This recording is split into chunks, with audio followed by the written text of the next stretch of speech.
please. The Honourable the Government House Leader. Speaker, I call from the order paper motion number 1. The Honourable the Minister of Industry, Energy and Technology. Thank you, Speaker, and happy to be here again for day 2 of this extremely important and I would say historic debate. Again, thank you to our colleagues, our friends for joining us here on the floor of the House.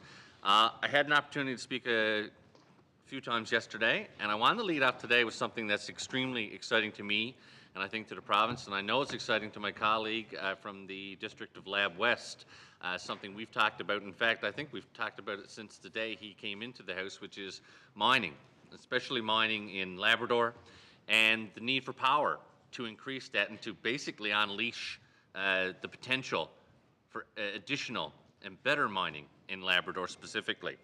So we all know that mining is a huge contributor to our economy. It's vital for Western Labrador, and we know that the iron ore that is in Labrador is world class. It's high purity, and in fact we were the first jurisdiction to declare it a critical mineral. And I would note that that step was followed by Quebec, and then that step was followed federally by the federal government, recognizing the importance of iron ore, high purity iron ore, to the global economy and to decarbonization. Now, we know that there's estimated to be a massive increase demand. We're talking 40, 50 million tons annually that's going to be required. Many manufacturers are moving towards green steel. And again, what is there in Labrador West positions Newfoundland and Labrador to benefit. Now, we have a number of operations there, whether it's IOC, Takora. We have the CAMI project led by Champion that is moving forward, and we'll get into a little more detail now. In fact, I would point out that they had a massive investment from Nippon Steel just before Christmas, a group that we met with just less than a year ago in Japan.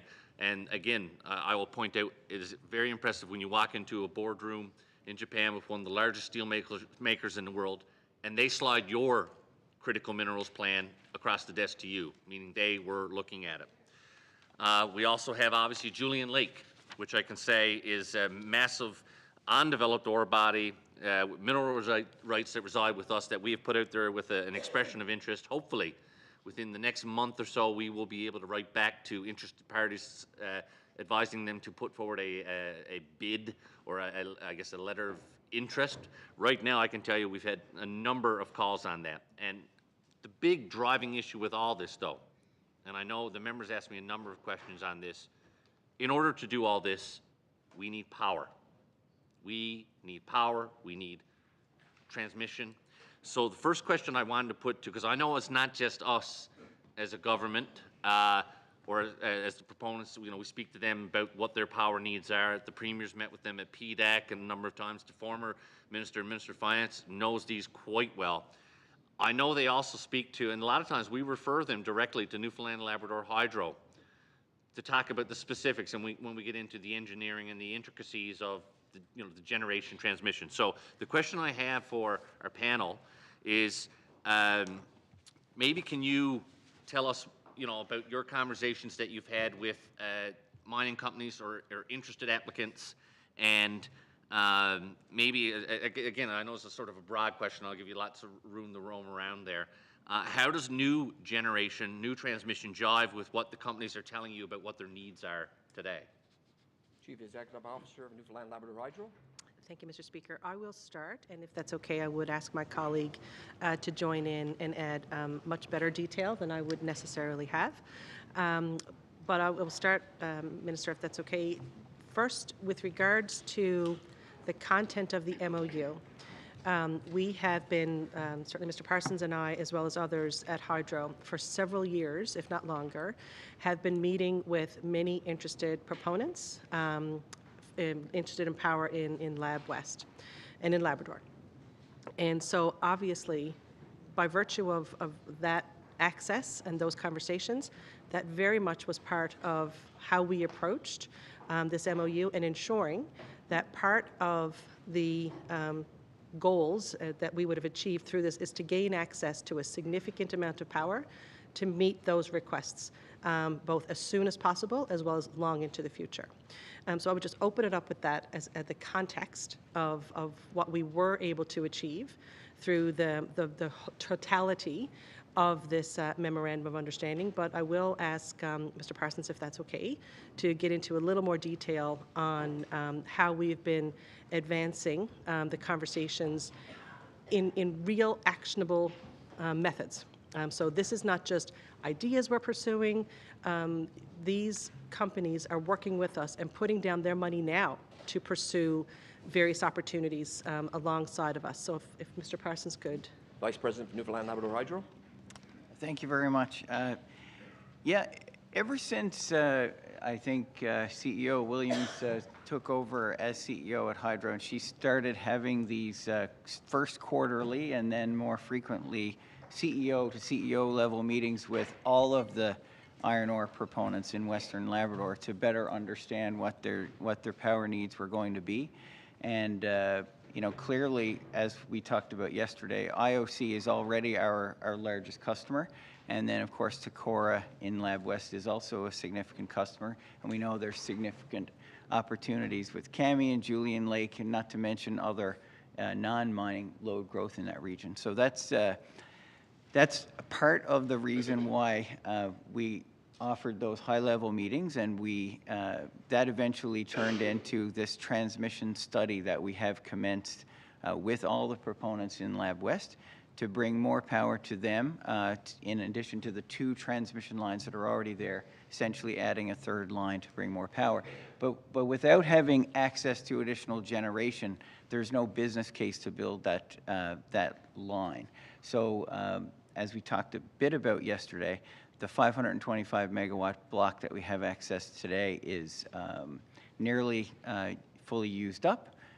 Load is increasing not only in Labrador West but across the Western world, and so this additional, not only access to recall from the new projects, but the additional 605 megawatt block that starts in the early years from Churchill Falls is critically important because it is from the plant that's already built. So even if the other projects don't go ahead, you know, this 605 megawatt block, which is more than a doubling of the power that's available, becomes available just from Churchill itself at the CFLCO cost, rather than, you know, depending on where the new developments might go. And we're quite aware of the importance of power to the industry. Iron ore is obviously a critical mineral, but it's not a rare mineral. It's not something like you know, gold or diamonds you put in a suitcase and carry off and, you know, make billions on. It only works when the infrastructure is in place. And Lab West is such an important part of this province's economy because the resource is there, but the electric power, renewable electric power is there, and the rail and port infrastructure is connected there as well. So that is what makes iron ore work. I did spend some time as executive director for the iron ore industry when I worked for the province back in 2013, 2014. And it's clear that people from around the world are interested in that area because of what is there. We did have a visit even by the chief decarbonization officer from Rio Tinto Worldwide, who, you know, did the crazy flight from Australia to Churchill Falls to come and spend a couple of days with us and see the plant and understand how it can fit into Rio Tinto's global decarbonization efforts. Minister of Industry, Energy and Technology. Actually, Speaker, I'll defer. I think the CEO had a point. CEO, Newfoundland Labrador Hydro. Thank you. I just wanted to add a little bit additional. And I think we've talked about it yesterday. It warrants opening up the MOU again. Schedule E is where folks can see the allocation of power over time. So if you look at in 2031 on Schedule E, you'll see where the 305 megawatts starts to become available. And then right up to 2035, it's the 605 megawatts that Mr. Parsons mentioned. And you contrast that to the 525 that we have now.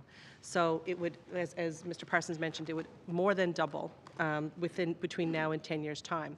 And just want to add on, you know, we've been talking about the various projects for power expansion associated with the MOU. But the things that Mr. Parsons just talked about, he referenced the transmission line to Lab West. That is on top of those other projects. So, you know, we are going through basically engineering for a new line in addition to the projects that we've already talked about here today in the MOU. We're talking about and doing the engineering work and the, we'll call it the system impact study, which basically does delve into engineering between Churchill Falls and Lab West. And that transmission line, on top of the other ones we've been talking about, is in and of itself another mega project, because it is more than, well more than $1 billion. And then on top of that then, when those companies have access to power, the investments that they will make, and I'm not going to speak for those companies directly, but those are very, very large projects as well. So you're into other mega projects, private mega projects really then at that time. So this really does unlock even more than is already contemplated and not yet financially described, because we're still in the engineering stage and we're still in the decision-making stage, and certainly we're still in the MOU review and therefore eventually, hopefully, definitive agreement stage to enable these kinds of investments for development in Labrador. Minister of Industry, Energy and Technology. Thank you. So I just want to get a little more specific now, because, and again, sometimes, you know, I certainly realize that when I'm talking to constituents where I'm immersed in this all the time, and I can only imagine I'm at one level, and then when you're dealing with this all this time, you guys are in a much, you're right in the weeds of it. But, so right now, what is the power? Again, we have IOC and we have Decorah. What are they using right now in terms of the power that is there? Vice President of Newfoundland Labrador Hydro. If it's okay, Mr. Speaker, I'd like Walter to jump, or Mr. Parsons to jump in there. Thank you, Speaker. IOC, as I mentioned, is our largest customer. They're using approximately 260 megawatts, which would be supplied from the existing Churchill Falls block, and Decorah would be in the range of 55 megawatts. Minister. Thank you. Is it correct, and I apologize, Speaker, I'm not supposed to look, but I'm, It's okay. I'm all over the place. Is it correct, though, there are times right now where operators are forced to curtail their operations because of load needs elsewhere? Chief Executive Officer, Newfoundland Labrador Hydro. Thank you, Mr. Speaker. Where we are right now with load requests, and again, I could ask Mr. Parsons to talk about specific curtailments, but we actually have, for Labrador, a load restriction in place. So through the Public Utilities Board, we have asked for basically exemptions to the requirement to provide for power and power expansion in Labrador, which I know is a great source of frustration to the folks that are representing Labrador here today, because we do not have access to power. So, for example, I think it's a 200 kilowatt limit. So basically, you can't put a school in place unless we go for specific exemption to the Public Utilities Board for access to power. So the amount of development that could actually occur in Labrador because of our lack of access to power until the 2040s under the existing contract would remain in place while we look for, so not only the industrial development, but just a large school or some kind of other kind of development that is above 200 kilowatts. Basically, you can hook up a house, but even that at some point could probably hit a wall of being able to actually have any kind of development in Labrador, because we just simply do not have access to the power. And under the existing contract, we would not have access to it until the 2040s. Minister of Industry, Energy and Technology. Okay, so we know what the current usage is. We know about the disruptions. We know about the wall, as you say. We know what the current situation is in terms of when the next lot comes based on the current scenario, aside from this MOU. So I just want to make sure I have a couple things correct here. So if this were to proceed, when it's all said and done, we get 1,990 extra megawatts from this deal. Is that, am my numbers right there? Chief Executive Officer for Newfoundland Labrador Hydro. Thank you, Mr. Speaker. We get an extra about 1,500 because we already have access to 525. So when we're talking about 2,000, that includes the 525. So we have a quadrupling of power available to us now. Minister. Tell me again, take that number and break it down in terms of what becomes available when, so we know. Because again, that depends, because when I look at these operations, for instance, a CAMI project is more advanced, obviously, than a Julian Lake. So there's a staggering of when the power needs will come in. I know what Rio Tinto / IOC want to do has different timelines. So what we're getting, we have to also have to keep in mind about the timelines and demand from the company. So maybe we'll first start with that extra power that we're talking about, we're contemplating here, timelines and what we're getting. Chief Executive Officer, Newfoundland Labrador Hydro. Okay, thank you, Mr. Speaker. I'm just going to open it up, but I am going to defer to Mr. Parsons. I draw your attention to, again, Schedule E. And basically, I think, well, Mr. Parsons, we would add up, if you look at the very bottom, no, and I'll ask Mr. Parsons to work backwards, but you see that the column under NLH existing, that is existing and it's honored throughout, obviously. So you see the 525 throughout the duration of that period. Then you go to the next column, which says NLH new recapture right, and just, I'll call it, scroll to the very bottom first, and then Mr. Parsons can take us through the dates. You'll see 605 megawatts there. Then you go to the expiring block, which is the next column. There's another 500 megawatts there that comes to Newfoundland Labrador Hydro. Then you go to the second part of the chart with the green column titles, and you'll see under the blue column, I know if anybody's watching online, they may not have their Schedule E open, but it is really helpful for us to reference this. And you scroll to, well, you don't even have to scroll to the bottom, but let's do that anyway, just for completeness. You'll see another 360 megawatts. So you add all of those up, that is what really gets us to where we're getting. But I will ask Mr. Parsons to get into a little more detail on when we get access to that and why we believe that that is reflective of the kinds of requests that we have. But I will also add, and I mentioned this yesterday, there is a balance to be struck in the judgment of the negotiating team who have been meeting with various proponents over the years of balancing keeping, I'll call it, all the power available and getting no firm value today versus getting a balance of keeping some power, not just some, like a quadrupling, available to us for what might come. So you could choose to keep everything and get no value now, or you choose a balance on the basis of the kinds of conversations that you've been having with various interested proponents over the years and say, hey, listen, we believe that this is reasonable. I'll just add this one thing, and I will defer to Mr. Parsons shortly. Just a few years ago, and these numbers I think would be on the record with the Public Utilities Board, we had requests for 8,000 megawatts. Requests for 8,000 megawatts. However, when you have conversations with a lot of these proponents and you tell them the price of power, they're like, no thanks. And so they walk back away. However, the folks that are currently still talking to us, they know exactly the kinds of prices of power that they would have to pay, and they're still talking to us. So the amount of power that we have included in this MOU for the periods coming in the coming decades, we believe is a balanced amount of power to hold in reserve for the needs that we believe will be possible. Vice President, Newfoundland Labrador Hydro. Yeah, I could just add a little bit more on how the next couple of years might roll out in terms of getting ready to supply the new load as it materializes in Labrador West. So this study that we've been talking about, which is being paid for by the mining proponents in Lab West to look at the possibility of adding that third line to supply their decarbonization needs. That study will be completed in the next year. The engineering, front-end engineering done to better understand, exactly the design of the line, where the line will go, the voltages, these types of things. And once that study is complete, then it will be to the industrial customers to make a decision as to whether they want to go ahead.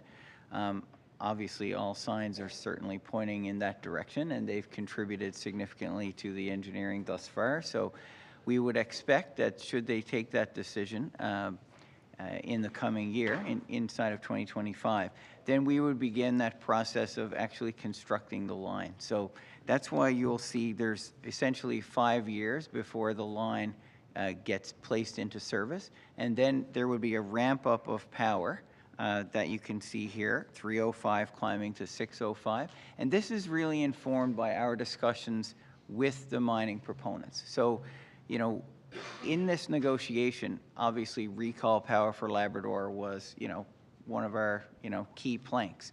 But we didn't, we didn't come to these numbers haphazardly. We developed this mechanism based on the power needs, which we know quite specifically because of this line study that's being done for Lab West, and then there's some other engineering work done to figure out what the loads are likely to be in the rest of the Labrador interconnected system. Minister's time has expired. But if I could have leave for 2 minutes just to clue up this line of thought. The member have leave?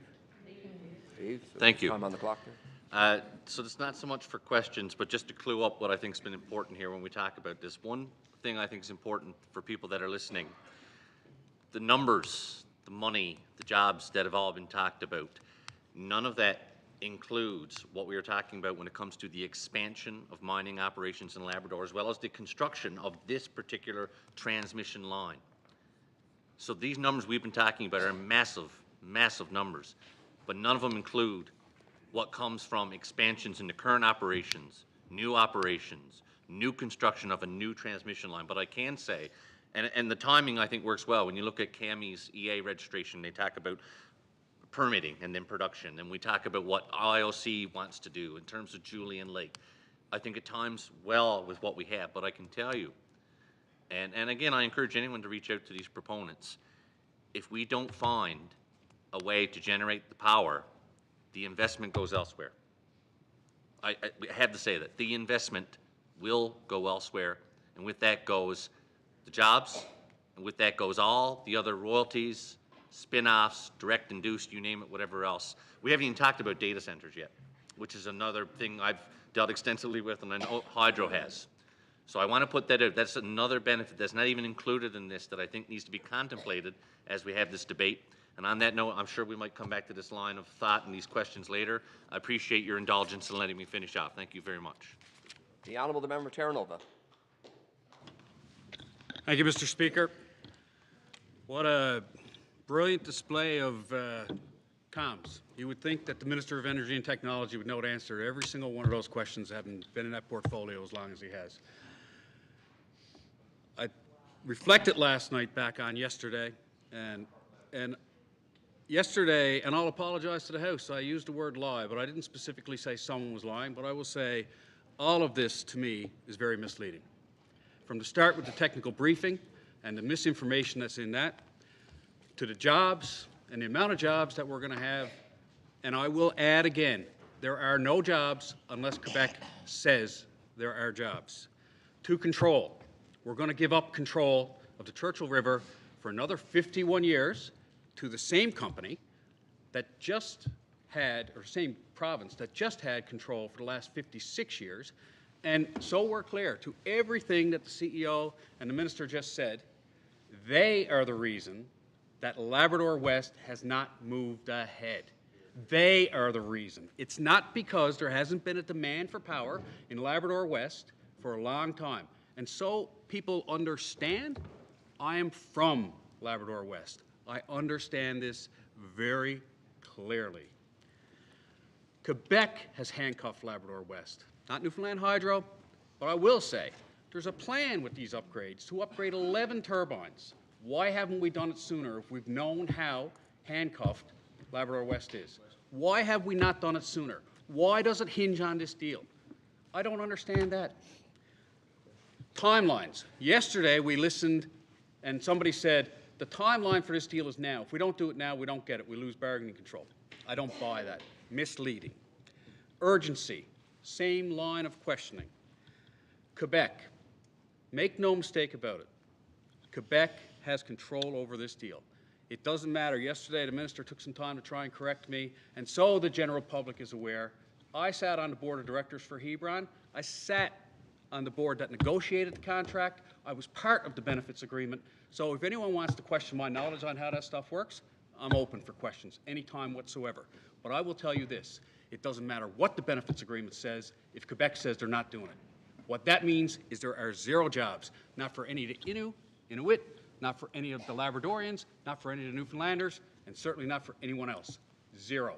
Quebec controls it, lock, stock, and barrel. The LeBlanc inquiry. We listened to the minister yesterday talk about the LeBlanc inquiry, and the same, so we're clear on this, the same minister that sat on that inquiry stood up and dismissed the first six recommendations and went to number 7. And that's the only one they quoted. And the government stands over there and they say, we are following LeBlanc's recommendations. Absolutely false. Key recommendations, number 1, the government of Newfoundland and Labrador should never undertake on its own or through one of its crown corporations or agencies the planning, not construction, approval, or construction, not and construction, or construction, of any large project, meaning a project with a budget of $50 million or more, without. I'll carry on, but I'll add something else. I'd be curious to know how much this process has cost to date, but I'm willing to bet we're close to the $50 million mark already. Paragraph A, engaging an independent external expert to provide robust review, assessment, and analysis of the project. Not done. Not done, regardless of what the Premier is saying. The committees that were appointed prior have nothing to do with this. Providing well-defined oversight after consideration of oversight processes are instituted in other jurisdictions. Government has misled the public with this deal from day one. And the only way for anyone in this province to understand what is going on is for there to be an independent review prior to any vote happening in this House of Assembly. That's it, that's all. There's no question. We messed up too bad before, twice. And if you think about what's happened to this province and where we are as a result of that, and if people are willing to move forward based on hope and what ifs, and it's up to Quebec, I'm sorry, I'm not there. And this MOU doesn't put me anywhere near there. The people of Labrador West, I can tell you, I talk to people up there all the time, and I listen to the MHA from Labrador West on the radio the other morning. There is no power for Labrador West right away. It's 10 years out. This government would have people believe that Labrador West is going to get power right away. We just listened. 2025, when we start to construct power lines, maybe, if EA assessments and engineering and everything is done, a 5-year window to 2031, 2031 to 2035 a ramp up. The contract expires in 2041. 6 years later. But it's a big rush. So IOC and all of them, I'm sure they're aware of the timelines, and I'm sure, I have zero doubt that Newfoundland Hydro has done their homework. I have zero doubt. As a matter of fact, I put full faith in these people, 100%. But I will tell you, this MOU does not explain to the people of Newfoundland and Labrador clearly enough what it is we're getting into. What it does explain to me is that we don't control the jobs, Quebec does. We don't control the river, Quebec does. We don't control our future of that project up there, not one little bit, with the exception of the Churchill Falls contract that we have right now and making it a little tiny bit better. It's better, make no mistake about it, I got no problem saying that. But we lose control of our resources for the next, not 51 years, 51 years for Churchill Falls.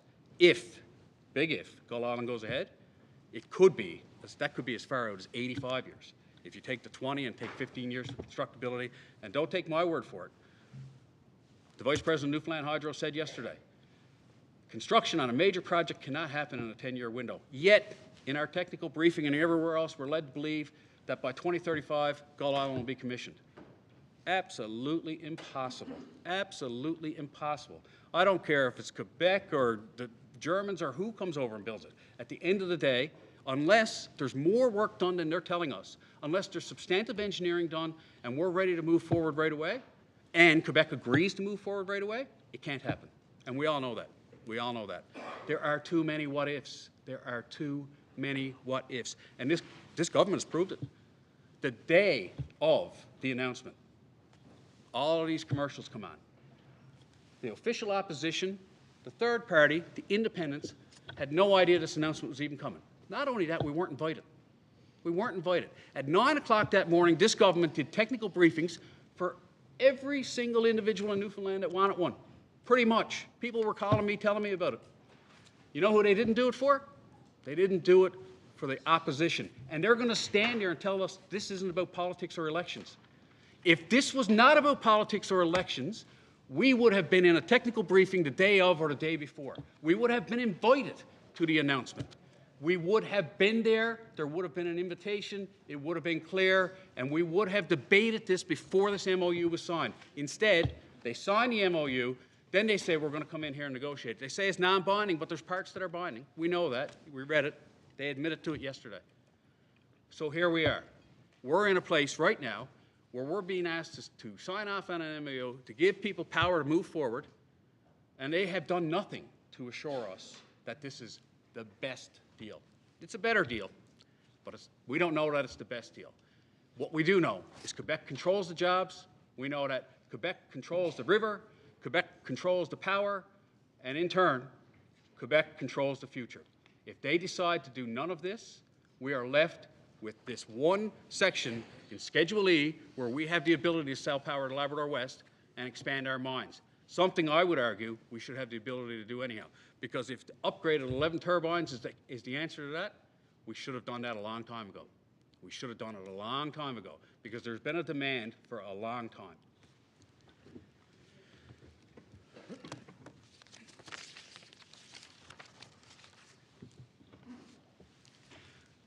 I'm going to ask the CEO of Newfoundland Hydro a few questions. If anyone is wondering why I get so heated about this, it's because Labrador is my home, and Newfoundland is my home, and I care about this. It's because I have two small children, and their future matters to me, and it should matter to everyone in this house. And I don't think that this MOU gives us a clear picture of where we're going. And if anyone in here has something different to say about that, then they should just allow an independent panel to review this, because the independent panel will probably put people's minds at rest. Instead, we're left with all of these misgivings and falsehoods, and government continues to put them out there. Government continues to put them out there. Again, I'll defer to what the minister said yesterday. After I questioned the 13 million person hours, he came in and he talked about the benefits agreement, and he landed back on, so there is jobs. And the answer was yes. But in reality, the answer is no. Quebec decides if there's jobs. We can write 15 benefits agreements. We can write as many benefits agreements as we want. If Quebec says they're not going ahead, they're not going ahead. It's really that simple. That's what it boils down to, and that's what we are giving away. End of story. If Hydro-Quebec undertakes engineering and analysis on Gull Island, and then they decide not to build, will all of their information then become the property of Newfoundland Hydro?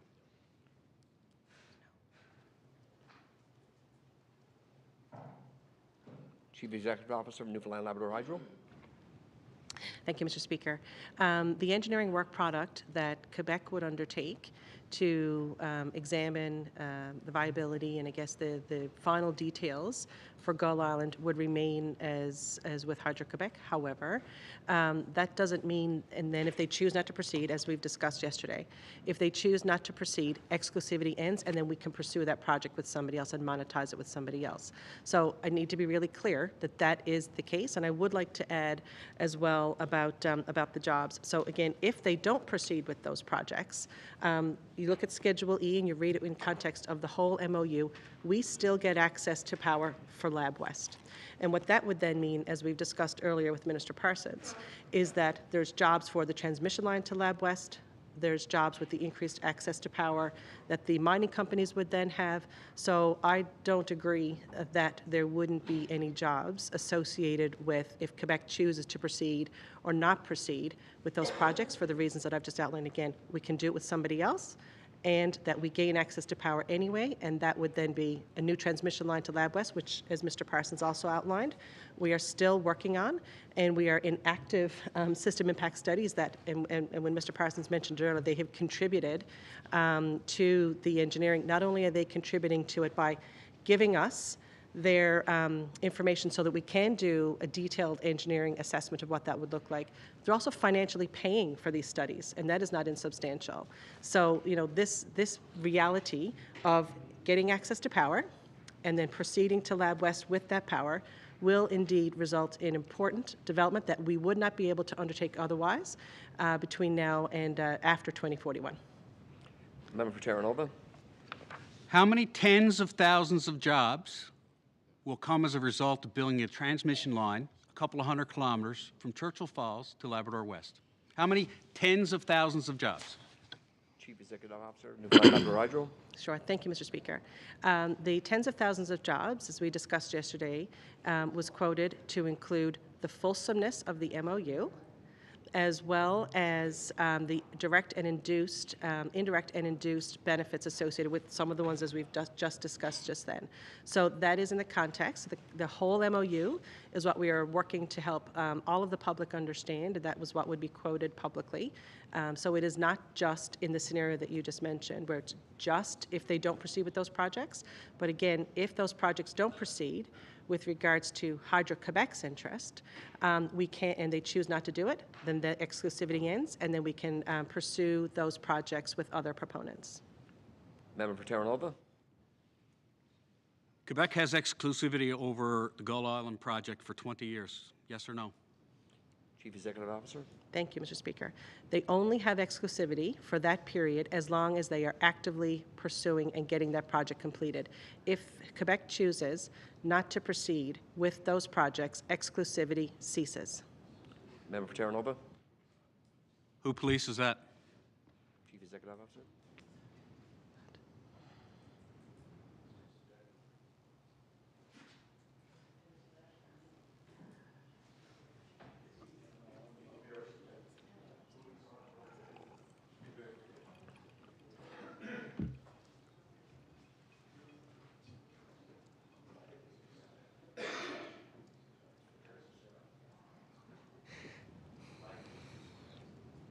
Thank you for the question. I believe we might have discussed this a little bit yesterday, but it does warrant discussing again, is the definitive agreements will lay out exactly how the joint development agreements will work in the various milestones, the various efforts that we both have to undertake, both us as well as Quebec and Hydro-Quebec. And so how then it would be a normal commercial dispute if we thought that they were not pursuing this, and then we would say this is not working. But that is the case with any proponent. For example, if we were to do a project with IOC, if we were to do a project with Valet, it is normal to have your legal contracts that say where you are not obliging by the obligations that you've agreed to, then you would have the normal dispute resolution mechanisms included. And anybody, I guess, with any background in that would understand any kind of lawyers, that is normal for us to have that scenario. So we will have it all laid out in definitive agreements, what our obligations are, and we will be able to check each other in those throughout the period that we're trying to get these projects done. Member for Terranova. So what is your faith that the province that has kept us held up for 56 years can't keep us held up for the next 20 on a project that they can say that they're exploring? Chief Executive Officer. Thank you, Mr. Speaker, and for the question. This Hydro-Quebec are getting access to new power in this MOU. They are giving up free power for 17 years to gain access to more power. And so I don't believe at all, and I don't know if that's a strong enough word, I am confident that Hydro-Quebec want this project really badly. And if you would refer to Premier Legault's statements, like right from the beginning, this is something that he wanted to have as part of his outcomes. He needs access to power. So the idea that Hydro-Quebec are just going to try to not pursue this project in a way to, I don't know, get one over on us, I don't understand that that would be a valid position that they would take. They need power really badly, as we've discussed yesterday. They need to essentially double their system. It would not make sense for Hydro-Quebec to not want to pursue this project with everything possible in their jurisdiction. Member for Terranova. Your own words yesterday, you said that this power represents 1/5 of Quebec's needs. They need to double their energy consumption. So they're going to be looking certainly at 4 other major sources to gain what they need. And there's a possibility that they may find more than they need. I mean, so I guess there's a simple question. I mean, it's clear that Quebec controls all of this. They're not actually giving us power for free. I'll remind you that it's our river. We are 70% owners in CFLCO as of right now, 65. So they may be looking to change the contract, but it's still our power. We signed a bad agreement. what we're trying to do here is not to sign another bad agreement. So we have 1/5 of the power we're going to supply them. They're going to be looking elsewhere to get the remainder of the power. I guess the biggest question is, and it's a simple yes or no, are you willing to put all your apples in one basket and say you trust Quebec? Chief Executive Officer? There was a fair bit in the preamble there that I would like to take on, but I'm not recalling all of it there now. With regards to how we are working with Hydro-Quebec go forward. They are a 1/3 owner of CFLCO now, and that will continue past 2041. So that is a fact, an undisputable fact. It is not going to change. So we have an existing partner, and that is not going to change. We have to find a way to see, can we make this relationship work long term? And that's what we have done with this memorandum of understanding. The clauses and the language that we have included in the MOU set the framework for a much stronger and much fairer relationship for the decades to come. And we will take the framework and turn it into stronger language than we've ever had before for the relationship go forward. I don't consider that as putting all your apples or eggs in one basket. That is using the lessons learned of the past, and I said yesterday this is a lessons learned MOU, both from the Muskrat Falls project as well as from the existing contract. We have engineered out many of the previous issues of the previous contract into this new contract, both for the PPA as well as for the new developments. And we will be then taking the framework, if we get authority to do so, and turning it into definitive agreements that will be on a much better legal footing than it currently exists, as well as what would otherwise exist.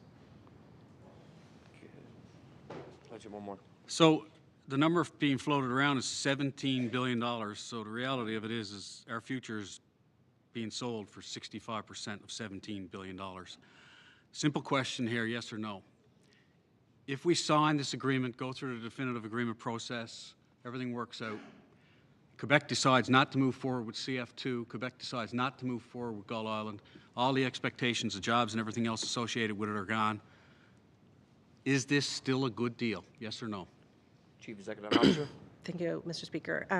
The $227 billion projected benefit direct to Treasury, that is not something that then needs to take 1/3 off and go to Quebec, right? So I have to be ultra clear about that because that is some misconception and confusion that's being circulated publicly.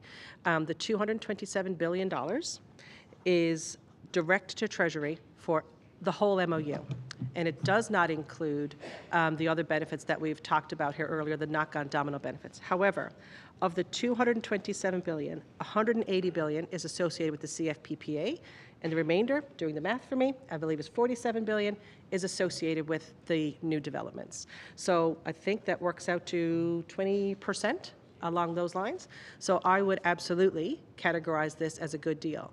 And then again, if Quebec chooses not to proceed with those two projects, as you've just mentioned, the exclusivity ends and we can monetize that and work with other proponents to do it. And I will say as well, the water management agreement that we have included in here in Schedule K, I want to say it is, that talks about, that's the difference as well, go forward, is production from any non-emitting plant that is on the NL system existing and future and is party to an arrangement with CFLCO for energy and capacity may be used to meet CFLCO's contractual obligations to HQ. So, from a water management perspective, this framework here allows us to work with other parties if Quebec does indeed choose to not proceed with those projects. It's a really important aspect of this project. And I go back to, of the $227 billion, 80% of the value for the next 50 years is allocated to the CFPPA, and 20% is allocated to the new developments. What I will also say is if those projects do get done, what we will have at the end of that period, and it is normal to have these assets paid off over a very long time. They're incredibly expensive, and that is normal utility practice to pay them off over a long time. to have a revenue stream over a long time. They cannot be financially paid for. Financial advisors or financial people will not lend you the money for a 20-year, $25 billion project. After we get these projects paid for, so in the 2080s, absolutely, you will have CFLCO, incredibly valuable project, and you will have the new projects, also incredibly valuable. They will then be valued at the time. They will be built. We will have monetized these assets, which are currently sitting unmonetized in Labrador. Member's time has expired. The Honourable Minister of Immigration, Population Growth and Skills. So much to the negotiating team and the panel for being here today. Your expertise and insight, and I hope she doesn't mind. Even my mom was texting me this morning saying how fantastic and amazing you've been and insightful to anyone watching. So thank you so much. And hi, Mom. I know hi Central. I know you're watching, and all the constituents in the economic powerhouse district of Mount Sion. So I'd like to give a few comments, and then I have some questions. So I guess firstly, I just want to recognize how big of a privilege it is to be here as an elected member at this time debating this memorandum of understanding. First, when my first election, I spoke to a group of my supporters, and I remember at that point thinking and saying to them, we only have 5 elections before 2041, and I didn't really know anything about Churchill Falls in 2041 at that time, and I think never in a million years did I think that I'd have the opportunity of being here, and I take that responsibility very seriously. And supporting this memorandum of understanding, as far as me as a member, I consider this to be the single most important decision that we as a government are making so far during my time as elected. And so I guess I just want to say to my constituents and the people, the public, that I do take that responsibility extremely seriously. I'm not a lawyer, I'm not an engineer, but I guess for a relatively lay person, I've done as much personal research as is physically absolutely possible. I've spent nights in the library, curled up on the basement reading. I've read everything that is available to read on this, and I am 100% confident and honored to support this memorandum of understanding, and I believe that this is a fantastic opportunity for the next generation of Newfoundlanders and Labradorians. Thank you, sir.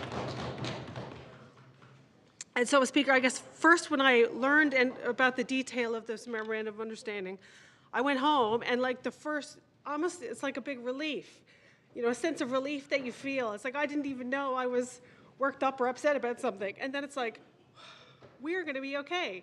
Newfoundland and Labrador is going to be okay.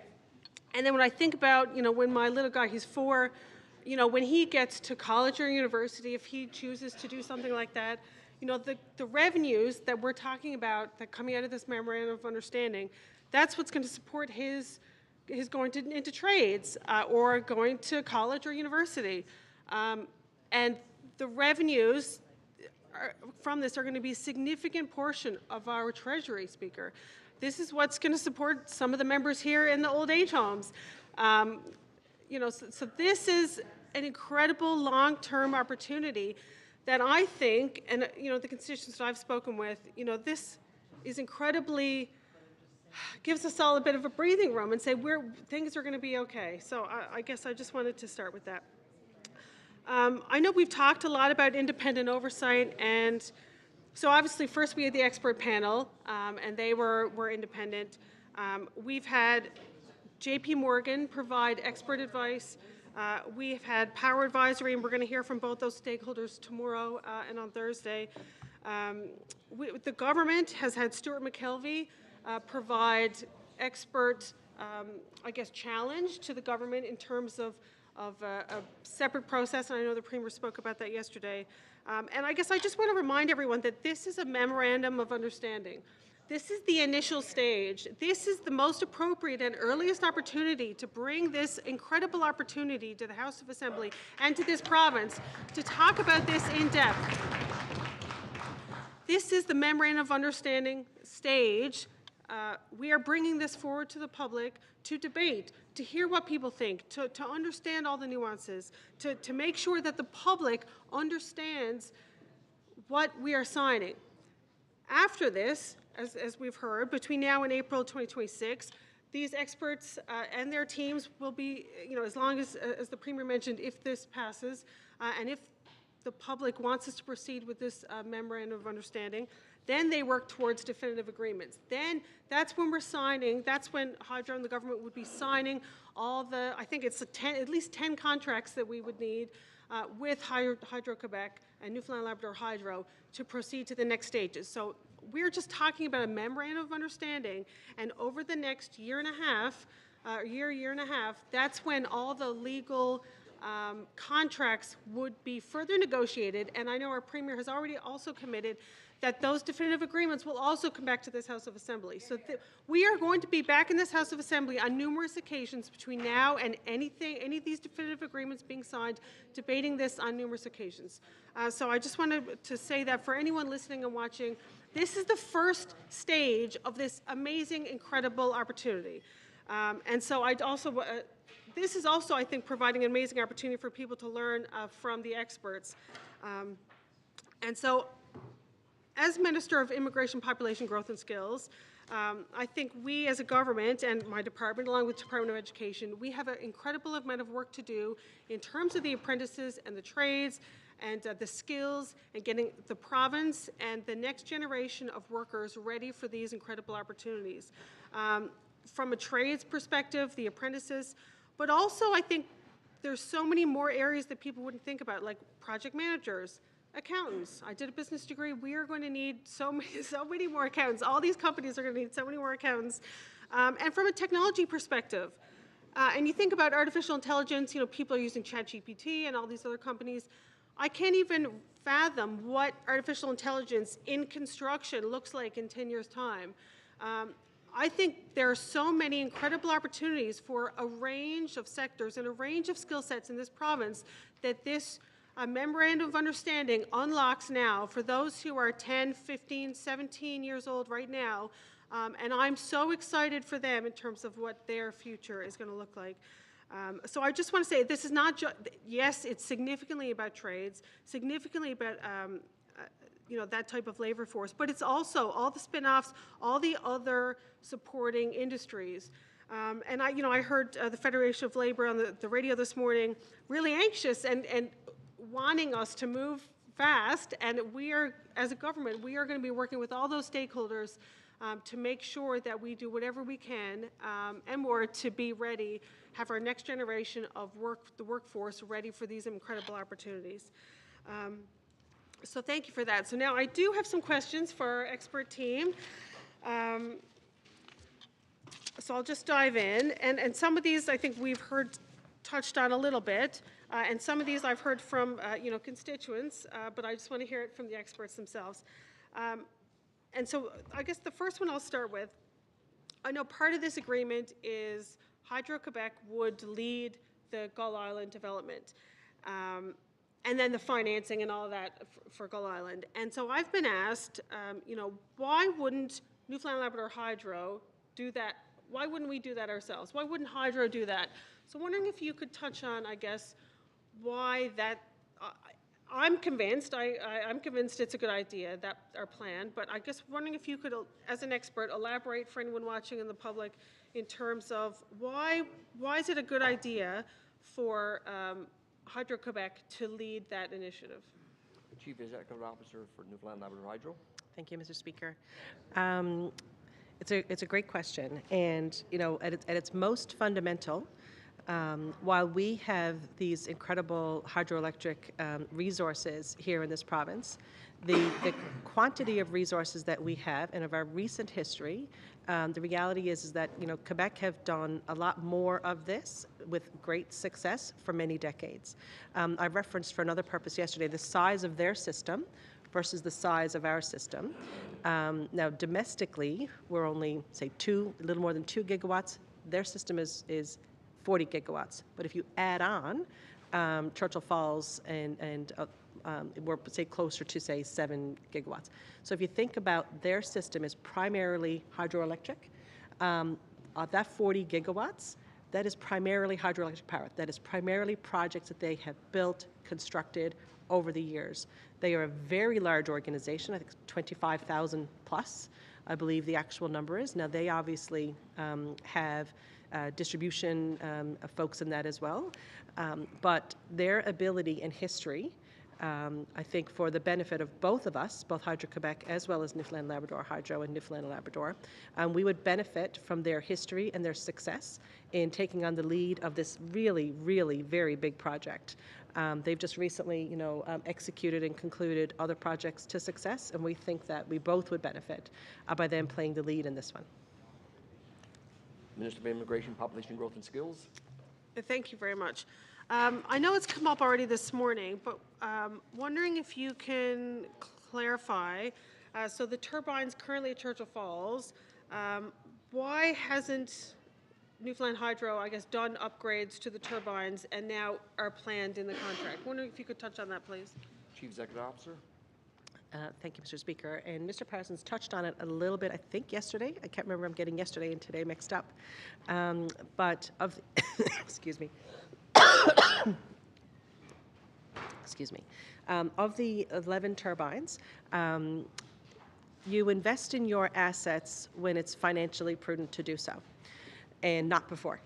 And so we've just recently, I guess a couple of reasons, we've just over the last number of years been working with the proponents.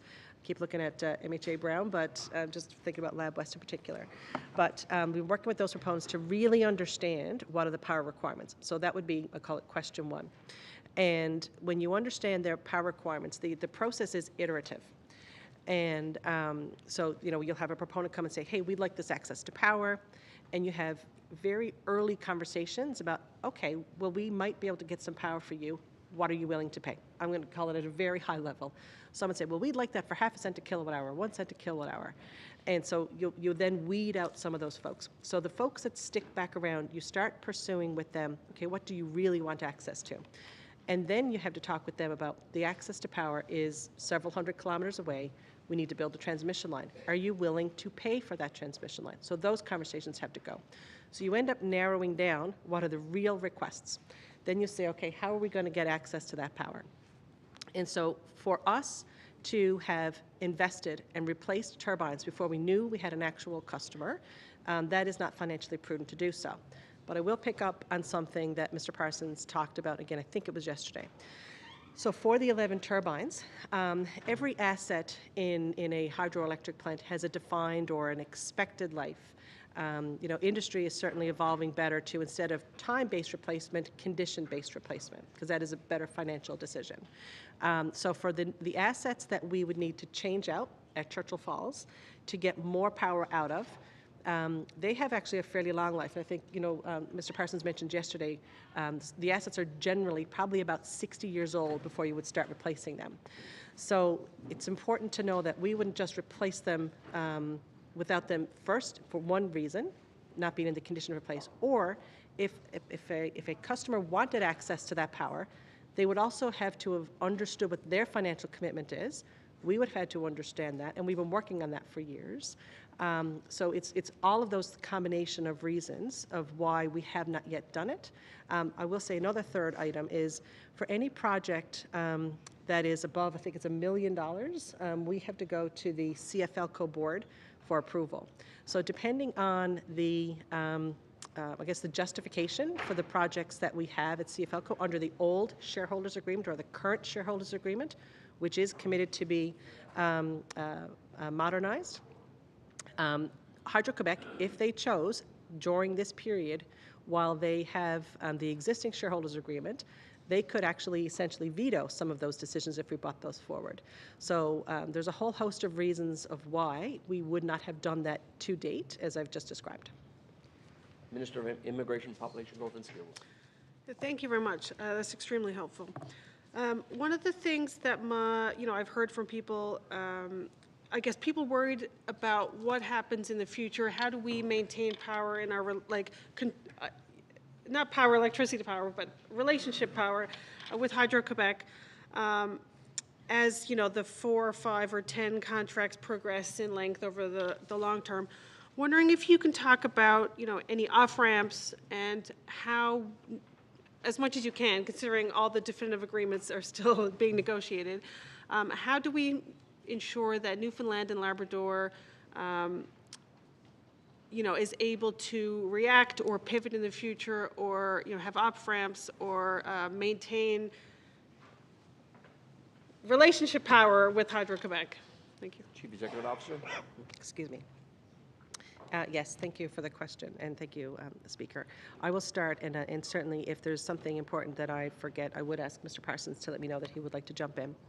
I guess there's several ways I'd like to expand on that, and just because I picked up in particular on the word off-ramps, and I want to jump to that because we haven't really talked about that very much here.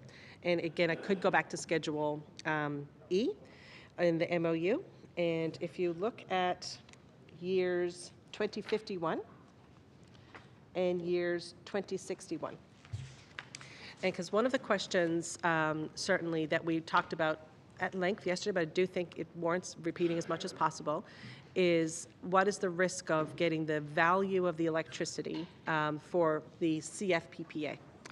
And we have put into this MOU the opportunity to connect to several markets. I'll call them markets. One is the wholesale rate in Quebec, the Northeast markets, as well as the replacement cost in Quebec. So that, for the duration of the PPA, allows us to capture that value as that grows, and for what we can't understand now.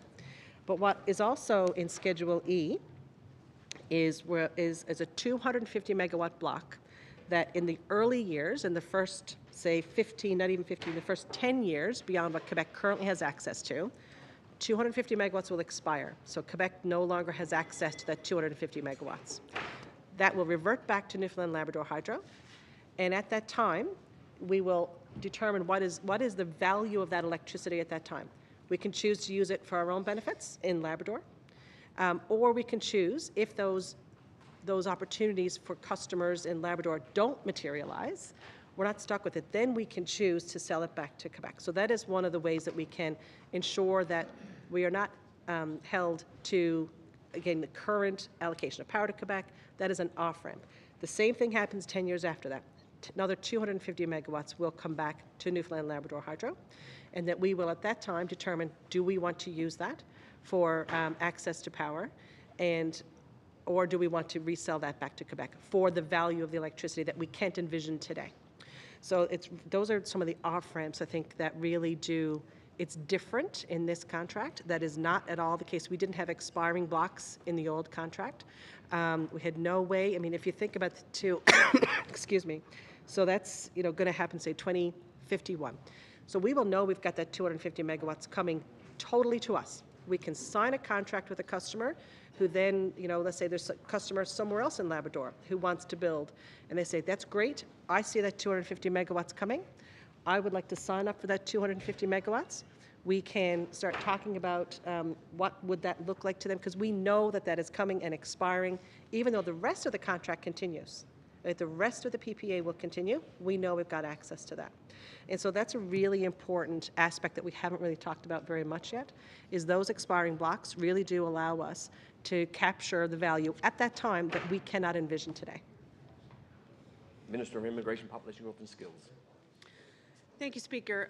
So I guess this is probably my last question in this section. But one of the things I think we haven't really talked much about, which I think is incredibly important, is the water management piece. And I think in the general public, there is very little, probably less so than, the Churchill Falls deal. Just wondering if you can maybe give us a crash course in water management and how this MOU changes that, please. Thank you. Chief Executive Officer. If I may ask my colleague to take that one on. Vice President. Thank you, Speaker. I'll try my best to keep it simple. Everywhere in the world where there are multiple hydro plants on a single river, there's complexities in terms of how a reservoir upriver might have a negative impact on a plant further down the river. So it's very common in the industry to have what's called a water management agreement, which basically sets up an energy trade between the plants on the river so that they can, instead of focusing on generating just for their own customer, they can focus on working together to optimize the river as an entire unified generating source. So they ensure that the units are at the right set points, they're at their maximum efficiency, so that the river itself is maximized, and then the individual plants divvy up all that extra benefit that they've created by acting more efficiently. And that's very common in the industry. There are some rivers in the world with, you know, dozens of small hydro plants on them. So we have a water management agreement in place between CFLCO and Muskrat Falls today. However, because of the limitations in the 1969 contract, Hydro-Quebec has control over the dispatch of the plant, which places limitations on how much CFLCO can participate in this optimization of the overall river. We do some of that optimization, but it's severely limited by what's contained in the old contract. What we have here in this MOU is an unequivocal commitment by Hydro-Quebec to move to this new modern approach where there are no restraints on any of the plants to participate in that optimization. In a world where renewable energy is so valuable, we have to work together to create as much renewable energy from a resource that we can. And because, you know, we will be renewing this partnership at pricing that ensures that when Hydro-Quebec benefits in the markets, we benefit in the markets, for example, they have agreed that full water management, unrestrained, must be part of how the Churchill River is maintained, is run, Churchill Falls to Gull Island to Muskrat Falls. Okay. Minister's time has expired. The Honourable the Member for Harbour, Maine. Thank you, Speaker. So I would like to direct this question to the CEO of Newfoundland and Labrador Hydro, and I only have one question to ask.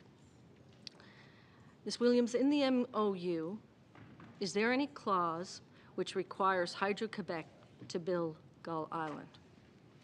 So I just want you to direct me to a clause that states that they have to build Gull Island. And you certainly can confer with your two colleagues for that answer. Thank you.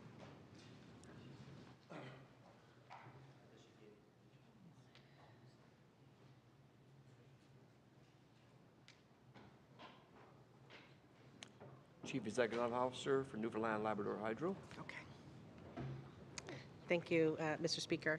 The MOU contains a commitment for both parties to work toward the completion of those projects. Member for Harbour, Maine. Quickly answer the pointed question, simple question. Is there any clause which requires Hydro-Quebec to build Gull Island? Because I have looked through the MOU and I cannot find a clause. So I would like you to tell me if there is a clause, if I've missed that. Chief Executive Officer.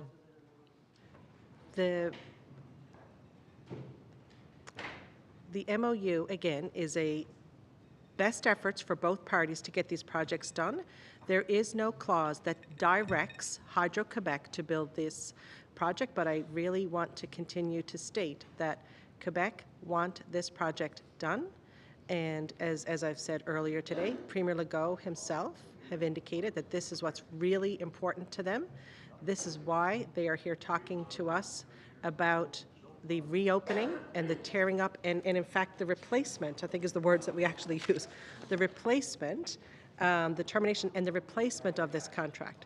That was in the press release. So it's really, really important that we continue to state that Hydro-Quebec is very interested and want this project done. They need more power. They need to double their system. This is the best project possible. They are saying that themselves publicly. Member for Harbour, Maine. The question has been answered. There is no clause that requires Hydro-Quebec to build Gull Island. Despite the witnesses and the Ms. Williams' hopes and views that this is happening, there is no clause. So I would like to continue on and indicate I have thought about this overnight and what I've heard yesterday from the witnesses, their testimony, and this morning as well. And this is where I believe we've landed. And as a lawyer for many, many years and having reviewed this MOU, this is what I've concluded. If the 10 definitive agreements are signed, then for the next 51 years, the following is true. The MOU gives Newfoundland and Labrador Hydro no rights to transmit any electricity through Quebec, the MOU as it stands now. Secondly, the only customer CFLCO will have, besides Newfoundland and Labrador Hydro is Hydro-Quebec. Thirdly, Newfoundland and Labrador Hydro cannot use electricity from Gull Island or the Churchill Falls to compete with Hydro-Quebec. Fourthly, Hydro-Quebec will alone decide whether the Churchill Falls expansion or Gull Island goes ahead. And the MOU does not, and we've heard this today from the witness, although there was hesitation to answer the question, the MOU does not require Hydro-Quebec to go ahead with Gull Island. So what does this all mean for the people of Newfoundland and Labrador, Speaker? It means that the MOU, and let's not be fooled again, the MOU is intended to put Hydro-Quebec in control of much more than half of the electricity generated in our province. Hydro-Quebec will control whether or not the thousands of jobs being talked about ever materialize. And this all leads me to believe, and this is my interpretation, that the MOU will end up giving Hydro-Quebec far too much control for far too much for far too long. And essentially, Quebec ends up directing our destiny for the next 50 years and more. So, Speaker, this is a lot at stake here today and this week. I've heard from the government and from the Premier yesterday the rush to get this done. There's a rush to get it done now, and they suggest that if we don't do it now, then we've got to go to 2041. But we do not have to do it now, Speaker. That is not accurate. The idea that we have to do it now as fast as possible, or we're going to have to wait until 2041, that has to be corrected. That is incorrect. It is misleading, and it's a false dichotomy that is really concerning to hear from this administration, this government. And our position here in the opposition, and we are demanding this, Speaker, demanding it, that we have at least a month or two to have an independent review. And not when we hear the Premier, even early as this morning, discussing it and saying, well, we have that. That is not true, and that's confusing the issue.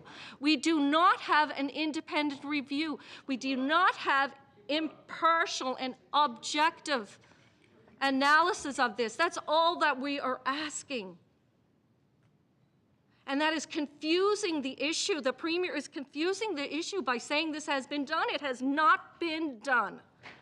And we only have to look at LeBlanc, Justice LeBlanc, and his recommendations, #1 recommendation. And this has not been done. So this is what we are concerned about. And we are demanding that opportunity for the sake of the people of Newfoundland and Labrador and our future.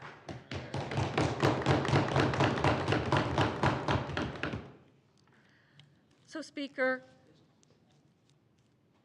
this is very concerning. And we know that we need to have that independent objective analysis. We need to have the opportunity to review this. And what really concerns me about this is the fact that they are presenting and arguing that this has to be done now, like this week. What is the motive, Speaker? What is the motive of this administration? And I hope to God it's not because they're planning on calling a snap election to have to secure another 4 years of power, before the real secrets of this deal are uncovered. And they've got the power. I hope that's not what's happening here, and that's their plan to call a snap election like Friday or next week, because that is not acting in the best interest of the people of Newfoundland. They're not thinking about what's in the best interest of Newfoundlanders and Labradorians, if that is their intent. So clearly, in my view, that's what this is all about. It's about calling that election. And they want to justify this by ramming this MOU, and then going to the polls. So, Speaker, these are our concerns as the official opposition here, and these are legitimate concerns. We're only concerned we've had a very limited time to review this, very limited time. And it is, don't be fooled.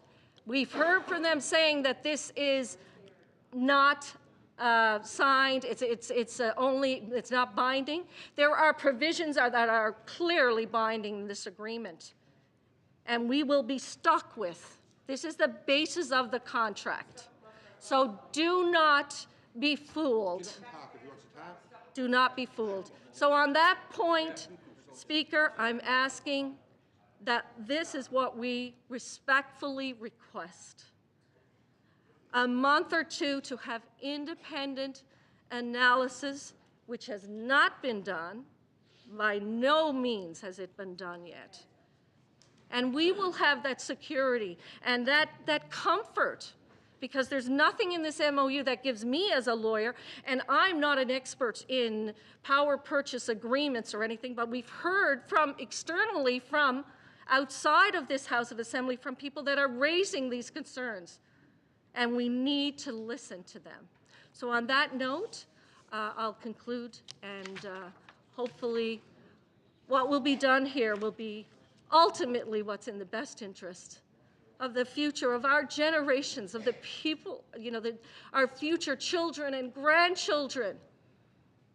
We do not want to repeat the mistakes of the past. Thank you.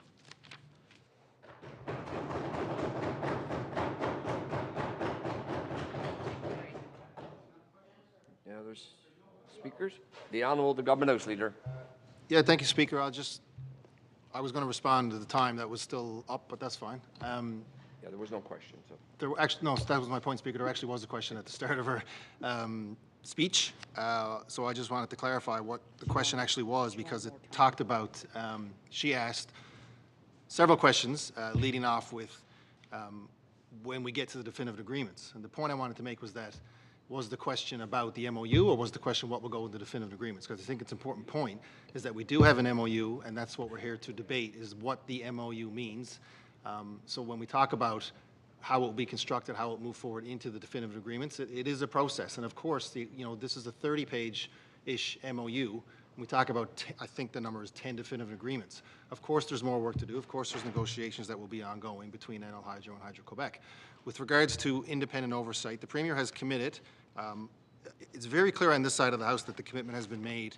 It's been very clear to the media. They've reported on it as well, but for some reason it's not being heard over there, that the Premier has committed to further independent oversight. They disagree with the fact that independent experts have given advice on this already to get to the MOU. It'll be interesting to see how they disagree with that tomorrow and Thursday, when those independent experts will be here answering questions about the advice they gave. Order, please.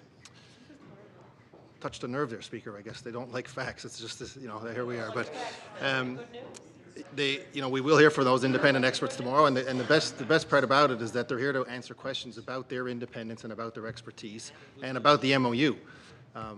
So that, that's a great opportunity for us on this side of the House and the other side of the House to ask those questions, to be clear about what the independence was, to be clear about their expertise, and to be clear about how that expertise provided in advice and how it became part and formed the MOU. The part that people on the other side of the House aren't hearing is that the Premier has committed to additional, outside of the advice that's been given to date, an additional oversight model as the MOU goes toward definitive agreements. That has been committed.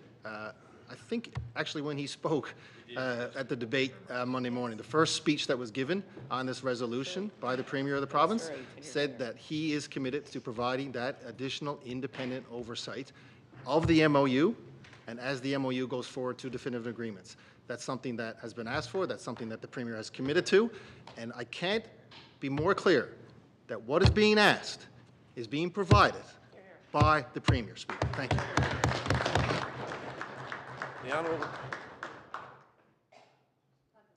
The Honourable Member for Harbour Main. That's the question of the minister. The question that I actually asked the CEO of Newfoundland Labrador Hydro is, was there any clause that requires Hydro-Quebec to build Gull Island, which was stated that there wasn't. So let me be very clear, Minister. No. Okay. So that, just to clarify that with the minister. And the other point I'd like to rebut on what the minister just said is that the Premier's committed to further additional independent oversight model.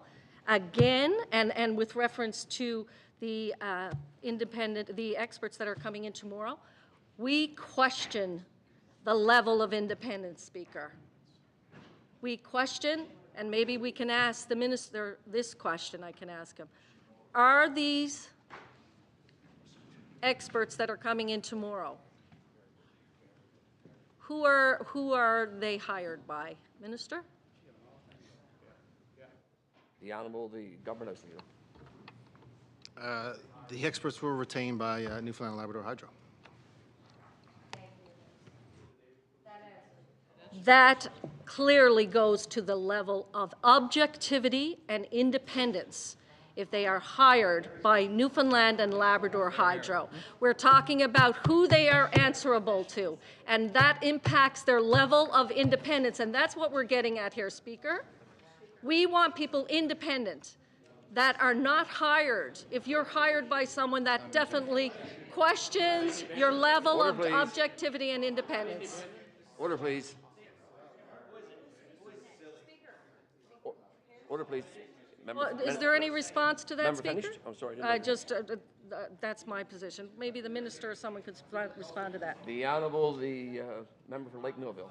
Speaker, I'm just confirming I can take a speaking time. I'm right in the middle of the Member for Harbour Main's time. Can I go ahead? I was going to make a presentation. Now seems like an appropriate time.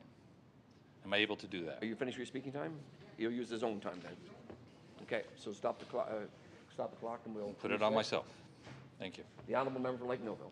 Thank you, Speaker. Thank you to my colleagues. I don't have a good order, and I wasn't going to deliver this until later this afternoon, but now it does seem like an important time because there is disagreement, and I think we need to have some clarification around exactly what are we talking about when we refer to an independent consultant. Well, yours truly worked as an independent consultant from 1987 to 2014. It's hot and soul. And I can tell you, and I'm just going to cite a little definition. I was just writing it down. An independent consultant is a non-employee who provides services to the general public as opposed to a single employer. Typically, they work on a contract basis, as we'll find out from these folks later this week. Single employer typically work on a contract basis, meaning they work for a client for a set duration of time as an employee of their own company or under self-employment. What that talks about, and if you are going to be in the consulting game as a career, I can tell you, it's all about your reputation. And a lawyer fall in that same category? A lawyer? Is that the same thing as a lawyer? I'm not. I'm going to speak about independent consulting. The point I want to make is that the people that have been retained by NL Hydro, by the provincial government, frankly, by the opposition to prepare for this debate this week. Their reputations are on the line. Their performance on each of these individual contracts that they perform, that is the basis for which they will pursue other work.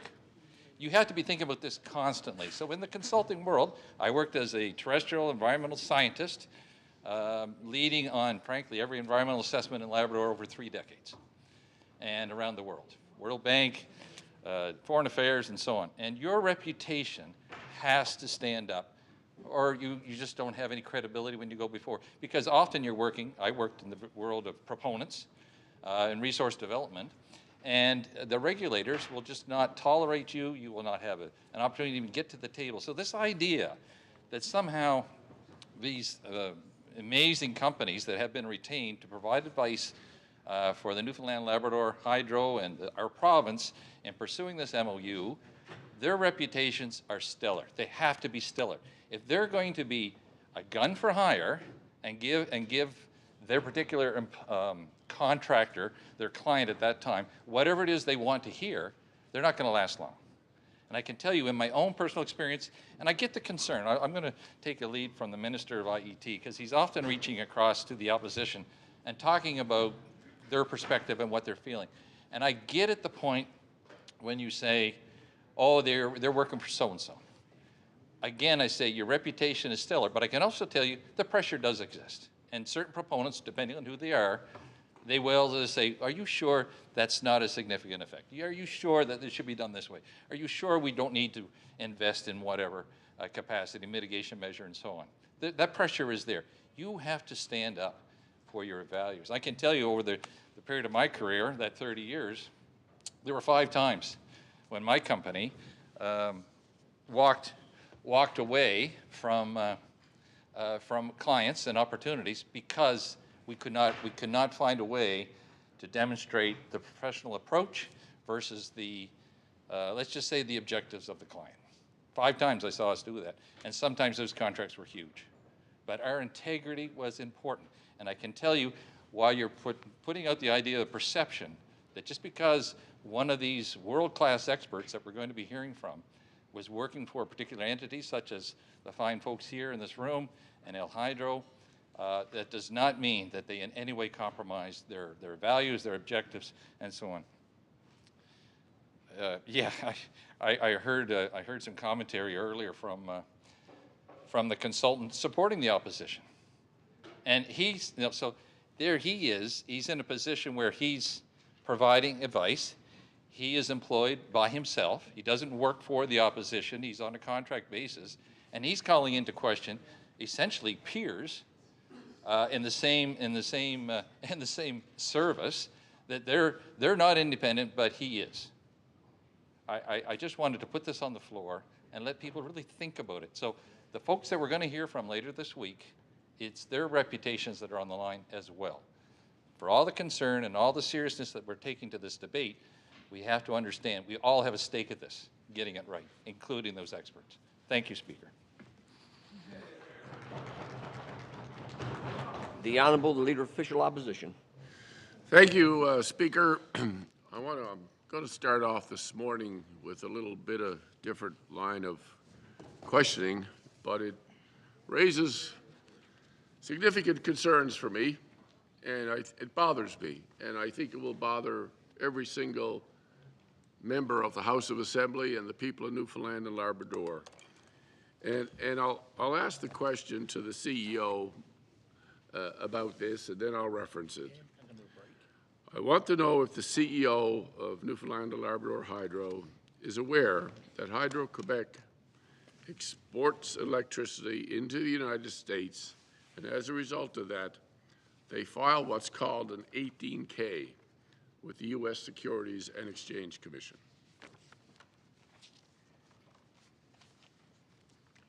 Chief Executive Officer, Newfoundland Labrador Hydro.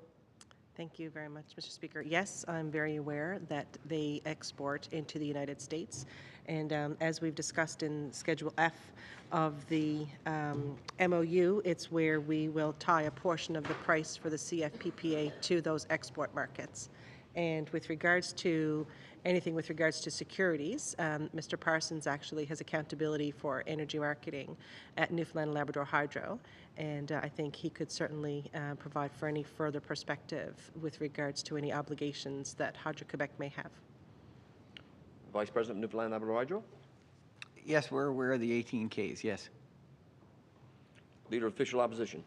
Just so the people out there, the public listening in, understand, an 18K is really it's an annual report of the Hydro-Quebec that they file into the United States because they do business there.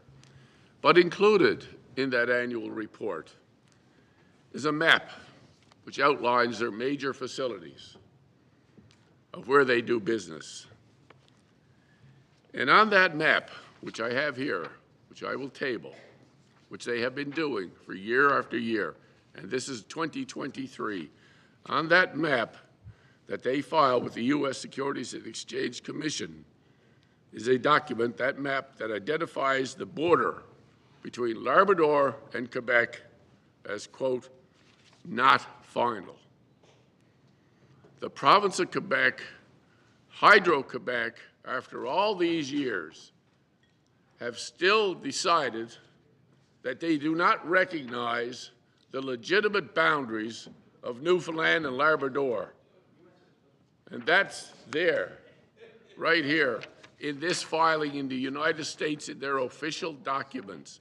And that should bother everyone. If this document that they filed had the border with Ontario recognized as not final, or the border with Maine recognized as not final, then there would be uproar.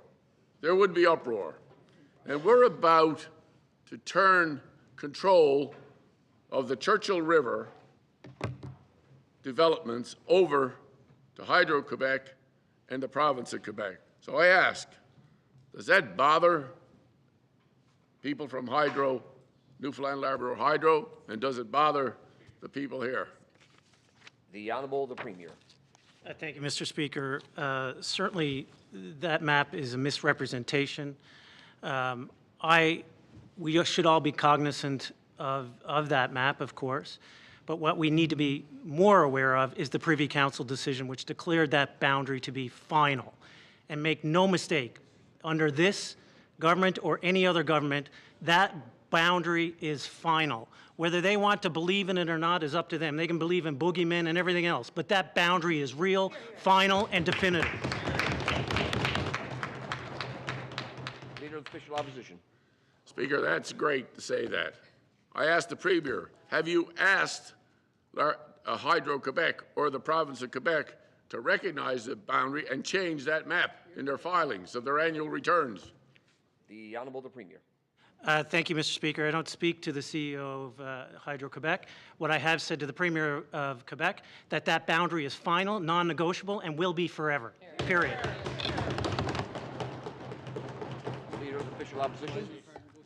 How difficult is it then that they've refused to change this boundary in official documents that they file? Their annual report that Hydro-Quebec files in the province of Quebec has the same map.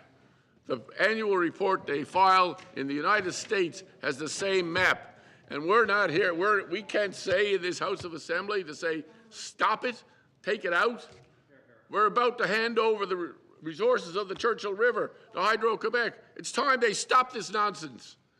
Time they stop this nonsense and we put an end to that. So again, will that be part of what we're talking about here in these definite agreements? That we get a definite decision that this is not good enough, that this needs to stop. The Honourable the Premier. The definitive and concrete decision that is good enough is the Privy Council decision that declares that border accurate and firm. We can publish maps all we want that have other people associated with us. That doesn't make it real or true. What does make it real and true is the Privy Council decision, and no Newfoundlander and Labradorian would tolerate anything but. Leader of Official Opposition. Speaker, we all agree that the Privy Council is the one that should be respected. But unfortunately, the province of Quebec and Hydro-Quebec does not respect the decision of the Privy Council.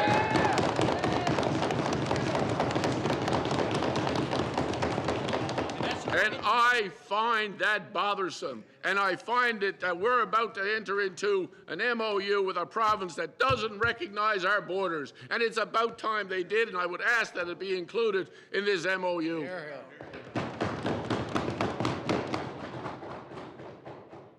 The Honourable the Premier.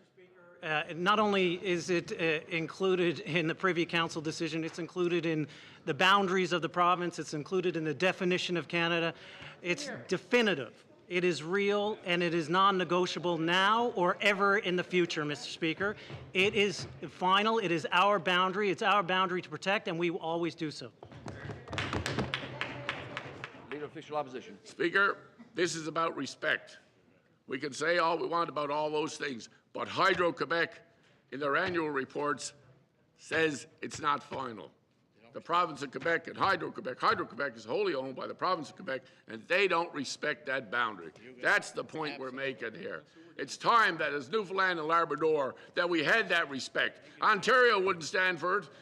Maine wouldn't stand for it, and neither should we. And it's time that we turned around and said, no, take it out, fix it. We want to do business. Let's do business. But let's recognize the legitimate border, as the Premier has said, that the Privy Council established years and years ago. Let's recognize that. 1927. The Premier wanted to know. There you go. But let's establish that and let's get it done. Thank you very much. Let's move on. Any more speakers? Oh, okay.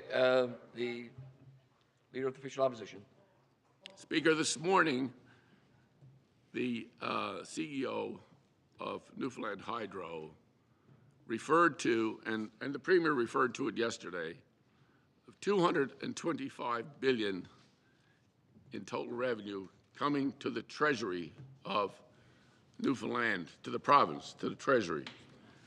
And we're here today and yesterday and the next 2 days talking about an MOU. And nowhere in the MOU can I find a reference to that number. So I would ask the CEO, is there a schedule? Will you table a schedule that shows exactly where that $225 billion to the Treasury is coming from? Chief Executive Officer of Newfoundland Labrador Hydro. Thank you, Mr. Speaker. Yes, I believe after our briefing with the technical advisors or the advisors on Saturday, that we committed to providing, I think it was a breakdown of the $180 billion to make very clear what that was made up of, and I believe that was sent, and I would have to get somebody to check for me how that, what mechanism that follows, but that I believe would have gone through the clerk through to the folks. So I believe that that's the case. However, we are also going to publish, hopefully today, exactly that request, which would better break down the $227 billion, and also to make very clear that those numbers are after Hydro-Quebec also gets its dividends, because there's been a fair bit of confusion publicly that number there is before Hydro-Quebec gets its dividends, and that is not accurate. So we're going to publish, and therefore I guess table in the appropriate mechanisms. We'll need help with that.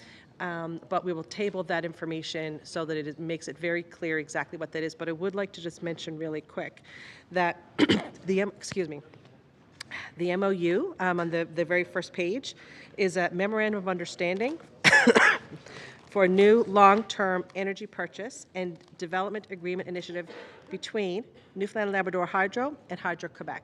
So the MOU itself wasn't a calculation of benefits to the provincial treasury. That would have been calculations that would have been done informed by the MOU, but the MOU is not between the provincial government and Hydro-Quebec. It is between Newfoundland Labrador Hydro and Newfoundland and Hydro-Quebec, and therefore that's why you would see the things referenced as payments to CFLCO, those sorts of things, as opposed to payments to the provincial government. Leader of Official Opposition. Again, the information you provided yesterday added up to $180 billion. And so this is 225. So there's a difference there that I'd like to understand. And then in the Schedule G, which you outlined, because this is about a deal with Hydro-Quebec, a new deal with Hydro-Quebec and new revenue to be received from Hydro-Quebec. So what I'm getting at is I know there's dividends there in hydro and the water rights and everything else, the rentals that we already collect revenue from.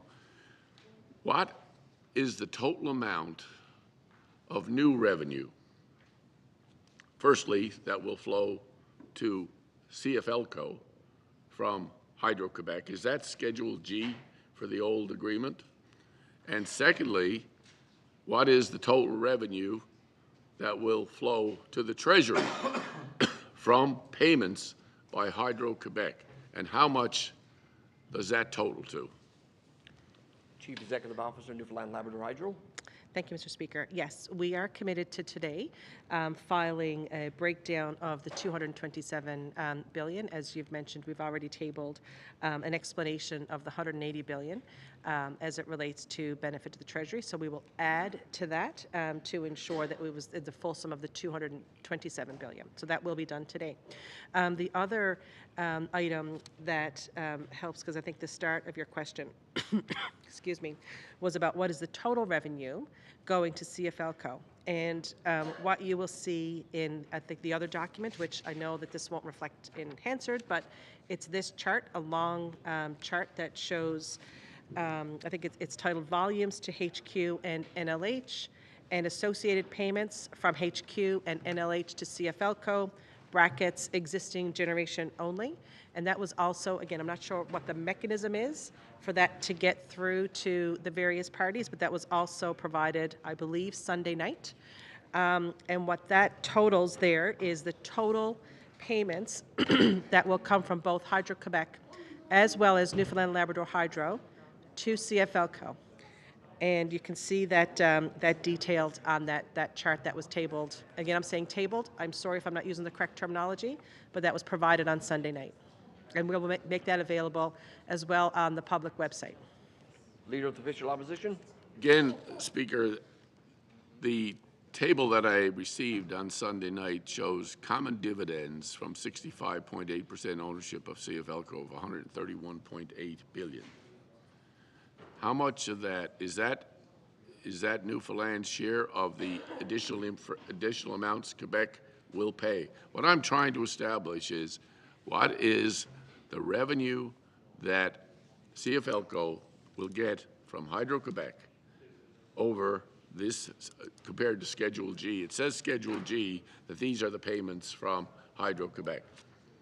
So these are gross payments to CFLCO from Hydro-Quebec. And they total how much? Chief Executive Officer, Newfoundland Labrador Hydro. Thank you. On Schedule G, so if the question is, what are the payments from Hydro-Quebec to CFLCO, Schedule D details, excuse me, the forecasted payments, and they total $195 billion. And so, but I think the question also is surrounding what goes to Treasury. So this is where, again, I'll go back and say, the MOU is between the utilities. It is not between government. So the MOU details what goes from Hydro-Quebec to CFLCO.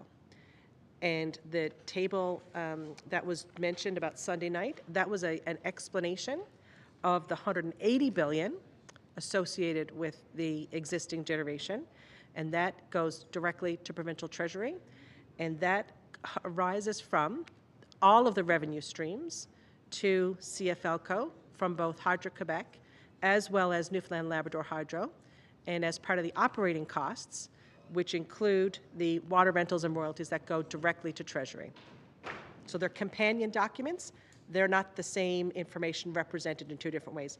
One is payments to CFLCO, and the $180 billion is a separate explanation that is provided and calculated outside of the MOU, because the MOU is not between Newfoundland Labrador, Hydro-Quebec and the provincial government. Leader of the Official Opposition. Speaker, I'll go back and try this again. These are, first of all, these are all forecasted payments, correct? Forecasted payments. So I'm looking at Schedule G. These are payments by Hydro-Quebec to CFLCO from 2025 to 2075. They add up to X again. What was that amount? Sorry. Chief Executive Officer. $95 billion. Leader of Official Opposition. So that's the gross that goes into CFLCO from Hydro-Quebec, 195. And of that, 35% of that, technically, after expenses, though, you haven't factored out expenses or anything in this forecast. These are gross revenues, correct? Chief Executive Sorry. Officer. Yep, that is correct. Leader of Official Opposition. Just trying Sorry, for sorry, answer- sorry, for Speaker. broadcast. Sorry, Speaker. So 195 billion gross revenue over the period of this contract is what Hydro-Quebec will pay for the revised Upper Churchill contract. That's the estimate, that's the forecast amount. Coming from that, that goes into CFLCO. CFLCO will then pay all of their expenses, their debt, whatever, and then what's left, a portion of it, what's left will be distributed 65% to, for sake of rounding, to Newfoundland Hydro and 35% to Hydro-Quebec. Have you got a forecast of what that net amount might look like? Chief Executive Officer of Newfoundland Labrador Hydro. My apologies for asking, but when you say the net amount might look like, I'm not sure what you mean, because that is the... Leader of Official Opposition. Sorry, yes, what I'm getting at is this is gross revenue. So this gross revenue goes into CFLCO, it's 195 billion. Somewhere along the line there are expenses. Have you estimated what those expenses are when you're doing your talk, and when you talk about how much revenue is going to flow to the province? Are we simply talking gross revenues or are we talking net? Because if we're talking net, then there must be somewhere, somehow, that someone has said 195 billion flowing in through Schedule G to CFLCO. There's a series of expenses, debt, whatever has to come off of that. There's a net amount left that will be distributed between Hydro, Newfoundland Hydro, and Quebec Hydro, and that is technically what's left to go to the Treasury. So I'm just trying to get a handle on what that amount is. I don't want to factor in any of the preferred dividends or the water rentals from the things that we get now. I'm trying to establish the new revenue, that stream that we're going to get from as a result of this deal. We know there's more revenue coming in. I'm just trying to get to understand exactly what that looks like.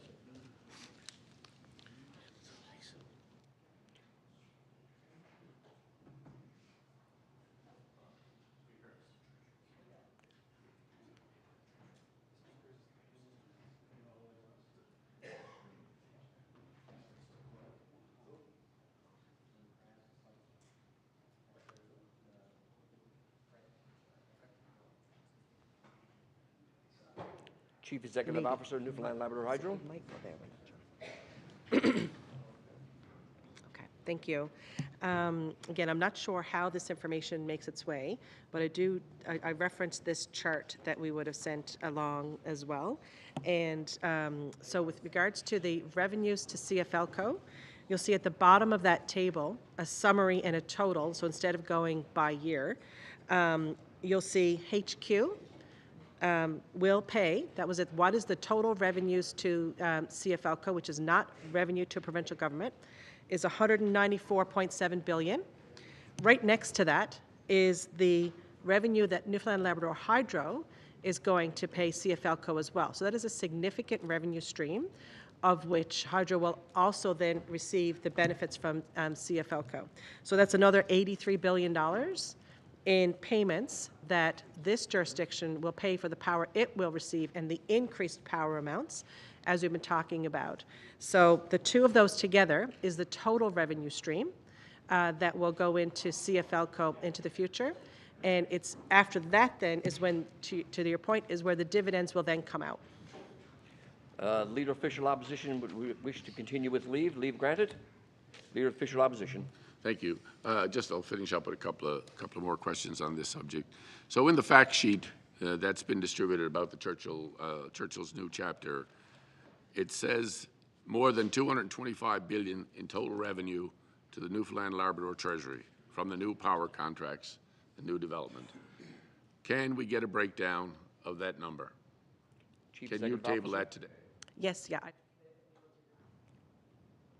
Could you Hey. repeat that? I don't think Hansard got that. Okay. Chief Executive Officer, Sorry, Mr. Speaker. Yes, I've committed that we will do that. Leader of Official Opposition. That will conclude my comments for this morning. Thank you. The Honourable the Government House Leader. Just to make a quick comment, that I know the CEO from NL Hydro is committed to tabling documents. I don't think that she's permitted, that's fine. But anything that she has committed will be tabled through me as Government House Leader. The Honourable Member for Humber Bay of Islands. Thank you, Speaker. I'm going to stand and take a few minutes just to speak on a few things that was brought up earlier.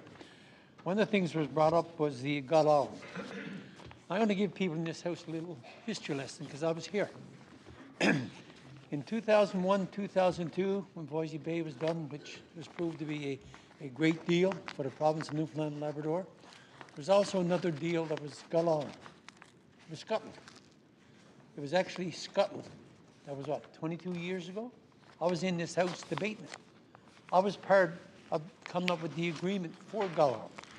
So 22 years later, almost 23 years, we're back here again about Gulf. Nothing done. And the deal, and I'm going on memory, I always remember this, that Quebec was going to do the deal, and it came down that they couldn't do it. There was loans from government. The number 6 was that this deal would fail if the government of Newfoundland and Labrador became bankrupt. So with the opposition at the time and the public outcry and a few people resigning, the deal was scuttled. And here we are again today, 23 years later, talking about the power of Gulf and the jobs. And I feel strong that we should try to do something with Gulf. I really do, because we put it off now for 20-something years. And I remember we had it, the deal was out, the jobs, we started some to work on it, but it didn't happen. And here we are again today. Now we got almost the same deal. Quebec is going to take it. Quebec is going to go with it. Quebec is going to pay for it. Cost overrun, Quebec is going to take care of it. Same thing, almost the same thing that we had back in 2021. And I was here. No other member in this house was here that went through that. And it was just thrown out. So we have somewhere along the line, we got to put safeguards in, absolutely no doubt. But somewhere along the line, we have energy there that we should find some way to develop. And I heard the opposition talk about today is up in Quebec. It is. Under the agreement, it is. But isn't it better to try to take a chance to do it than wait another 23, 24 years to get it done? I mean, I was here. I went through it. I went through every part of the detail. Back then, and I will give the Premier today of Roger Grimes credit, he would come in with the agreement and say, here's the agreement. Take it home, ask whoever you want for details, questions, come back. And we did that day after day, week after week, until we had something that we thought we could sell best for Newfoundland and Labrador. And it never happened. So this idea that Quebec is in control, yes, they are. They were in control back then also. But we have to try something. And I could ask the CEO later that if Quebec don't go, we still have this ability later to go ahead and start the project at Gulf. I'm assuming I'll ask the CEO. CEO of Newfoundland and Labrador. So the answer to the question is, if Quebec chooses not to proceed with Gull Island, their exclusivity ends, and we absolutely have the ability to pursue that project with another proponent. Member from Brave Islands. So that's the question on it. So they still have the right to do it. 2021, and it was 2001, when this came up, we had this in place. So I want to put that in context.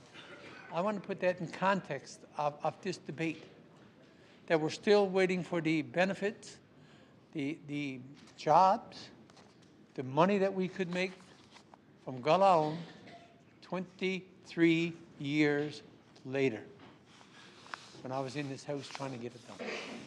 So just keep that in context. And I heard The history is bad.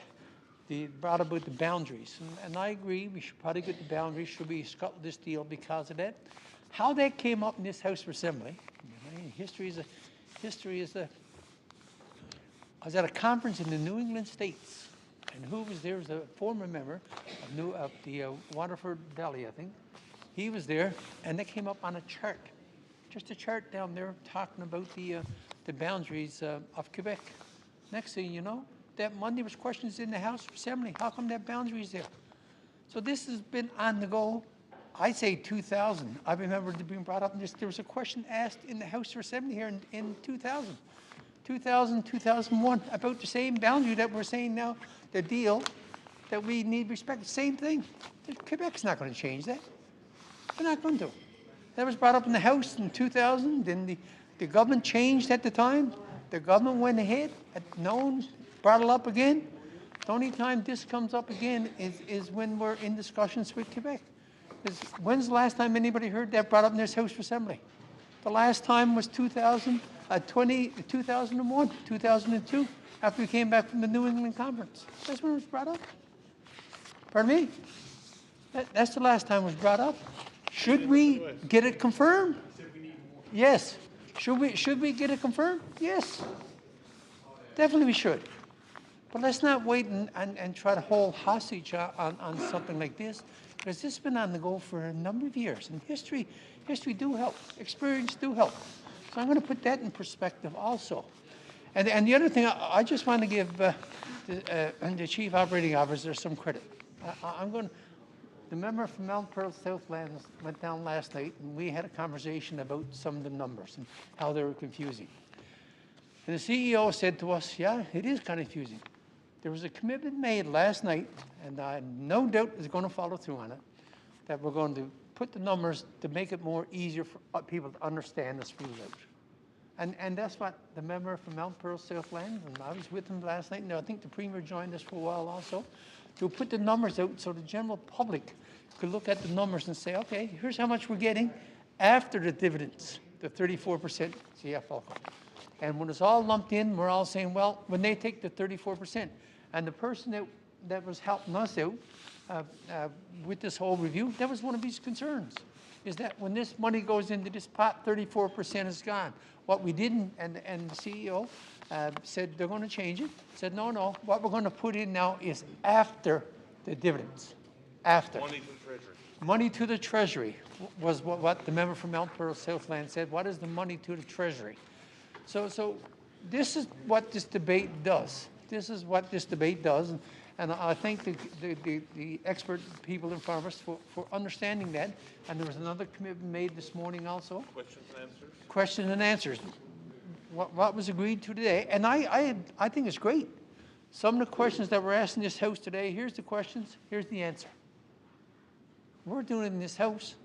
So if we can, online, add some of the questions that were asked here and some of the answers, so the general public will know. That's the whole idea of this here. The general public will know. And then I still think the oversight, we need some kind of oversight. I really do. To look at the MOU, and then also to follow it on through. I feel that. So I'm hoping that will come up. But again, I just want to stand again, and I'm not saying anybody's right or wrong on any of this, but I just want to give the history of it, the history. Because if that project had to go back in 2001, 2002, we'd be having benefits from it now, but it didn't go ahead. So I'm not saying that this should go ahead until Hydro-Quebec does their due diligence and the Newfoundland Hydro does their due diligence. But the history is that 23, 24 years ago, this was all in place to go. And I was a part of it. And the Premier at the time had it pretty ironclad. But then for opposition in the province, and it was scuttled. So I can see it's 12 o'clock. I'll take my time. I'll save that other minute for later, Mr. Speaker, and thank you very much. The Honourable, the Deputy Government House Leader. Thank you, Speaker. I move that this House do now go to recess until 1 p.m. And seconder? Seconded by the Minister of Municipal and Provincial Affairs. This House to stand in recess to 1 p.m. this afternoon.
please. Before we begin this afternoon, I'd just like to welcome people into our public galleries again this afternoon.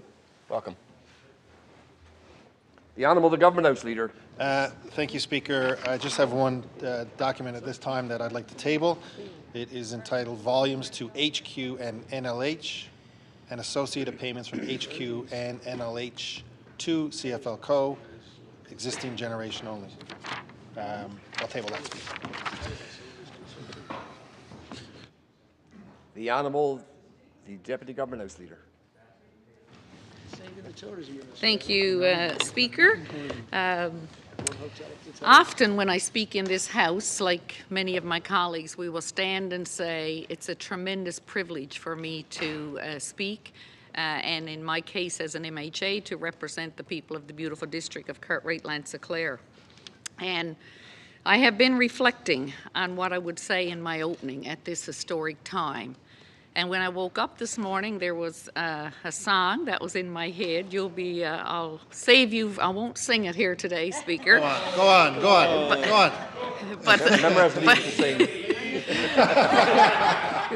so some of my colleagues will know it, I'm sure, but I'll give you a verse of it. There's a land of boundless beauty where the untamed rivers run, where majestic snow-capped mountains rise to meet the morning sun. There are silent, sunlit valleys, undiscovered, unexplored. It's a land for free of spirit. It's a place called Labrador. And I have to start with that as a fiercely proud Labradorian. And I know that I have colleagues in the House from Labrador, some like me still privileged to live in Labrador and call that place home. And so I'll talk about that sort of as I move throughout. But what I wanted to say, and I said it in Goose Bay when I flew up with the Premier on the 14th of December, and we addressed folks in that really full auditorium that day, the Lawrence O'Brien Centre, and it was interesting, Lawrence's role and some of the history, and to do that in a place that was named after him. I'm always mindful that we do stand on the shoulders of those who came before us.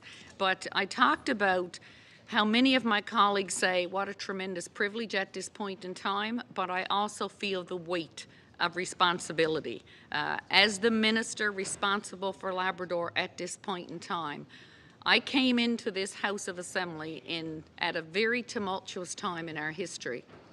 In 2013, we had a mega project that was sanctioned for $6.6 billion. I think we ended up over $13 billion by the time it was all said and done. And I was going back through material and I was reading some of my comments in a PMR that I spoke to in March of 2014.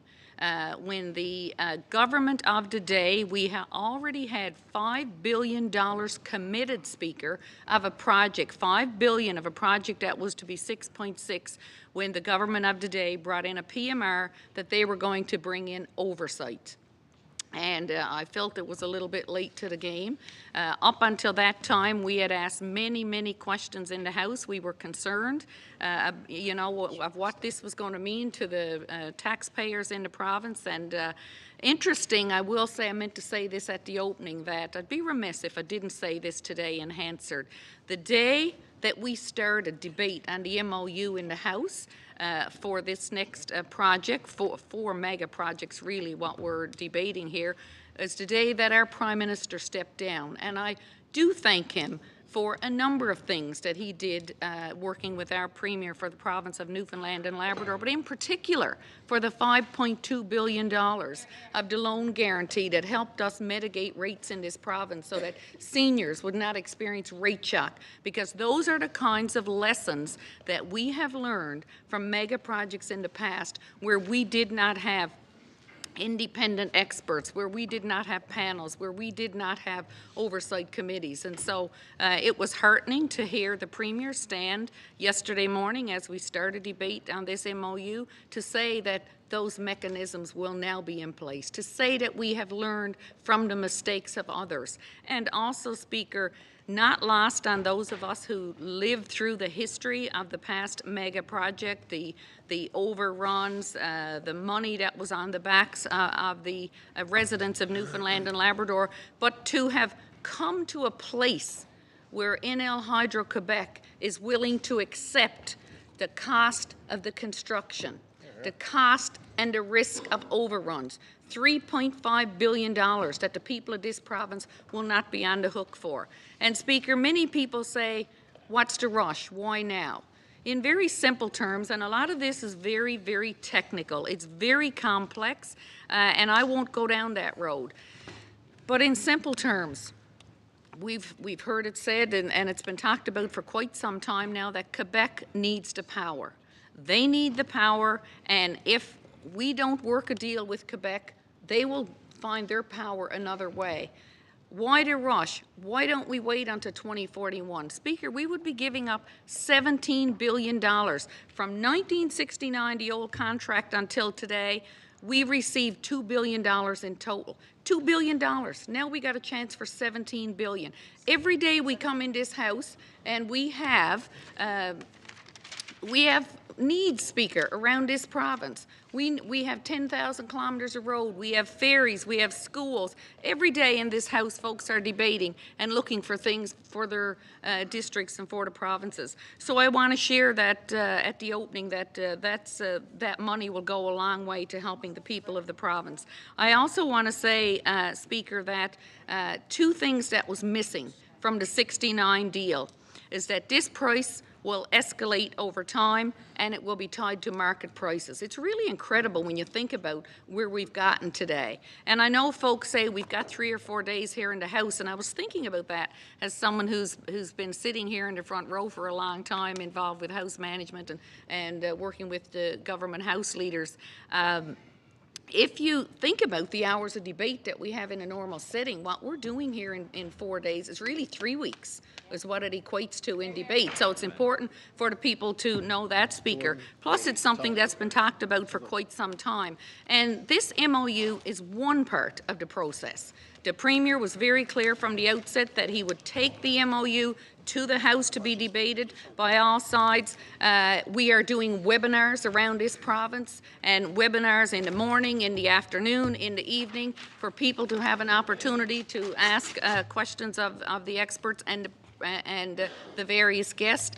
And the Premier have also committed that in 2026 the agreement will come back. Quite a contrast to the mega project that in my early days, a little bit more than a decade ago now that I was here in the House, and what we experienced and what our whole experience was. I think one more comment I wanted to make on the project. There's tremendous misinformation out there in social media, tremendous. They take one snippet and that's all they understand. And one of the things that I wanted to put on record here is that when you look at the combined ownership of all of the new development, 65% of that goes to NL Hydro, and 35% is Hydro-Quebec. And it's important that we note that, because we've seen a lot of different figures thrown around, misinformation. Speaker, I've read this. It's been a long time ago, but the last couple of days sitting in the House, I've been thumbing through the Muskrat Falls, a misguided project. And it took me back through such a tumultuous time in Labrador in particular. We were traveling to Labrador for months, being met with protest. You'd go into an office for a meeting, and when you came out, you were literally walking over bodies. It was a really difficult, challenging time. People were protesting at the gate at Muskrat Falls. Actually went in at one point. People that I represent went to jail. They went to jail because of the injustice that happened around that whole project. Then we see in the report, Speaker, the joint panel review, again and again and again.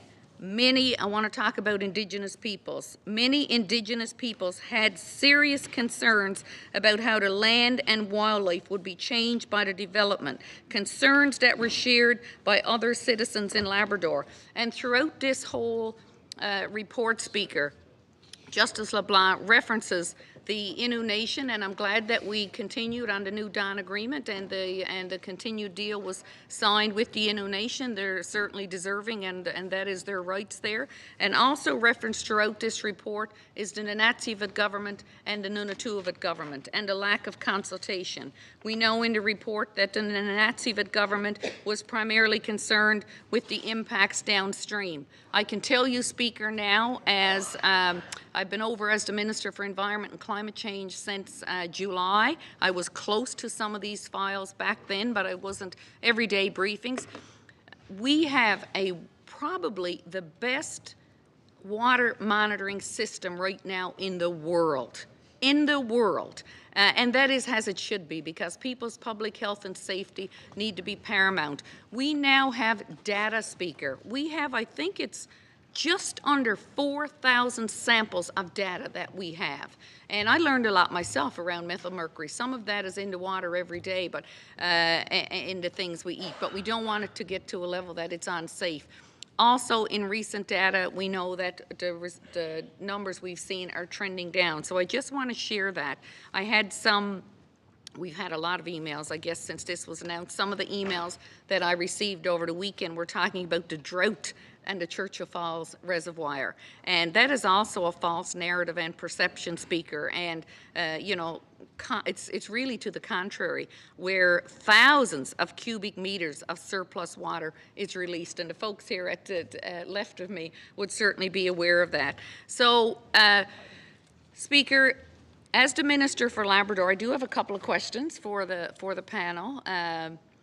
We have a history where Labrador have not felt always included. This world-class asset that we're talking about developing sits in the heart of our territory.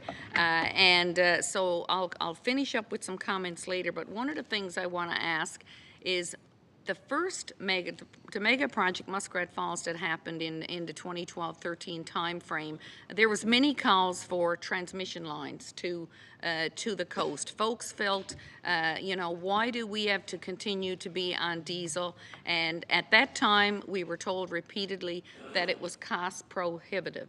And now we have a deal on the table that is going to be $1 billion a year.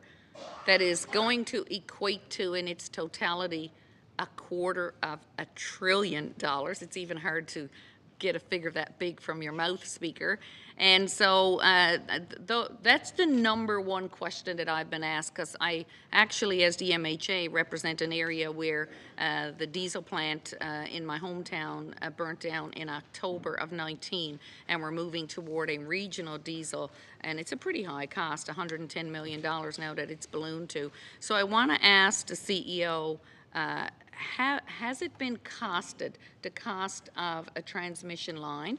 And I'll ask them both so you can answer them together in the interest of time.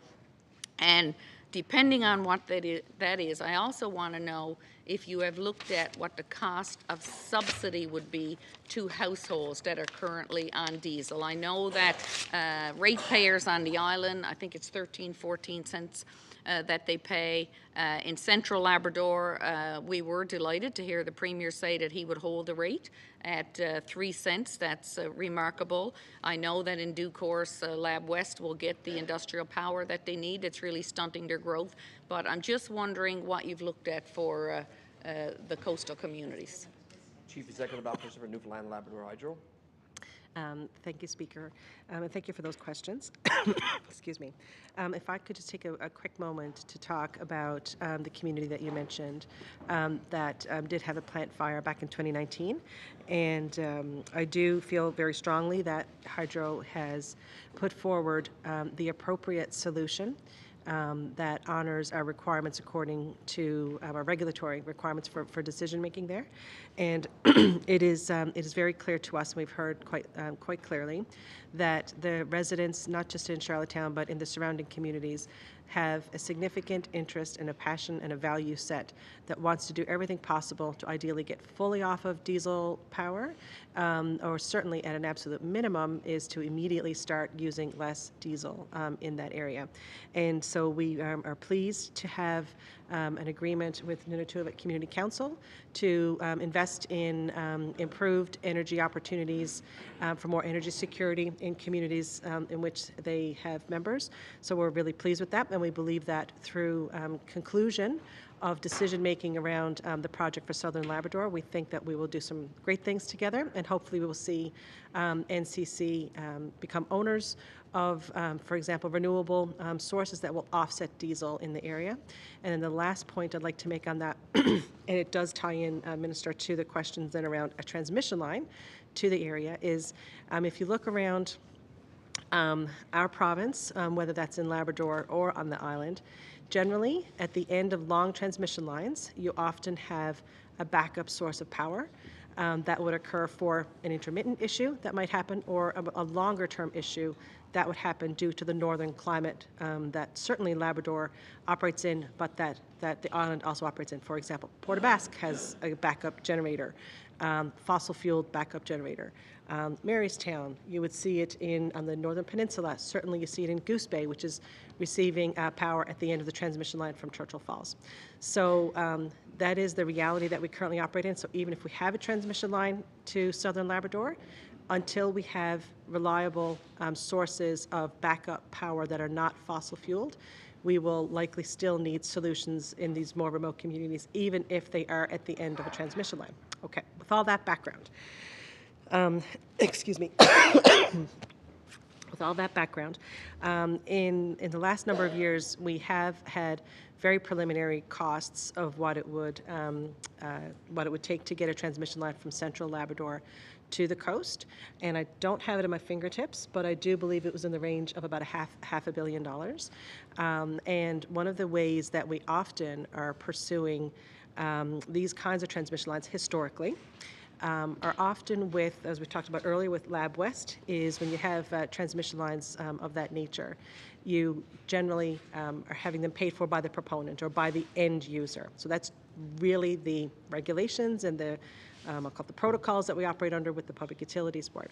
So when you have the opportunity, for example, to Lab West, to have a transmission line which would be primarily paid for by the mining companies, but you can squeeze out some extra megawatts for more residential type development, that kind of thing. So that is how those costs end up getting paid for, is generally by the proponents, which would be generally the mining companies, but you would have access to some additional power for residents and those sorts of things.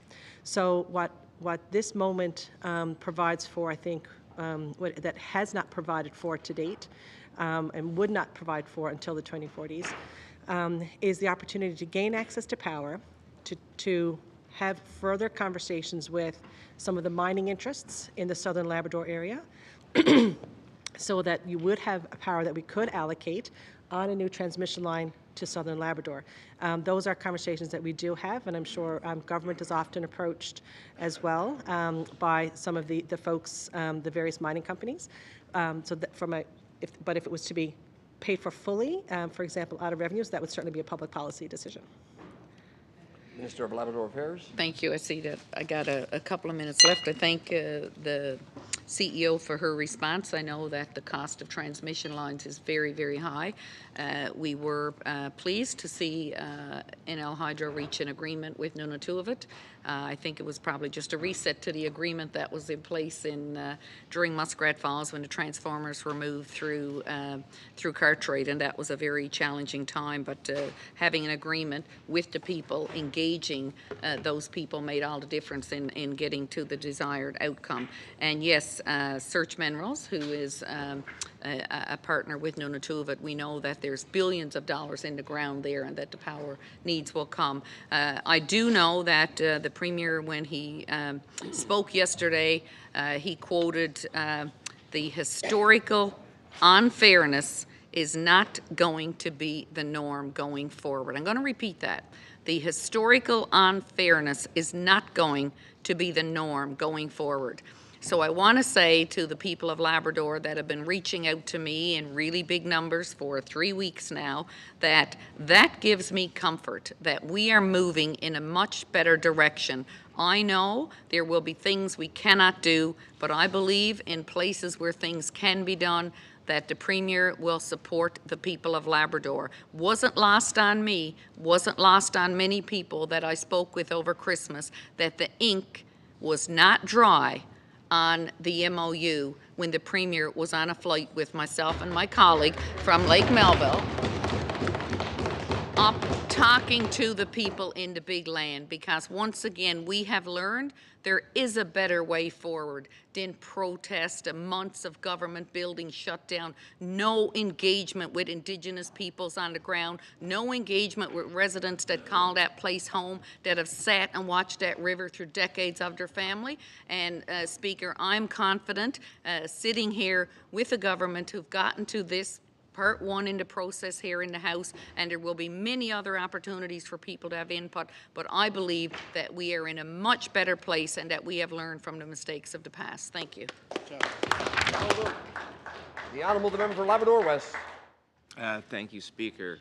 I only got my 10 minutes here, but I got a few questions regarding, I guess, labor and about the hiring process and who you've engaged so far. So I'm not sure, like, it will go to Hydro or maybe for government for I guess based on policy. But first of all, this is the Federation of Labor. They've also come out and asked, looking for a long-term collaborative strategy for labor needs for these projects.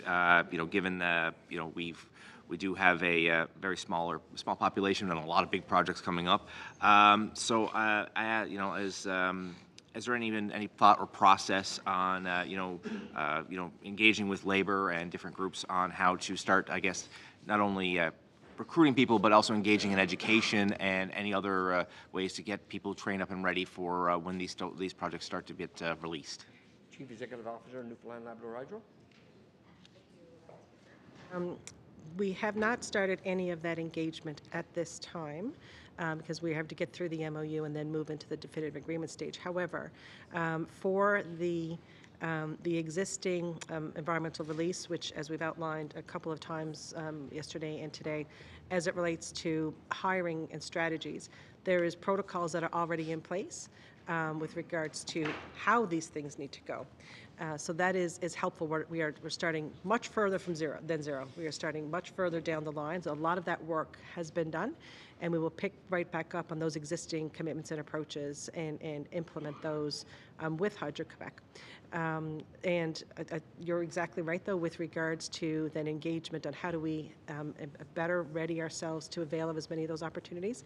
I've been talking about that myself quite publicly, and I'm looking forward to working with both those industries as well as government to ensure that we are as ready as possible for all of those opportunities.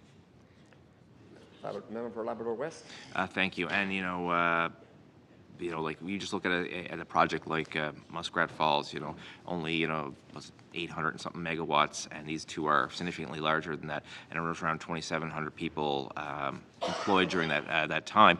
Has any preliminary work has been done on to maximizing the amount of people we can get to work there, but also has any been lessons learned from that project? Because I know there was some stuff back then that are being reviewed or looked into for the process, making sure ones we're getting qualified people, but also to make sure that that any training or anything that's related to these projects can be done in-house or in the province to make sure to maximize the benefit for well, obviously Innu, Labradorians, Newfoundlanders. Yes, yeah. Sorry. Thank you, Speaker. I will start and certainly ask if my colleague would like to jump in. We have the benefit, I think, of having some folks that were part of both the creation of and the monitoring of the benefit strategy from the previous project, and so we have a lot of that history directly, I'll call it in-house, of where we could do better next time, how we could improve things. So we will be able to avail of that, and certainly we will work to get that feedback as well from various industry groups and various unions, those sorts of things, to make sure that where we can, we will improve as much as is possible and maximize on the benefits that are available to us. Member for Labrador West. Thank you, Speaker. Have any engagement with stakeholders or anything like that, or preliminary engagement? I understand, like the MOU, then we have to go to definite, the agreement side of things, and then go on forward. But has any preliminary talk been done, with labor or, the university or the College of North Atlantic on how we can do integration into, with the labor force and the skills required, because, it's a very broad spectrum of skill that's going to be needed for such projects, from transmission to power housing to even to the engineering and administration side of things. Has there been any talk with these groups to make sure that, that they're aware of what's coming up and that they can make themselves ready as well? Chief Executive Officer. Thank you, Speaker. So, no, there hasn't been any, I'll call it specific new conversations associated with this MOU since the MOU has been signed. Certainly, Newfoundland Labrador Hydro would participate in various forums to talk about the builds that we do have coming and the kinds of projects that are coming. So to give those folks a heads up so they can get their gears turning and get us ready when we have some of those conversations. But now this needs to get a much bigger and brighter spotlight on what those sort of opportunities look like. As you've mentioned, this is just from the briefing that we had, and it lists out equipment operators, carpenters, electricians, crane operators, line workers, office workers, accommodations workers, and I just added a few more here written in today: engineers, safety professionals, documentation professionals, accountants, I think somebody mentioned earlier, catering. That's during construction. I mean, after construction, we have all these new assets that we have to operate as well. So there's highly skilled additional jobs that will be required to run these facilities long term. And as I mentioned earlier, once we get access to power, more than a decade earlier than we would otherwise, those are also going to have those additional knock-on job effects. So it is time for us to begin those conversations with those groups to ensure that we have as many people as possible ready. There's a lot of jobs that we will need to fill, but we have to do everything we can today to be ready for that.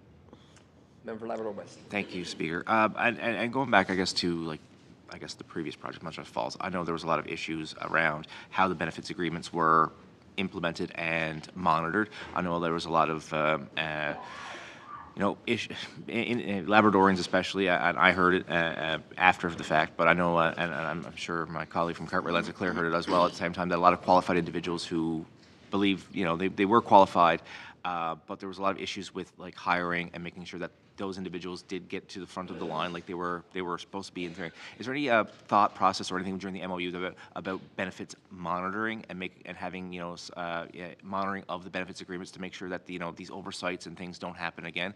It did create a lot of animosity in Labrador about hiring, and it did create a lot of a lot of people were very hurt that they were qualified, they trained up, they went to school, they did all the right things, and still at the end of the day they never got the job. So is there going to be any benefit monitoring or oversight to make sure that what happened at Muskrat Falls and a lot of that stuff won't happen again to Labradorians? Chief Executive Officer. Yes, yeah, no, thank you for that. And anecdotally, I have heard from that as well, as that would be a concern. So I do think we have the opportunity to take those lessons learned as well from the execution of that and do everything we can to mitigate those risks go forward. And we, in the same way that, we think Hydro-Quebec is going to be a great partner for the development of these projects, we do have that very recent experience here that we can indeed take forward, do everything we can to include anything in the definitive agreements where it makes sense. That is still yet to negotiate. One of those definitive agreements is the joint development agreements, and that's an opportunity for us to do, where we can, to take the legal obligation that Hydro-Quebec will have to abide by with regards to the hiring protocol and the benefit strategy, to try to incorporate those into the definitive agreements. Again, it's a legal requirement, they have to abide by it, but it's the implementation of.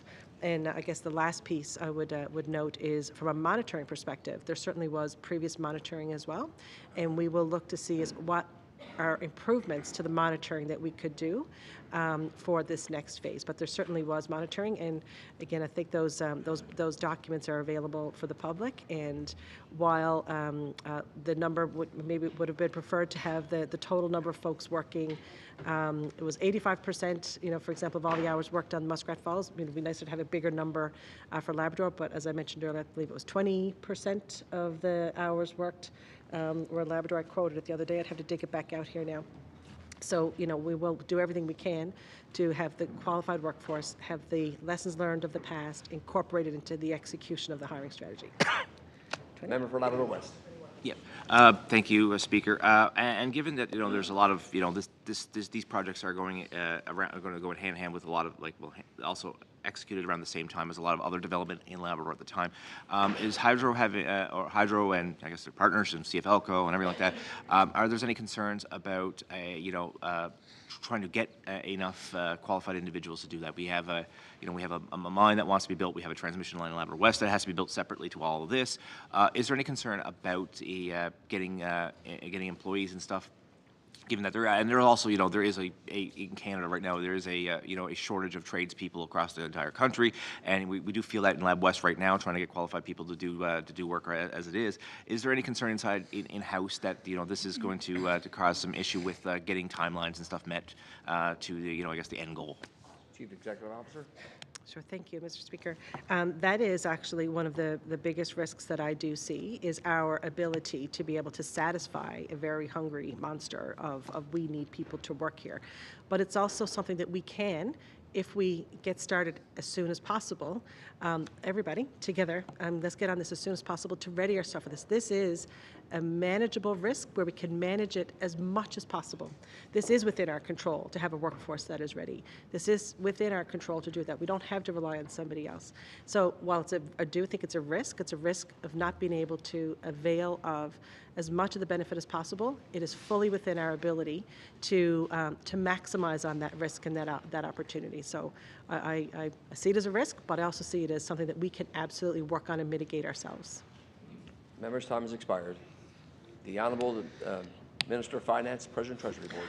Thank you very much, and I want to say to you both, to the three of you, thank you for your patience, your professionalism, and the clarity in which you've responded to these answers over the last, I guess, 2 days now.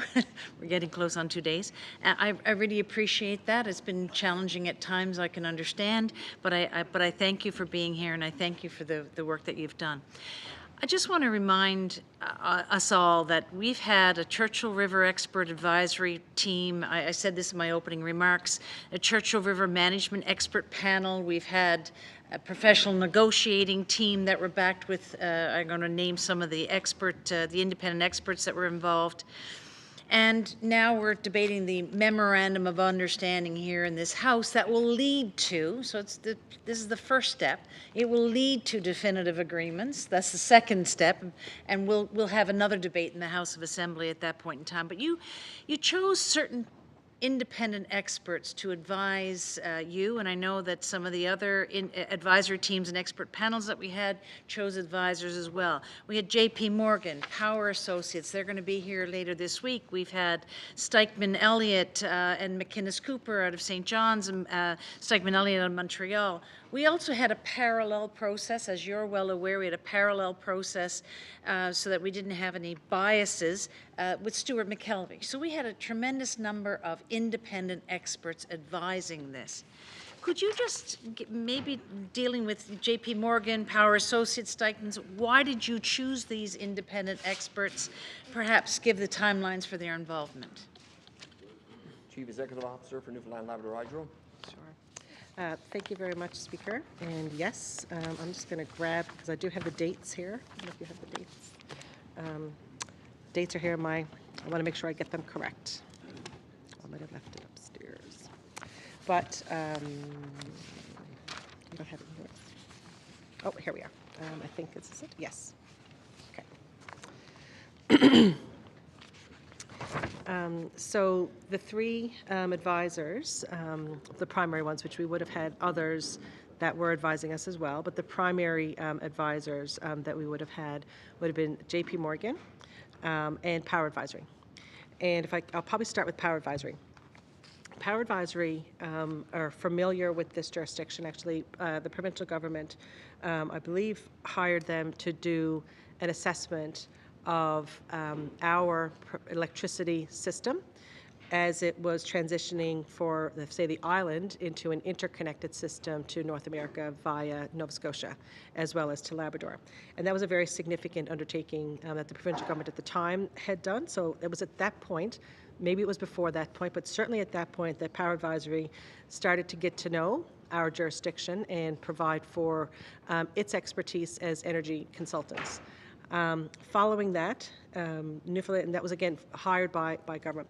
Following that, they also advised Newfoundland Labrador Hydro during the reference question of 2019 that the Public Utilities Board executed, where they were seeking solutions for rate mitigation options. And so Power Advisory became very aware as well at that time of the history around that project and what rates look like and those sorts of things. So Power Advisory had done 2 significant packages of work in this jurisdiction, so very much understood us.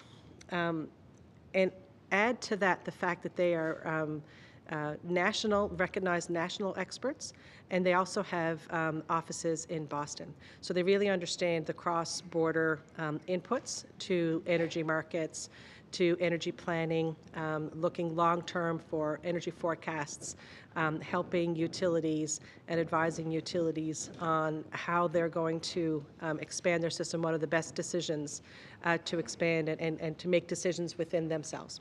So all of that together, when it came time for us to gather advice, external advice, and expertise on what should feed into our decision-making for what does maximizing the value of this river look like, we chose to engage, and this applies to JP Morgan as well, but I'll start with Power Advisory. Excuse me. Power Advisory were selected to help us with the Churchill River Energy Analysis Team. And then we used them when we completed that analysis, and then we certainly used them in the actual negotiation process. And again, they are well-known and well-quoted nationally as experts in advice around energy matters. I can keep going now about JP Morgan? No? Okay. Minister of Finance, President of Treasury Board. Thank you. I'm just noting the time. That I only have a few minutes. So is it clear, can I be clear to say that you chose the best experts available to you? So the Power Associates, JP Morgan, Steichmann's are the leads in energy management in the country, probably around the world, some of them. JP Morgan, of course, is known globally. Would that be fair to say? Chief Executive Officer. Yes, that would be fair to say. Minister of Finance. Thank you. So, and as you know, the Premier yesterday did announce another expert panel that will provide third-party independent advice again. So again, going to that third-party independent advice is going to provide it on as we negotiate the definitive agreements. And it is likely that some of these independent advisors will be engaged as well. Are there other leading, you chose these particular ones, are there other leading, and you don't need to give me their credentials, just tell me, are there other leading advisors that you would likely have tapped as well? Chief Executive Officer. When it came, this moment required the best possible advisors we could get. Are there other firms that could provide for advice? Perhaps, but we wanted the best possible ones that we could secure, and we absolutely believe that we secured the best possible advisors that we could purchase. Minister of Finance. Thank you very much. That was helpful. I'm going to move to Schedule H of the MOU, if that's okay. There's details there on the payments from Hydro-Quebec to Newfoundland Labrador Hydro, and we've talked about that yesterday. These are it's a totaling $3.5 billion net present value, $4.8 billion nominal, and will be made between 2025 and 2035, and that's for the equity, as I understand it, the equity requirements of the new development projects. Can you confirm that? And secondly, do you think this is sufficient for the Newfoundland and Labrador equity portions of those projects? Chief Executive Officer, Newfoundland Labrador Hydro. Thank you, Speaker. Yes, excuse me. Schedule H details the forecasted payments from HQ to Newfoundland Labrador Hydro for its equity portions of the projects. You'll note that it is $4.8 billion in nominal dollars, and the first 3 years on an NPV basis, it's $1.3 billion. And so that's the non-conditional money that we would receive even if the projects do not proceed. But to get to the question about, do we believe that this is adequate to cover our equity requirements for the projects as we currently see them? And the answer is yes. We believe that the payments that we've negotiated here for our equity requirements do indeed cover the equity requirements that our province requires. Mr. Finance? Thank you very much. So we've eliminated what I'm going to call that risk of having to put in more equity into these projects as we move forward. And of course, the expansion, CF expansion and the CF upgrades, of course, our equity is already in there, but we will have, it'll be 100% project finance, but there will be deemed equity, so we will get payment from that, and you can confirm that when you next speak. The next question, and this is again around risk, because I think it's a very important, these are very important questions to understand, for the people of the province to understand. Can you describe how the risks are mitigated in especially the Gull Island project, and the CF expansion projects? Those are the two that specifically, but you can also talk about the other two as well. Those are smaller projects, but I'm just, in the interest of time, maybe go to how are we mitigating risk to the people of the province of Newfoundland and Labrador in the Gull Island project, in the Churchill Falls expansion, and then if we have time, the other two. Chief Executive Officer? Yes, and to give my voice just a little break, if it's okay, I could have my colleague respond. Vice President, Newfoundland Labrador Hydro? Yes, thank you, Speaker. Happy to take a couple of minutes to talk about risk mitigation in these projects. So as you can see in the MOU, for the two large projects and the largest projects, they're all large projects, but for the two biggest that will have their construction managed by Hydro-Quebec, and obviously for which there is an option payment of $3.5 billion should the projects go ahead, and it'll be 1.3 if they don't go ahead. The risk is mitigated in that there's a limit in the amount of equity that Newfoundland Labrador Hydro has to provide to those projects, and there's also a section of the MOU that lays out that our equity ownership share of those projects shall not be diminished. So if, for example, after we do the studies, because keep in mind we have to do some significant study work in the next couple of years to really take the work that's already been done historically on Gull Island and less so, of course, on CF expansion, and really round that out and get a more complete picture before we can move to a decision. Once that work is complete, we'll have a good understanding of what those actual costs will be.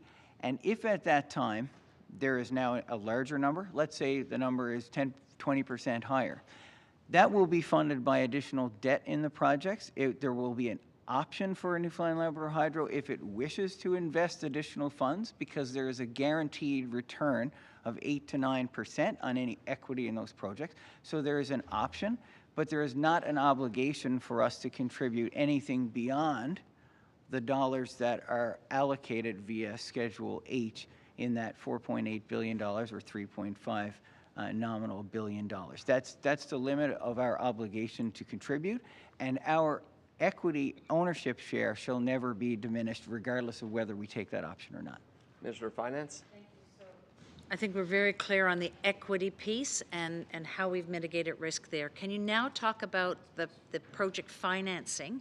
As I understand it, we have a guarantee by Quebec on the completion of the project, a guarantee during construction of the completion of the project, and or that's what I think I understand, that if the project costs more, that they would cover that. That's what I understand. Maybe I'm confused. But also we have a cost plus power purchase agreement. Maybe you can start there, that if there's a cost overrun, like we saw in Muskrat Falls, there's a cost overrun. Gull Island costs a lot more than we had anticipated it would cost. Just talk about the risks there and how we're mitigating them. Chief Executive Officer? If I could have my colleague assist there, please. Vice President of... Yes, so it's laid out in the MOU that all of the project costs are to be paid by the off-takers. So if there is an overrun, but if Hydro-Quebec, let's say, agrees that, you know, this overrun is acceptable to our ratepayers, we can still afford this by the Quebec ratepayers, and we all agree to go ahead with the project, then all of those costs become flow-through to setting the eventual price of the energy. So whether it's actual construction costs, whether it's payments to our Indigenous partners, whether it's environmental costs, all of the project costs, and that includes things like, you know, operating costs and, you know, for the employees that are there for the long term, water rentals, these types of things. All the costs flow through and are paid in their entirety by the off-taker of the power, which could be all Hydro-Quebec ratepayers, or there could be a small portion if we decide to recapture, then we will take our proportionate share.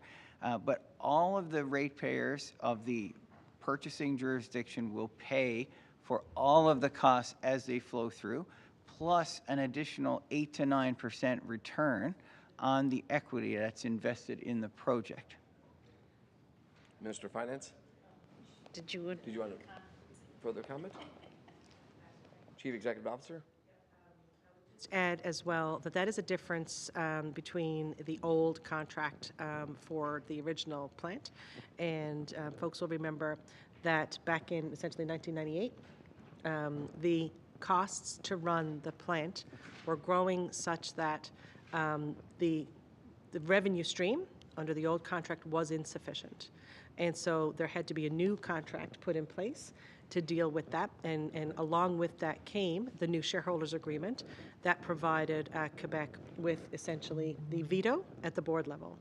And so for the new contract for Gull Island, so the next project that we're going to develop with Quebec, that is what the benefit of the flow through of costs is. So as we mentioned earlier, so as the costs will go up over time to run that plant, again, I talked about it earlier, so as we start to pay our PLTs more over time, as you start to pay your plant operators more over time, as you start to see increases in costs for maintenance of your equipment, all of those costs will grow.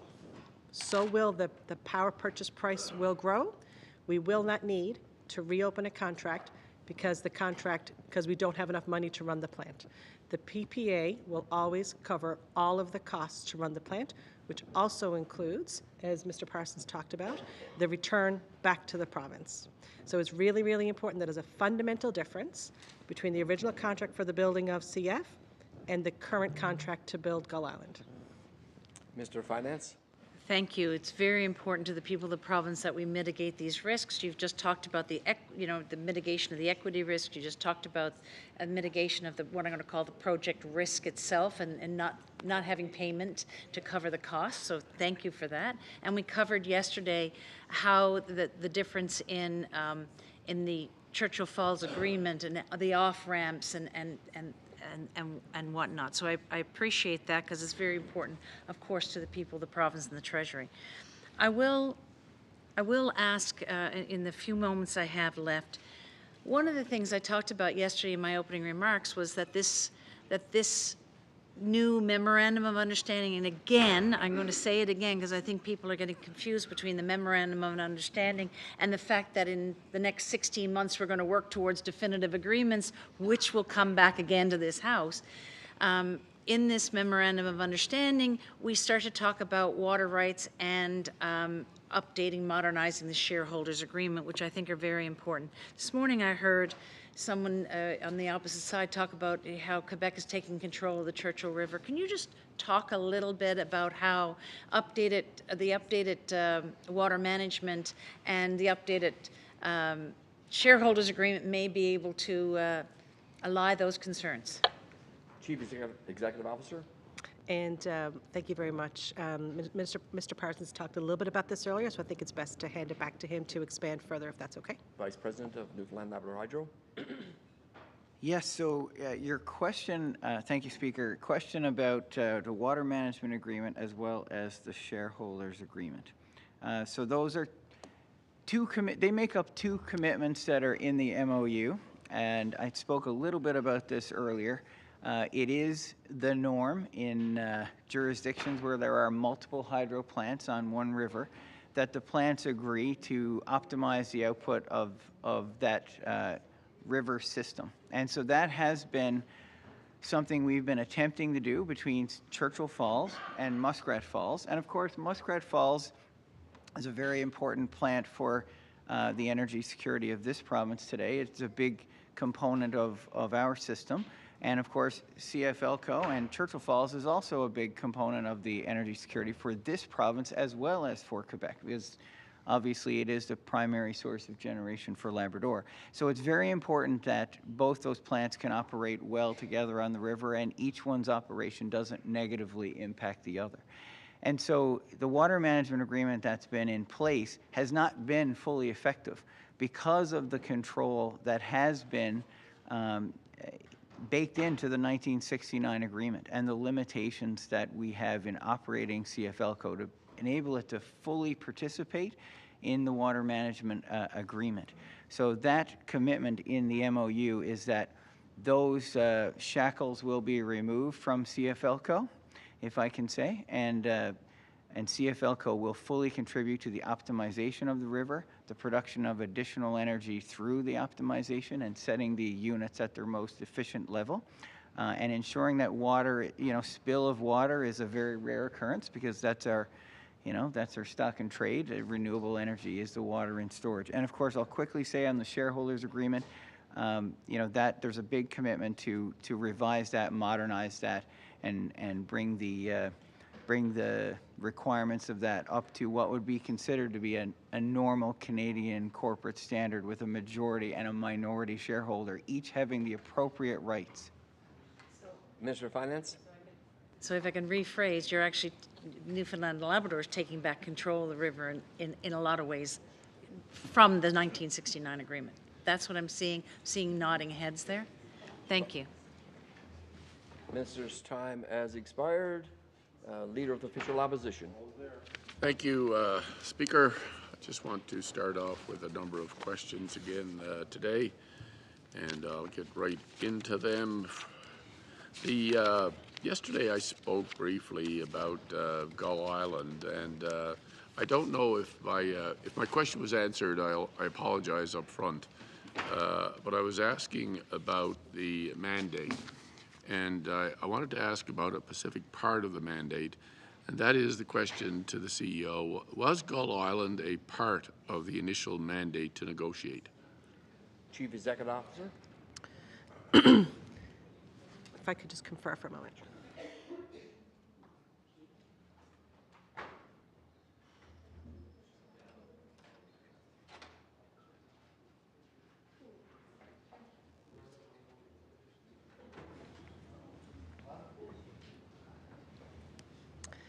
Thank you.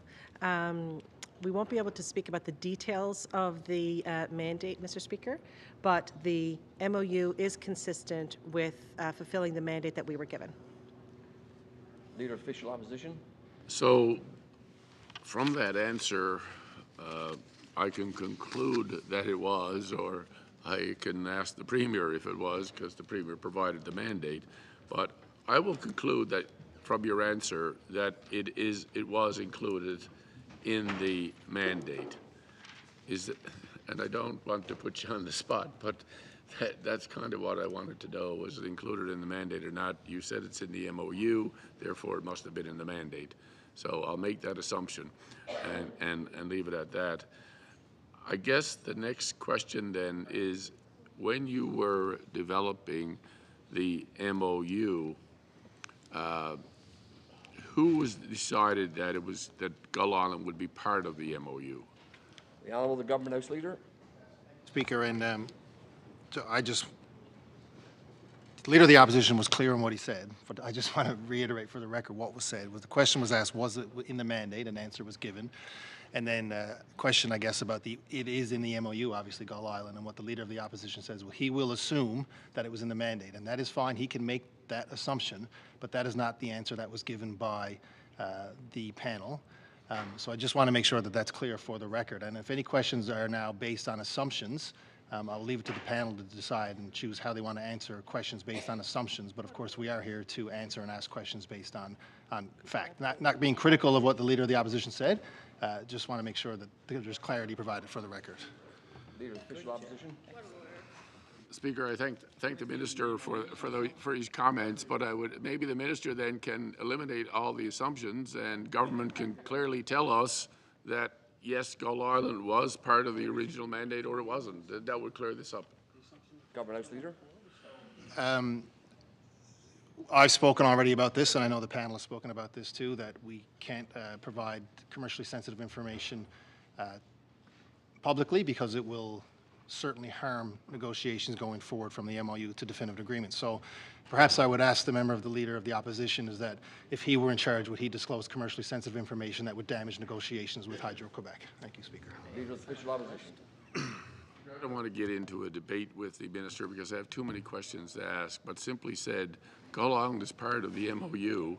It was a question of whether or not it was included in the mandate letter, because there's 4 components to this, or wasn't included. So if they don't want to disclose that, if they don't want to tell us that, I'll stand by that. I'm not sure how it interferes with the sensitivity or anything like that, considering it's already in the MOU. So I'll move on. There has been past interest in Gull Island, including the massive Australian company Fortescue, and I'll apologize if I've pronounced that wrong, back in 2021. I asked the CEO, did you or your office ever meet with Fortescue?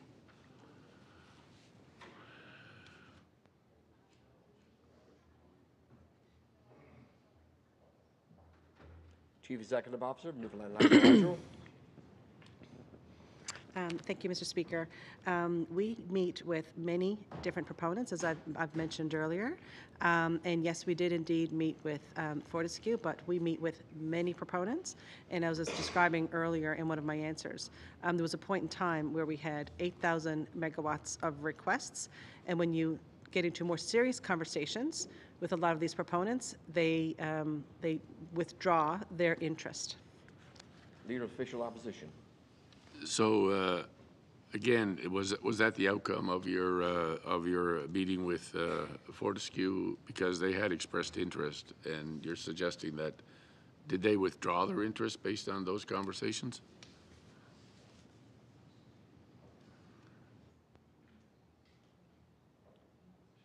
Chief Executive Officer.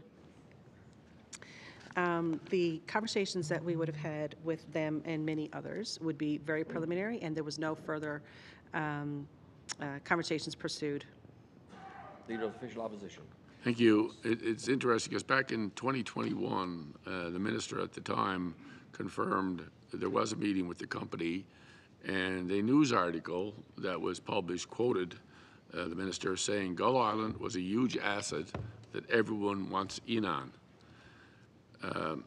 So I guess I go back, based on that comment, I go back to the CEO and say, why didn't Newfoundland Hydro issue an open call for proposals for the development of Gull Island? Chief Executive Officer. Thank you. The mandate that we were given as a 3-person panel back in February of 2023 was to commence conversations with Quebec to determine if we could find an opportunity to maximize the value of the river. And so it was under that basis that we pursued, could we maximize the value of the river? And so that is why we chose those conversations with Quebec. Leader of the Official Opposition. So you were given no mandate to issue open call for proposals or anything like that, except the mandate to say, go and see how you can value or maximize the value of the Churchill River with Hydro-Quebec only. Chief Executive Officer. Thank you, Mr. Speaker. The press release on February 28th of 2023 indicates that it was announced that we would assemble an expert team to lead high-level preliminary discussions with Hydro-Quebec. So that was the ask at that time. And that is what we undertook over the last almost 2 years. So The Leader of the Official Opposition. thank you, Speaker. I look now and suggest that why would we not have made a public call for proposals in developing Gull Island when back in 2021 there was, quote, everybody wants in on it. I'm not sure if that's a question to the CEO or if that's a question to the government. But from 2021, there appeared to be huge interest in Gull Island and developing it. And by 2023, your mandate was only to go and speak with Hydro-Quebec. So what changed? The CEO of NL Hydro. I'm sorry, would you mind please rephrasing your question? Back in 2021, the minister of the day and the news media were carrying the fact that the government was saying that Gull Island was and I'm quoting here, Gull Island was a huge asset that everybody wants in on. This is 2021. And by 2023, I understand when you were given your mandate, all of the options had been taken off the table except Hydro-Quebec. So there was no consideration provided to you to have an open interest call for the development of Gull Island. Is that correct? The CEO of NL Hydro.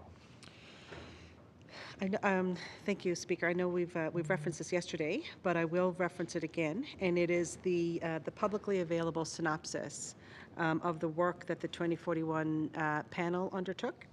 And what it indicated in, again, the publicly available information, it said that there are three main opportunities that were considered by the panel, and it's increased sales inside the province for electrification, as well as new and growing industries, increased sales to export markets, and a new arrangement for sales to Hydro-Quebec. And so when we undertook conversations with Hydro-Quebec, we obviously and certainly had the content of the 2041 panel available to us for advice, and certainly I was on the panel, and so was Carl Smith. And so this would have been informative. And if you look at those things that are listed there as opportunities, and it says they are not mutually exclusive, you will see those things contained and reflected in the MOU.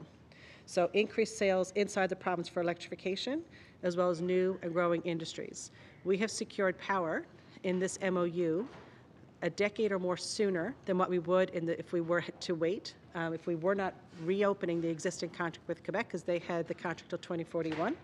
So, you know, you can say that that opportunity has been pursued and is reflected in the MOU. Increased sales to export markets. The pricing formula for the Upper Churchill indeed is connected to export market prices. And then a new sales arrangement to Hydro-Quebec. That also is indeed reflected in the MOU. So while we can't get into a lot of detail about the advice in the 2041 panel, this does clearly indicate what would be the general conclusions of what government should do at that time, and this is absolutely reflected in the results of the MOU that we're debating today. The Leader of the Official Opposition.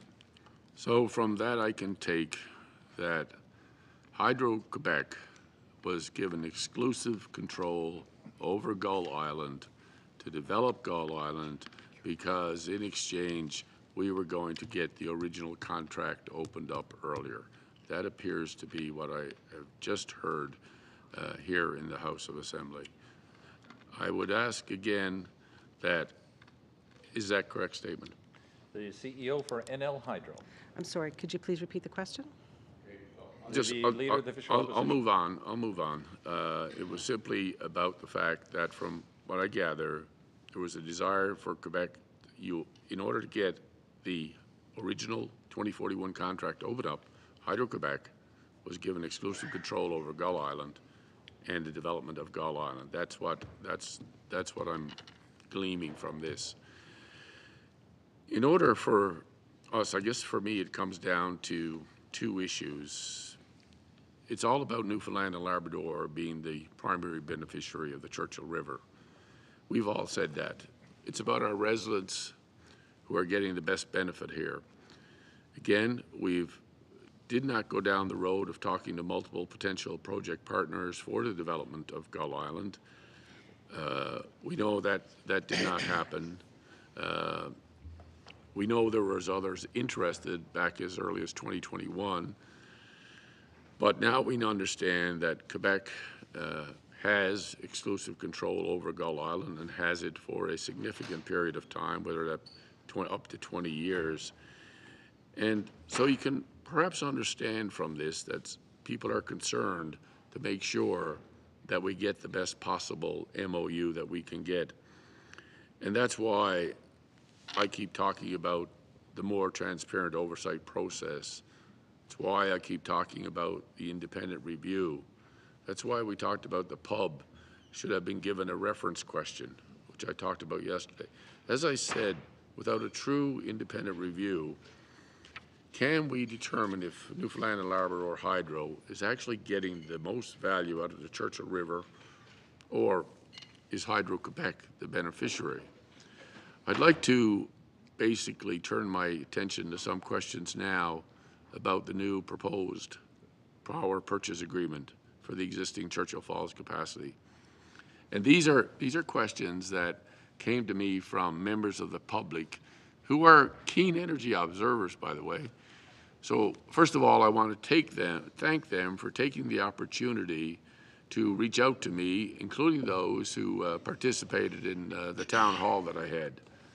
And I'll just go through these questions, and you can provide some answers to me. So one individual noted that Hydro-Quebec is out of capacity, and that on the coldest days in winter, Hydro-Quebec relies on Churchill Falls operating at as high a capacity as it can. They suggested to me that Hydro-Quebec needs Churchill Falls and its capacity. I would ask the CEO if she would comment on that assertion. The CEO for NL Hydro. Yes, thank you very much for the question, Mr. Speaker. Yes, I don't know if I would say that they are out of capacity, but they absolutely do rely on Churchill Falls. It is an integral part of their system. As their system grows over time, as a percentage, it will be a smaller percentage, but it is an important percentage always. I will not undervalue the value of that plant and that facility at all. It is an incredible resource for Hydro-Quebec. It is obviously why they want to continue the relationship with us. So yes, they do indeed rely on the capacity associated with that, as do we. The Leader of the Official Opposition. Thank you. This person called the MOU a capacity builder for Hydro-Quebec. This individual went on to outline that year-round capacity costs much more than energy sold on the spot market. So the person's question is, if this is a capacity MOU, then why is the power purchase agreement based in part on the spot market pricing? In other words, is Hydro-Quebec buying our power at a lower rate? The CEO of NL Hydro. They are thank you, Speaker. Hydro-Quebec are certainly buying the power now and for the next 17 years at a lower rate than it is worth, and selling it at a higher rate, both over the border as well as using it at a higher rate within its own province. And that exact observation highlights exactly why we set up the pricing mechanism as we did in Schedule F, which I know we've talked about it. But it is worthy to keep going back to it, because it's really, really important that the public understands that we took that concern and we de-risked that concern. And in particular, I highlight again on Schedule F, the fourth sub-bullet, that is also the replacement cost in Quebec, I think is one of the most important things to highlight there, is the replacement cost in Quebec. So as Quebec expands its system, the next source that's going to be built in Quebec is going to be a much higher cents per kilowatt hour than is going to be in the markets, in the spot markets. So it's really, really important to know that as the prices go over the coming decades, as they build new resources inside Quebec, that price per kilowatt hour will indeed go up. And it reflects, again, the firmness of this, and because that's the other piece I want to talk about there. The pricing flexibility, capture changes in the market value, and the fairness over the long term. It talks about based on separate energy and capacity pricing. That's the second sub-bullet I want to draw your attention to. I don't think I focused on that much yesterday. So the pricing methodology, either based on separate energy and capacity pricings or blended energy and capacity pricing. So this MOU absolutely does reference, which the existing contract does not, it references the evolving markets into the future, and that we do indeed need to capture the value of the capacity that the plant provides. The Leader of the Official Opposition. Thank you, and that goes to my next question, because you're right, Hydro-Quebec's CEO has recently told Radio Canada that the reason the MOU is so great for Hydro-Quebec is that their alternative would cost about 16 cents per kilowatt hour. So right now, I'd ask you to confirm that instead of having to pay 16 cents per kilowatt hour for replacement capacity, that Hydro-Quebec will get electricity, and again, these are numbers, for an average of 5.9 cents per kilowatt hour. The Leader, the CEO of NL Hydro. Sorry, just one moment, please.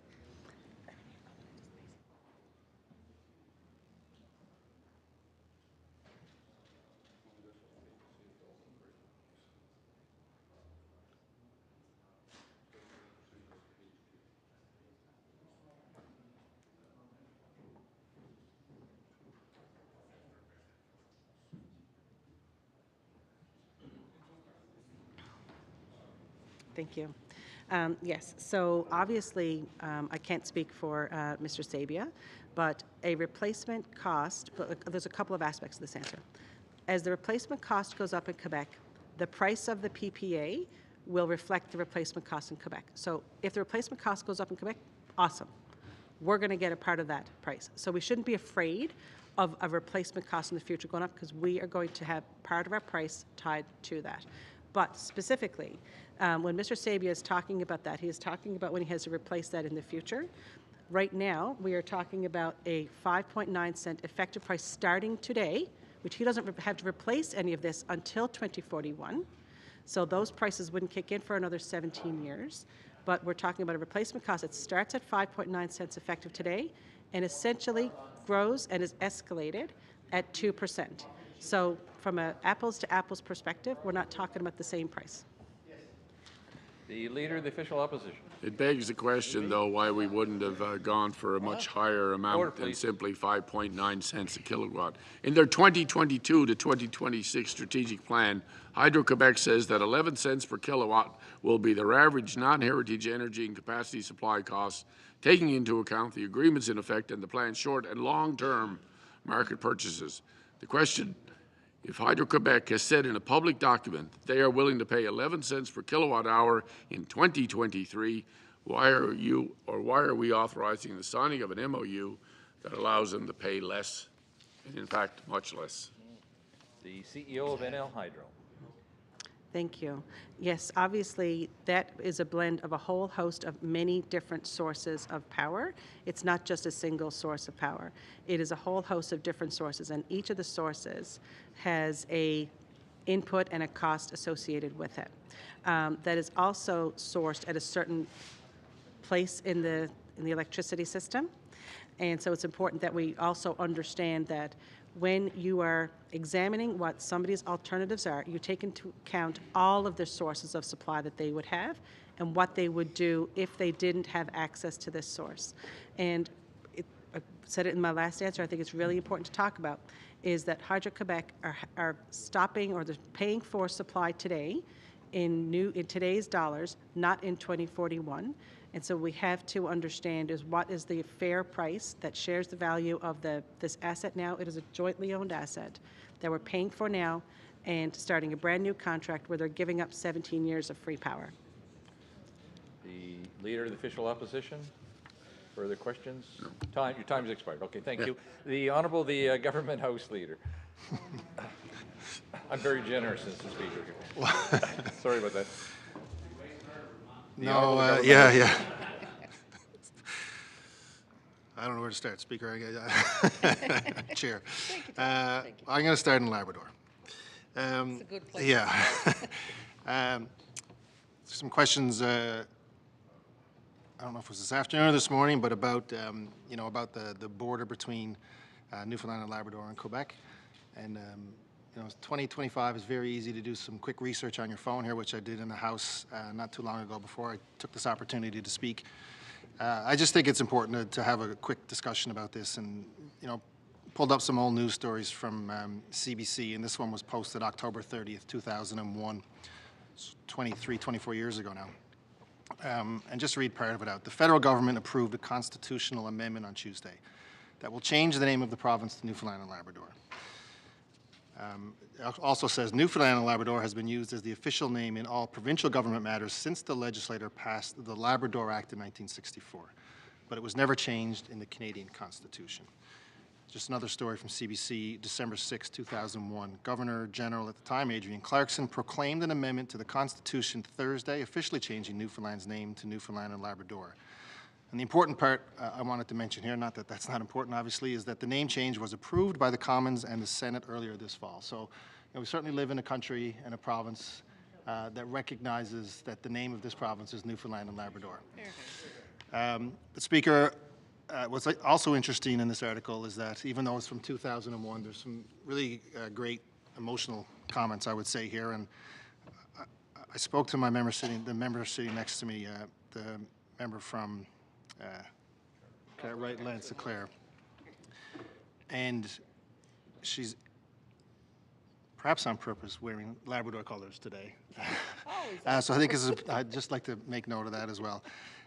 But she had a look at these comments as well, and she thought they were quite appropriate. And there's a quote here from former Premier Brian Tobin, who was industry minister for the country at the time this passed. He says, changing the name of the province is an important symbolic recognition of Labrador's status as a full and vital part of Canada's easternmost province. It's about respect for Labrador and its inhabitants, said Tobin. And then it says, Lawrence O'Brien, the Liberal Member of Parliament for Labrador, said even though the official change is only happening now, people in Labrador have always known they were part of Newfoundland. And this is his quote, even though the Constitution until now did not recognize our name, we knew who we were, said O'Brien. So I think that's the important part of that story. Is it's very important that the country recognize the name of this province, but I think what's probably important for Labradorians and Newfoundlanders is that we didn't need the Constitution to tell us what we already knew, is that we are one big, happy province, Chair. I've learned a lot about Labrador since I've been here, and a lot of it from you, Chair, and from my colleague from Cartwright, Lance Clare, as well as my colleague from Lab West. We had a conversation, a couple of conversations over the weekend, and it's relevant to this week because he spoke pretty eloquently to me about how important this debate is and how important Churchill Falls is to his district, because we know his district is certainly touches this. I don't want to single any district out, including yours, Chair. You know, it certainly touches his district as much or more than any other district in this province. I think it's good that we recognize that. And I won't leave the fourth member from this legislature from Labrador out as well. I see she's been wearing her cassock. I hope I said it right. Cassock? I practiced it and I still got it wrong. So I did use the wrong word. So I apologize. He tried. I tried. What is it? Okay, anyways. It does clearly have Labrador colors. So thanks to her contribution and her commitment to Labrador and her district of Torrington Mountains as well. So thank you for giving me a few minutes to talk about that. But I will move on to some questions now about the MOU. Chair, I just, in response to some of or follow-up, I should say, the questions from the Leader of the Official Opposition, I think what he had suggested or asked was that opening up the 1969 agreement was done in exchange for allowing Gull Island to be developed. It's clear in the MOU that there's discussion about Gull Island being developed, and it's certainly clear that the 1969 contract is being reopened. My understanding, and I'll put this to the CEO, is that the purpose of the Memorandum of Understanding was to allow HQ to have more energy in exchange for making sure that NL Hydro had fair value for any and all project developments that are going to be contemplated going forward. In my history doing negotiations, of course, it's not always just a one-for-one. It's a global negotiation that takes place, and then you land on the MOU. I don't know if it would be fair to say that, Section 2 was given in exchange for Section 4. Those are just general sections. I'm not specifically referring to the MOU. So perhaps I could ask the CEO to just comment on those aspects of the negotiation, perhaps in general, and maybe for the extent you can as it applies to the MOU. Thank you. The CEO for NL Hydro. Thank you, Mr. Speaker.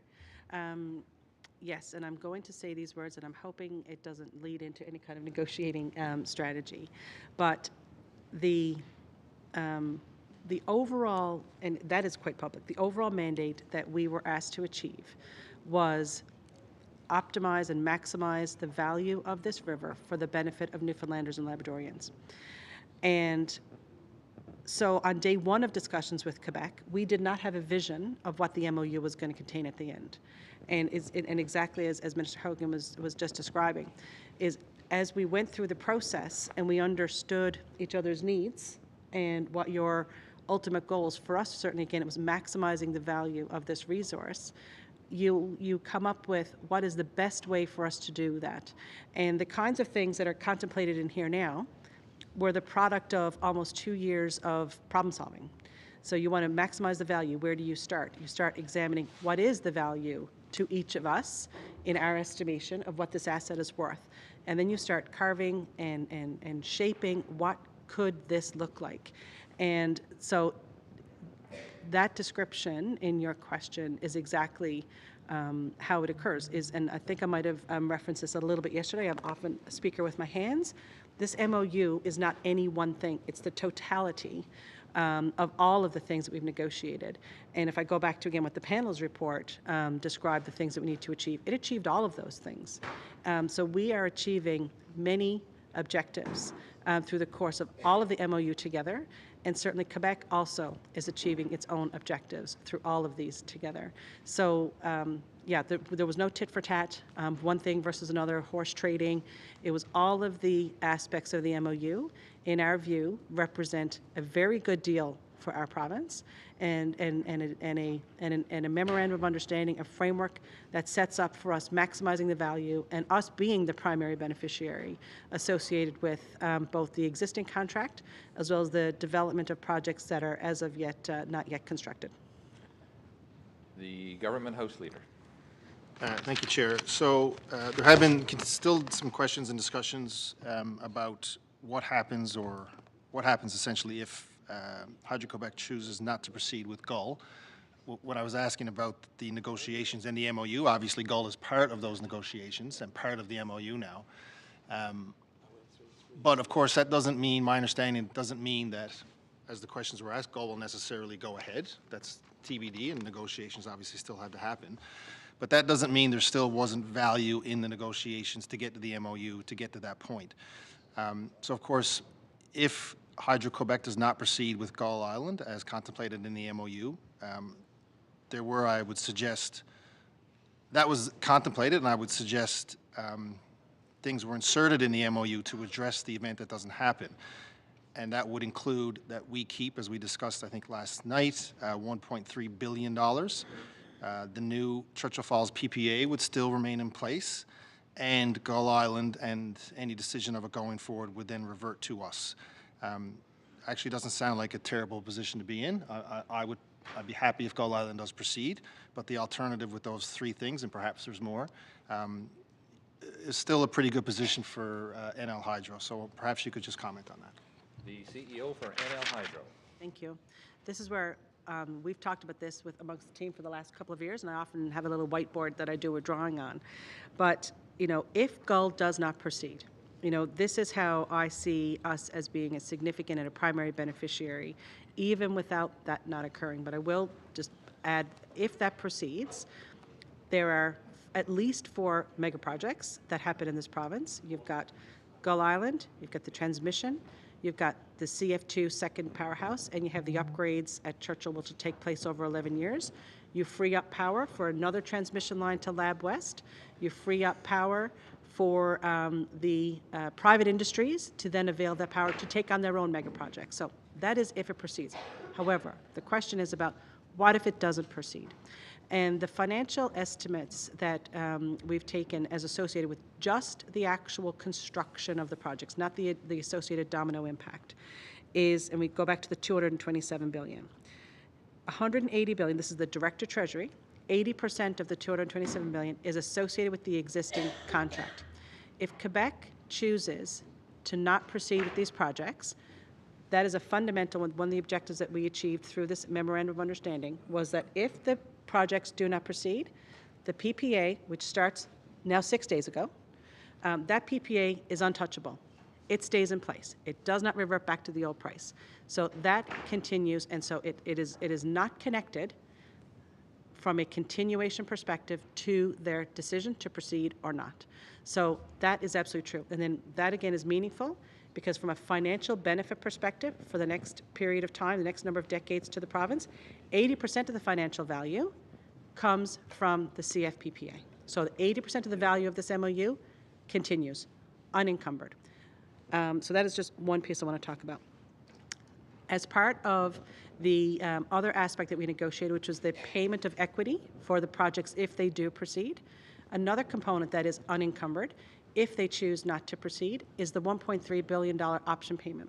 So in the first 3 years, so in 2025, it's retro once we get definitive agreements done, 2025, 2026, 2027, we will get effectively $1.3 billion, and that money will sit within the provincial treasury. And then if they choose, again, not to proceed, if in 2028 they say, you know what, as I used the example of the day, we like nuclear now, we're not going to do Gull, that $1.3 billion, this province gets to keep. It does not go back to Quebec. It is associated with the equity as long as it proceeds. If not, we get to keep that money. If Hydro-Quebec chooses not to proceed, as we've talked about that earlier, we can then choose to proceed, pursue that project then with somebody else. The exclusivity ceases. So if somebody does come and say somehow they have found to make it economic, and for example, if that's a decision of Hydro-Quebec, if they say, we thought this was economic, it's actually not economic anymore, and if somebody else comes in and says, we know how to make it economic, the exclusivity ceases, and we absolutely can then pursue that project with another partner. We also get access to power. So again, if Quebec chooses not to proceed, we would have to wait until the 2040s to get access to megawatts to hook up, you know, something the size of I think about in Goose Bay, the size of the Y up there. I think it was a megawatt. I'm looking at Ministry Trimper. I think that was about that. We actually had to get an exemption, I think, to hook that one up because we don't have enough power for those sorts of things. If Gull does not proceed, if Quebec chooses not to proceed, we will have access to 1,630 megawatts from the existing plant, which we currently do not have access to that. We'd have to wait till the 2040s to go to the board at that time and say, we need to get power for Labrador. So we will have foregone all of that access. And also, as I mentioned already, the PPA stays in place. So that would be, to me, some of the primary reasons why that if Gull does not proceed, this province is still in very, very good shape under this whole MOU. The Government House Leader. Thank you. Thank you for that, Ms. Williams. Just want to turn to a different issue now. Some things that I've seen in the public realm, talking about replacement costs for Hydro-Quebec being 16 cents per megawatt hour. Sorry. And a question, I guess, is why is CFLCO not paying that price if that's the replacement cost for Hydro-Quebec? The CEO for NL Hydro. So I guess part of the reason is they don't have to replace that cost today. So number one is they are not replacing that cost. They would have to replace that in 17 years' time. So we have negotiated a price, a much higher price now, effective price now than what they would pay, about a 30 times higher price today. They do not have to pay for that. So this replacement cost that gets talked about, they would have to replace that in 2041. They don't have to replace that cost today. So that is a really important component of why we're talking about the replacement cost. And so we're sharing that value. So they're gaining access to 3.5 decades more, not 50 years more, because they would have access to it for 17 years. They're gaining 3.5 decades more only, not another 50 years. and they're sharing that value with us. And by that we mean is we're getting a 30 times higher price, effective price now, over the course of the next duration, and that price is going to escalate. Some of the discussions that we had earlier today was around the price that various folks pay, and I did talk about it yesterday. I do think it warrants folks really understanding it. This is, when people think about their own bills, what does that actually mean? This price is just for the generation component on their bill. So when you then apply this cost to the bill, you have to add on, in Quebec would have to add on the price of generation and the price of transmission. So it's really important that folks really understand the implication of what those costs would be. I want to talk real quick as well about the replacement cost. Is one of the things in the MOU, again in Schedule F, is if the replacement costs over time that Quebec chooses for itself in its province, we are tying a component of the price that we're going to pay for CF to that replacement cost. So the replacement cost goes up in Quebec, so will the forecasted price that we see here now, so will the price in the PPA. It's really, really important that if the replacement cost goes up in Quebec, and is more than what we could envision today, we are tying ourselves, and the other point that I haven't probably read out, maybe it's the only bullet I haven't read out, is these prices that we're going to tie to cannot be held secret within Hydro-Quebec. These prices, and you'll see again, this is another parameter that we've put into the MOU, that they have to be predictable, transparent, and verifiable pricing mechanisms. So we have to be finding a way to tie to the replacement costs in Quebec, and the prices have got to be predictable, transparent, and verifiable. So these are the parameters upon which we are going to be setting the prices, and they cannot be hidden, they cannot be secret. These are prices that they're going to be held accountable to CFLCO to say this is how these prices are derived. The Government House Leader. Thank you for that. That clarifies things for me, certainly. I'm just going to follow up, and it might be a little bit repetitive of some questions the Minister of Finance asked a little bit earlier this afternoon, talking about the difference between the MOU at this stage and the 1969 contract. So Gull Island, I guess, in relation to the 1969 contract, because I think there had been a comment publicly that there's not much difference. As the Minister of Finance was asking you questions, it certainly was clear to me that there are differences. I would note 4 of them. One is that it's a cost-plus model for Gull Island, which I know the Minister of Finance and you talked about. I think there's some off-ramps. I know there's some off-ramps there as well, which obviously we've been struggling with for 55 years. No off-ramps for 1969. An escalator in the Gull Island mechanism, which again is something we've been struggling with since 1969 here, as well as a guaranteed rate of return. And when you comment on the guaranteed rate of return as well, I think it's interesting to note that we have a guaranteed rate of return on investments that are partially coming from Hydro-Quebec. That's an interesting way to invest money, and if we could all do that, it would be pretty good. So maybe if you could just comment on those four and a half points. The CEO for NL Hydro. Sure, thank you. And I will start, thank you, Speaker, and ask my colleague to jump in as necessary. The paying of our equity is a significant item that is really, really important. The 4.8, again, it's $4.8 billion nominal. So of the total cost of that project, they're paying the majority owner our equity. They're a minority owner in this project. So they are saying, here, majority owner, here's all of the money that you need from an equity perspective to own this project. So we're quite pleased that that is part of the MOU. The majority, the ownership cannot change. And so that was also an incredibly fundamental component of something that through the course of time, as we talk about this, the majority ownership, the 60% ownership, which is really 65 when you consider the transmission that will carry this power, the majority ownership cannot change, and the percent ownership will not change. So that's also a really important component that's also contained in here. The flow through of the costs is also radically different from what the original, the first contract for 1969 for the CF was, excuse me, was in place. And as I said earlier, that was a fixed price. It did not inflate at all. So as costs to run that plant increased, The price did not. And of course, over time, you're going to squeeze out what that issue is. And it goes back to the 1998 agreement where there was a way to find some additional money to remain able to run the plant, but just barely. I mean, we are just barely running that plant with regards to the revenue stream that we have now. And really, we've got 10 more years, not 10 more years, sorry, 17 years of inflating costs to come. Are we going to pay our people that work in Churchill Falls nothing else increasing for the next 17 years? That doesn't make any sense. Are we not going to, pay our contractors who come in and fix our transformers and fix our generators no more money for the next 17 years? I mean, we have a situation where the revenue stream is just barely keeping us afloat at Churchill Falls. So that's a really important change in the Gull Island mechanism. So whatever the costs are going to be to run that plant into the future, that will be the power purchase price that Quebec will pay. It will not be a fixed 0.2 cents. It will not be fixed any price. It is going to be a price, and it is going to escalate, and it will allow for all of the costs, including the returns to our province, over the course of that project.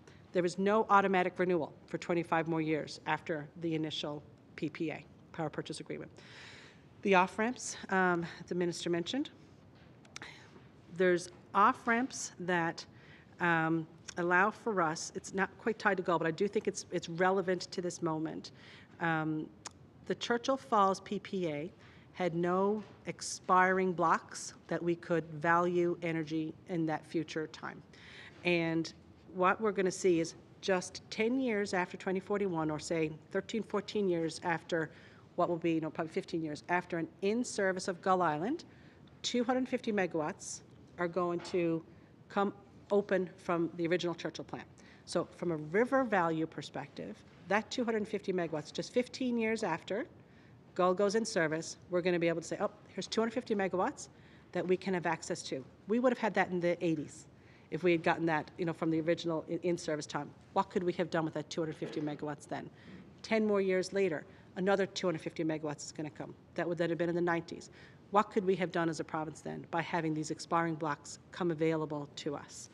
The escalator that we've talked about, it's going to escalate at a projected 2% price for the power purchase agreement, and certainly the 8 to 9% return.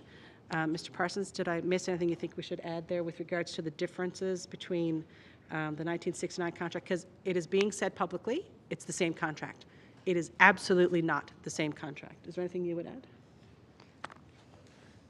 Thank you. The time for the government house leader has expired. You And go again.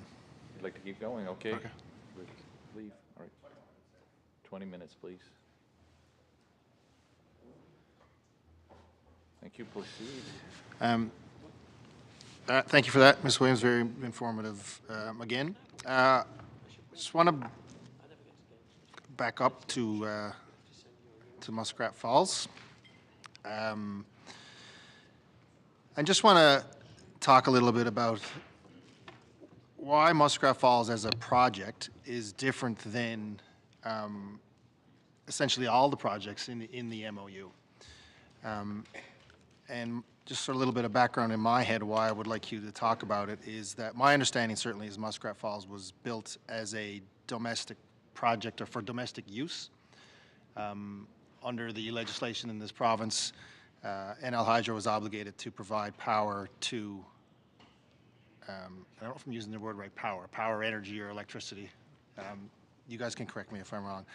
Provide electricity to ratepayers in Newfoundland and Labrador that is reliable and that is the lowest possible cost and that is sustainable. That last word being added very recently to the legislation. So that is your obligation, your legal obligation to the ratepayers of this province.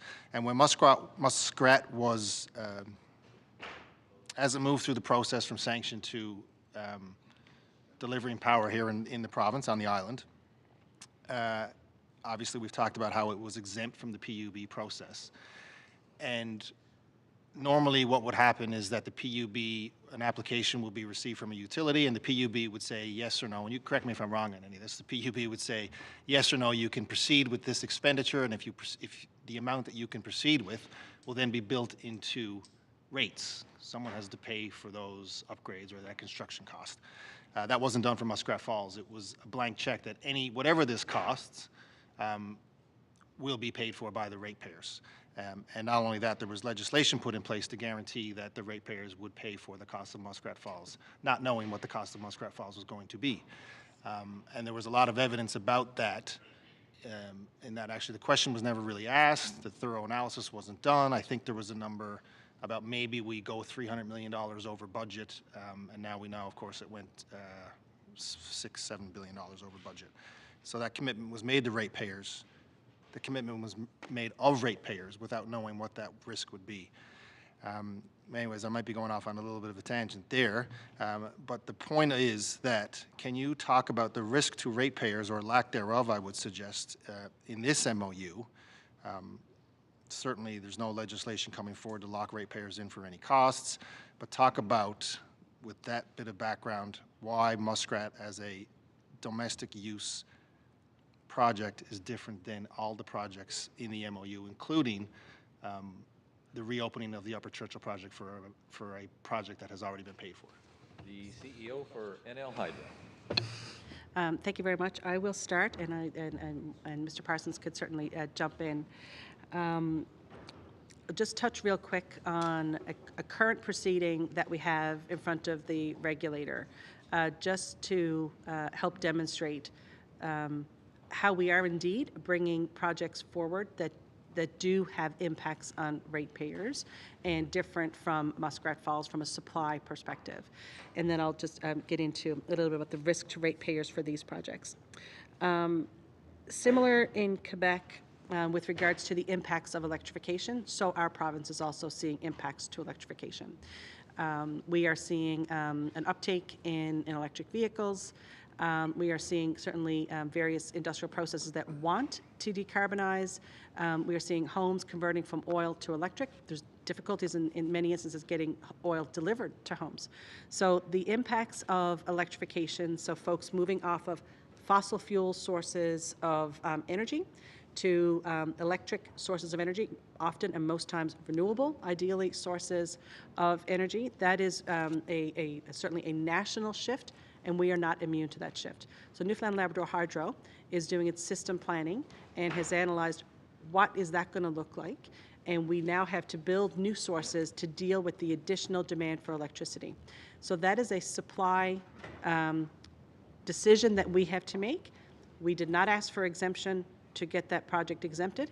It is a significant lift. It is the scrutiny that has been going on for several years.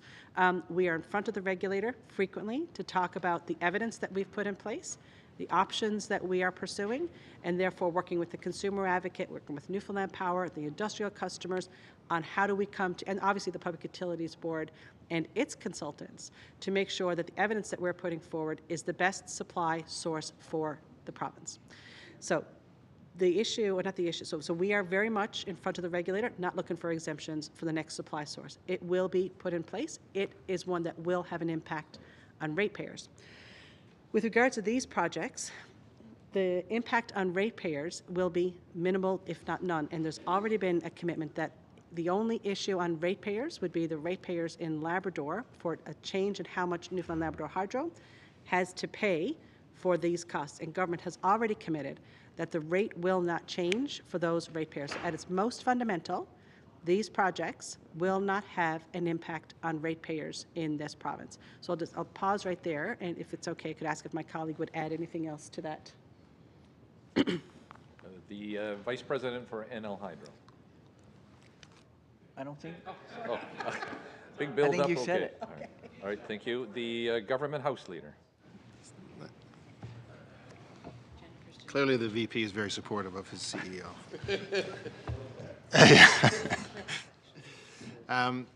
Thanks for that. Again, I just want to talk then a little bit about Gull Island. I think the estimate for the construction of that is 24 billion. Okay, 24 billion? The CEO for NL Hydro. So more. Yep, no, it's closer to 25 billion with financing costs, because that's also been an issue in the past of quoting financing or not. We are quoting costs that include financing.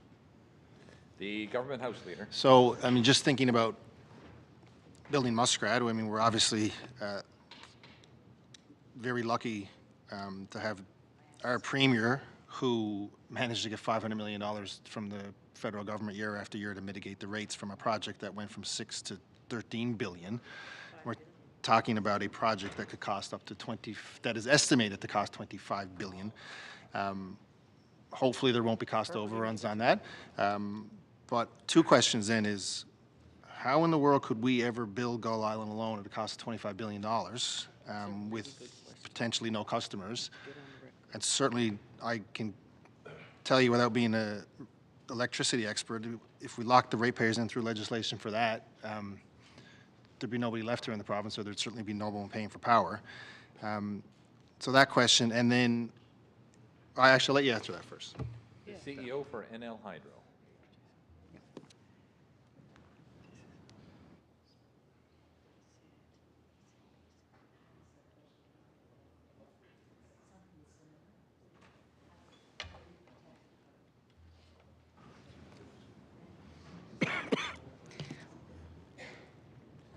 If it's okay, I'll ask my colleague to jump in on this one.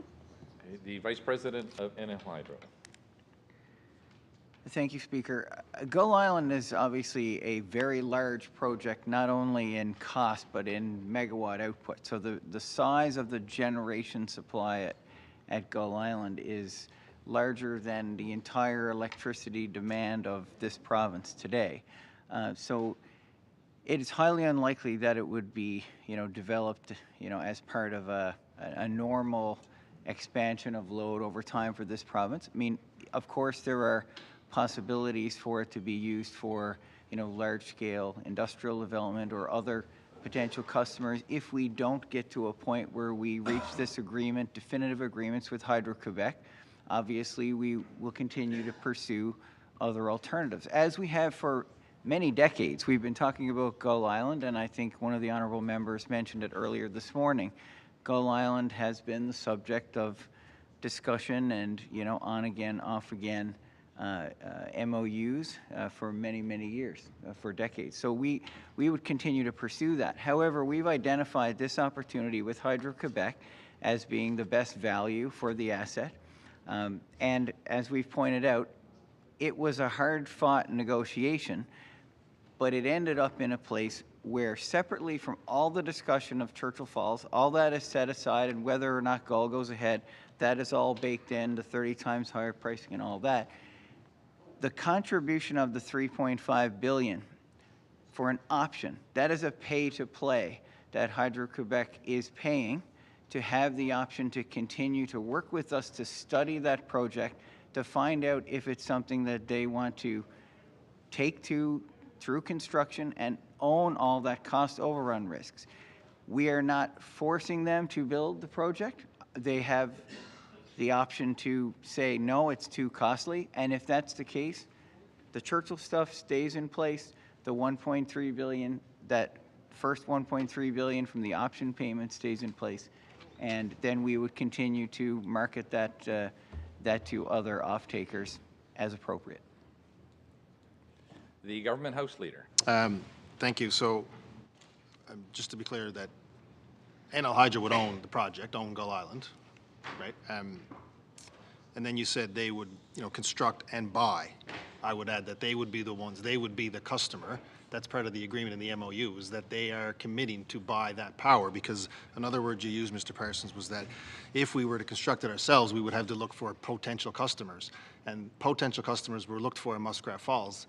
I heard it over and over, is that we can sell it, we can sell it, we can sell it. Well, building that project before there was a contract in place to have someone to buy the power, it would have been a great deal if we knew someone was going to pay for the cost of that project, rather than the ratepayers, of course.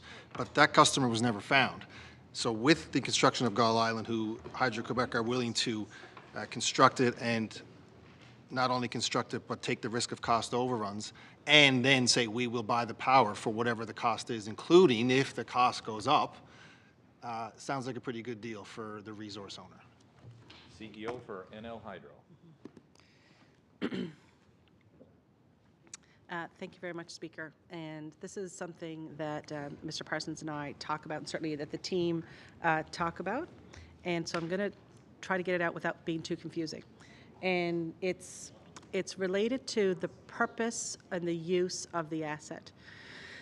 And so from an electricity system perspective, there are many assets built in Quebec that are mostly paid for. Or, I mean, they've been building assets over time, but their total blended cost for assets is they've got a fairly low cost system because they've built a lot of assets in the past that have a much longer life, and they're very low cost. It's just like Churchill Falls. So right now, Churchill Falls, I said earlier, is barely breaking even, and so it's 0.2 cents as a revenue stream for certainly the main part of the contract, but it's barely breaking even. So its contribution to so if you take what Quebec is paying for it in its own system, it is one of the components, along with a whole bunch of their other assets, that can keep that price down. As you start to add higher cost new sources, in a very big system like Quebec's, it gets blended into their total system cost and their total price. So they can take what is going to be relatively a much higher cost to construct on a kilowatt hour basis. So they've said it in the press release, they say they expect it to be 11 cents a kilowatt hour. That is higher than what their customers are paying at their meter socket, I'll say, which also includes transmission and distribution. So they're going to have an 11-cent source of power come online, but they're paying, what, 7 or 8 cents a kilowatt hour. So when you think about that, but they can do that because they've got all these older resources that have been materially paid for already. So you think about that now. So that's Quebec. They can do that. That's why they can take on a project that costs that much per kilowatt hour, add the transmission cost, and then add the distribution cost. But they mix that into all of their existing infrastructure, and that's why the price is acceptable to them. And I guess what Walter and I have talked about, certainly in the past, and the rest of the team, is that if you don't, and I think he referenced it yesterday or today, but it's worthwhile repeating. So then another customer would come, and they then are not necessarily a utility. So they are, again, I've talked to this about a widget factory. Whatever that widget factory is, we want to be open for business as a province. But they then would not necessarily be blending that cost of power with an existing system so that the net total cost is lower. So that would be a decision that company or whatever would have to pay. So it's a significant consideration. Whatever customer that is, they would then be paying probably the full cost on a per kilowatt hour basis. And we think about our industrial customers in Labrador. We think about the industrial customers in Quebec. They are not paying 11 cents a kilowatt hour, right? So just want folks to kind of really think about that. It's a really important point as we contemplate who are the potential customers go forward and what is the best deal that we can avail of at this point in time. The Government House Leader. Thank you. So just in terms of a cost-plus model, the cost is the cost is going to be what it costs to construct the Gull Island, and whether that will include, I guess I'll say, cost overruns, whatever those cost overruns will be. Those cost overruns will not be the responsibility of NL Hydro, and I'd like you to comment on the MOU and how you are sure that NL Hydro is protected with regard to those cost overruns.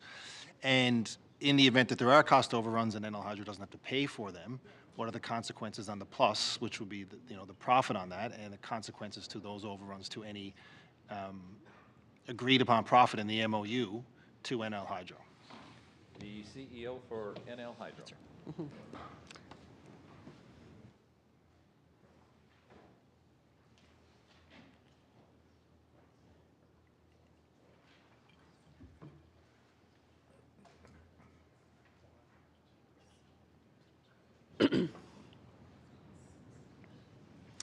Thank you, Speaker. So I think we've been talking about yesterday and maybe even today an example of, I like to talk more practical. So if the price that, Quebec have said that they believe the price of the power from Gull is going to be 11 cents a kilowatt hour, let's assume that it goes to double, 22 cents a kilowatt hour.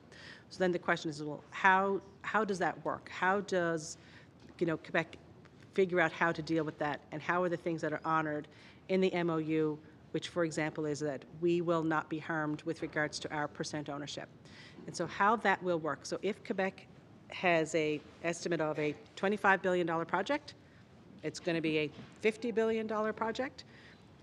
Our equity portion still gets paid for, but it caps out. We don't have to pay any more for Gull. And our percent ownership of Gull will never change. So then folks are going to say, well, how's that going to work? Well, what Quebec will have to do is they will have to raise additional debt to pay for that increase in cost, but our percent ownership will never change, and how that debt gets paid for is in a higher cents per kilowatt hour price. So the price flows through Quebec's cents per kilowatt hour that they will have to pay. And I will just then go a little bit further. And one of the things that the folks are saying, well, we're only getting 225 megawatts from Gull Island. So let's contemplate that scenario where that price goes to double the cost. The off-taker would have to pay that higher price. We don't have to take that. Quebec would have to pay for that price. We could choose at the time, maybe we don't want to take that because that price is just too high and we can do a different source of power. That is something that we would want to demonstrate to the Public Utilities Board. We're getting the least possible cost for power at that time. But in this instance, we have the option to take it, but we don't have the obligation to take it. And so if the price doubles, we're also protected from not having to take the power at that higher price. We get to keep our ownership structure, and Quebec has to pay the full costs. And we get to keep our 8 to 9% return that we have negotiated on our initial equity investment that Quebec is paying for. Thank you. The Government House Leader. Chair, this will be my last question. Is it fair to summarize it like this with regards to Gull Island, is that we, NL Hydro, will know its investment. NL Hydro will have no risk in terms of cost consequences to the project, and we will know our profit stream. So we know how much we're spending, we know how much we're going to make, and we know that we have no risk in that deal. The CEO for NL Hydro. Yes. Thank you. The Government House Leader. I lied. I said I would ask one question, but the member opposite said there's lots of risk. And perhaps Ms. Williams can clarify for me, because she did agree, but if you are investing a known amount of money and you know you're going to make a profit on that number of money, that amount of money, and you know you have no risk of losing that money if you invest it, I'll add a fourth thing. Part of that money is not even yours to begin with. You're investing someone else's money to get that profit. Can Ms. Williams tell me where the risk is in that? And if she can, I look forward to the member from Terra Nova telling me the risk. The CEO for NL Hydro. I'm going to bother you, thank you, and ask for you to repeat the question. The Government House Leader to repeat the question, please. Excellent. No, that's fine. Thank you. The Government House Leader. I move, seconded by the Premier, that this House recess till 3:15. It is moved that this House recess for 15 minutes. Thank you. We'll be back here at 3:15. Thank you.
Mr. Okay.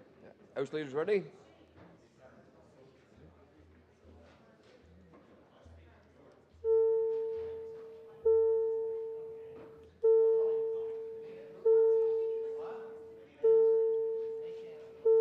Just ringing for a minute.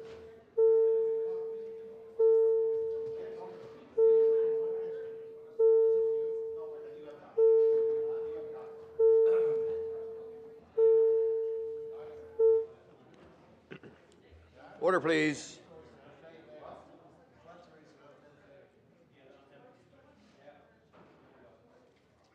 Order, please. Any other speakers right here? The Honorable, the Opposition, Here. the Leader of Official Opposition. Thank you, Speaker.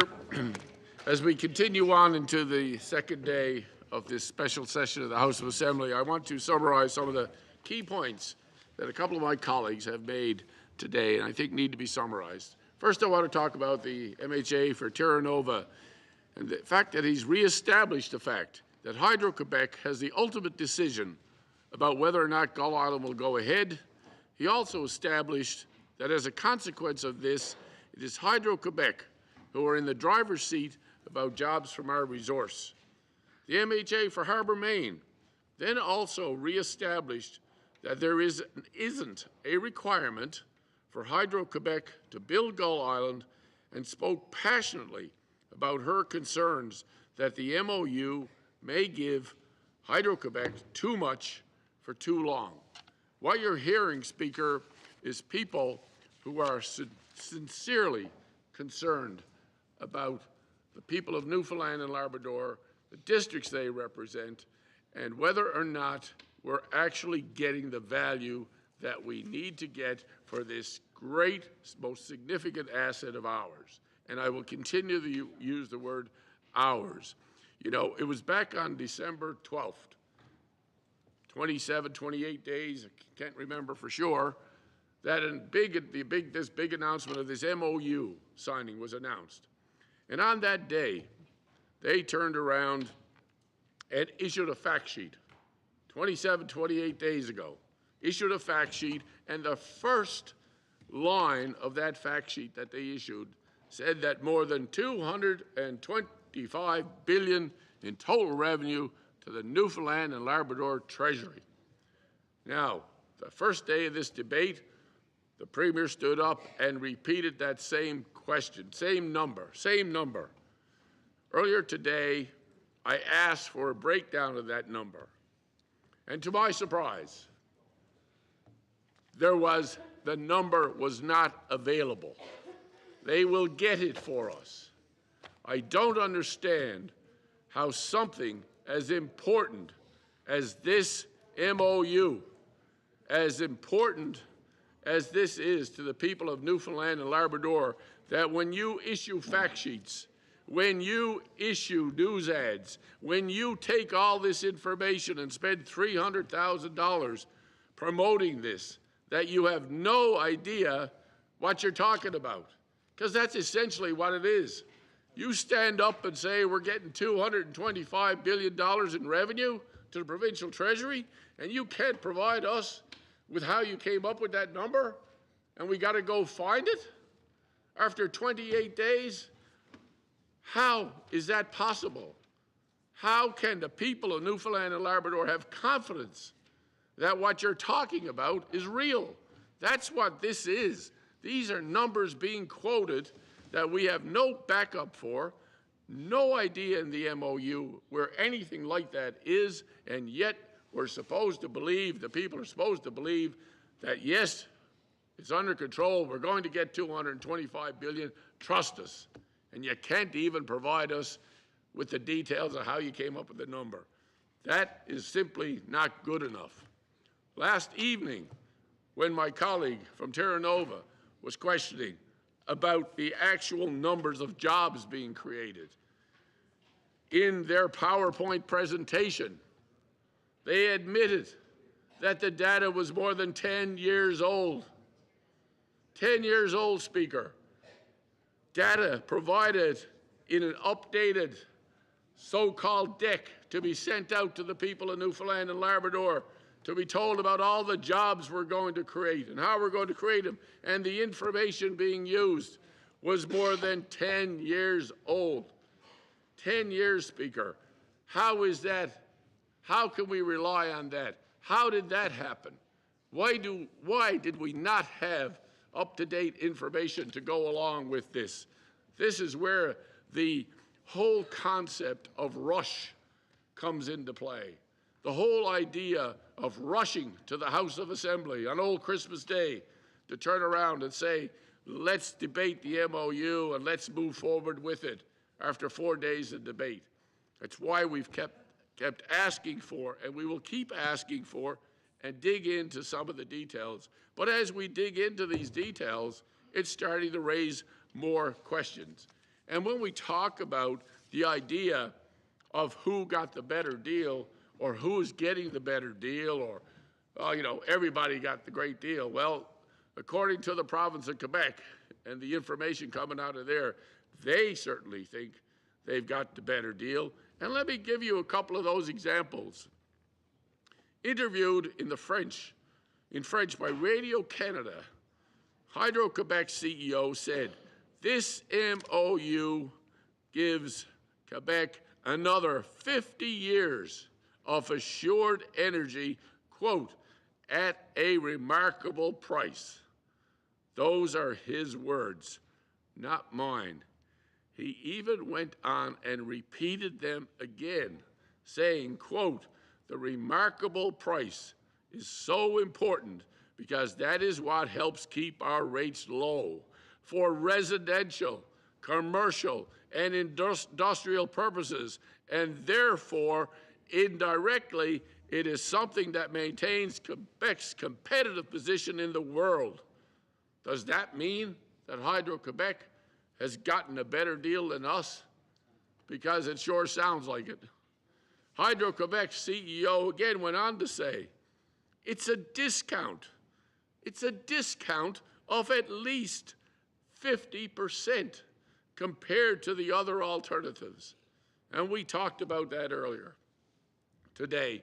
Why the numbers when we heard it was going to cost them something like 16 cents a kilowatt hour, and we're selling it to them for 5.9.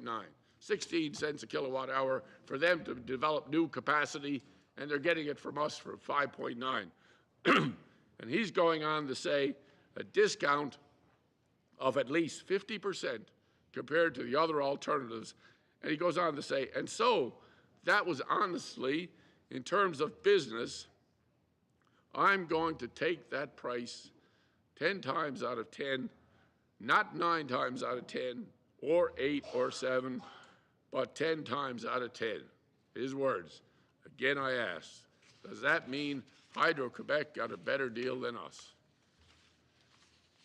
Let me keep going. In an interview in December, again, the same CEO of Hydro-Quebec was asked on December 12th, the day, he said, we have no risk. We have no risk. It's Hydro-Quebec, our partners. It's theirs. This is what our premier said. We have no risk. It's Hydro-Quebec's. They're our partners. It's theirs. That's what our premier said. In the same interview, there was a discussion that this may not be fully accurate. The CEO of Hydro-Quebec responded by saying in French, and I won't bore you with my French on this particular one, but I will give you the English interpretation. He said, Mr. Fury, and I quote that name in this only for reference of this, is a political leader. He is playing his role. So again, that is a significant statement that says our premier was simply playing politics. The CEO of Hydro-Quebec said again, if you look at what is happening to electricity prices in some U.S. states, if somebody tells me I can get that quantity of electricity for 4 cents over the next 50 years, so they've discounted it down to 4 cents over 50 years, I'm going to grab that. This statement again suggests that Hydro-Quebec got a great deal, and there was potential there for us to get more money for our power. Again, did they get the better deal? And finally, a news release from Hydro-Quebec says the agreement guarantees access to Quebec to a minimum of 7,200 megawatts of power for the next 50 years at a lower price than all renewable options in North America. Given this quote, again I ask, did we get the best possible price? And that are some of the comments that are coming out of Quebec. I think it's very, very, very important for us to make sure that we get it right, as I have said. We've talked a lot about an independent review. We've talked a lot, and the members opposite have talked about all of the people that have had input into the development of the MOU over the course of time, all the independent people that were doing it. But now we're at the stage that the MOU is in front of us. And that's why I'm asking for the independent review. Excuse me. Sorry about this. I'm not questioning any of the people that were involved leading up to the MOU. But I am asking for is the independent review to take place so that we protect and make sure we get the best deal possible. And I'm going to stop there, Speaker. Thank you. Any other speakers? The Honourable Member for Waterford Valley. I haven't said that one too many times. Thank you, Speaker.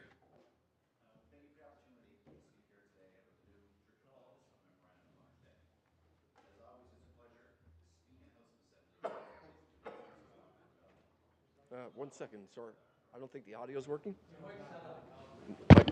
Member for Waterford Valley.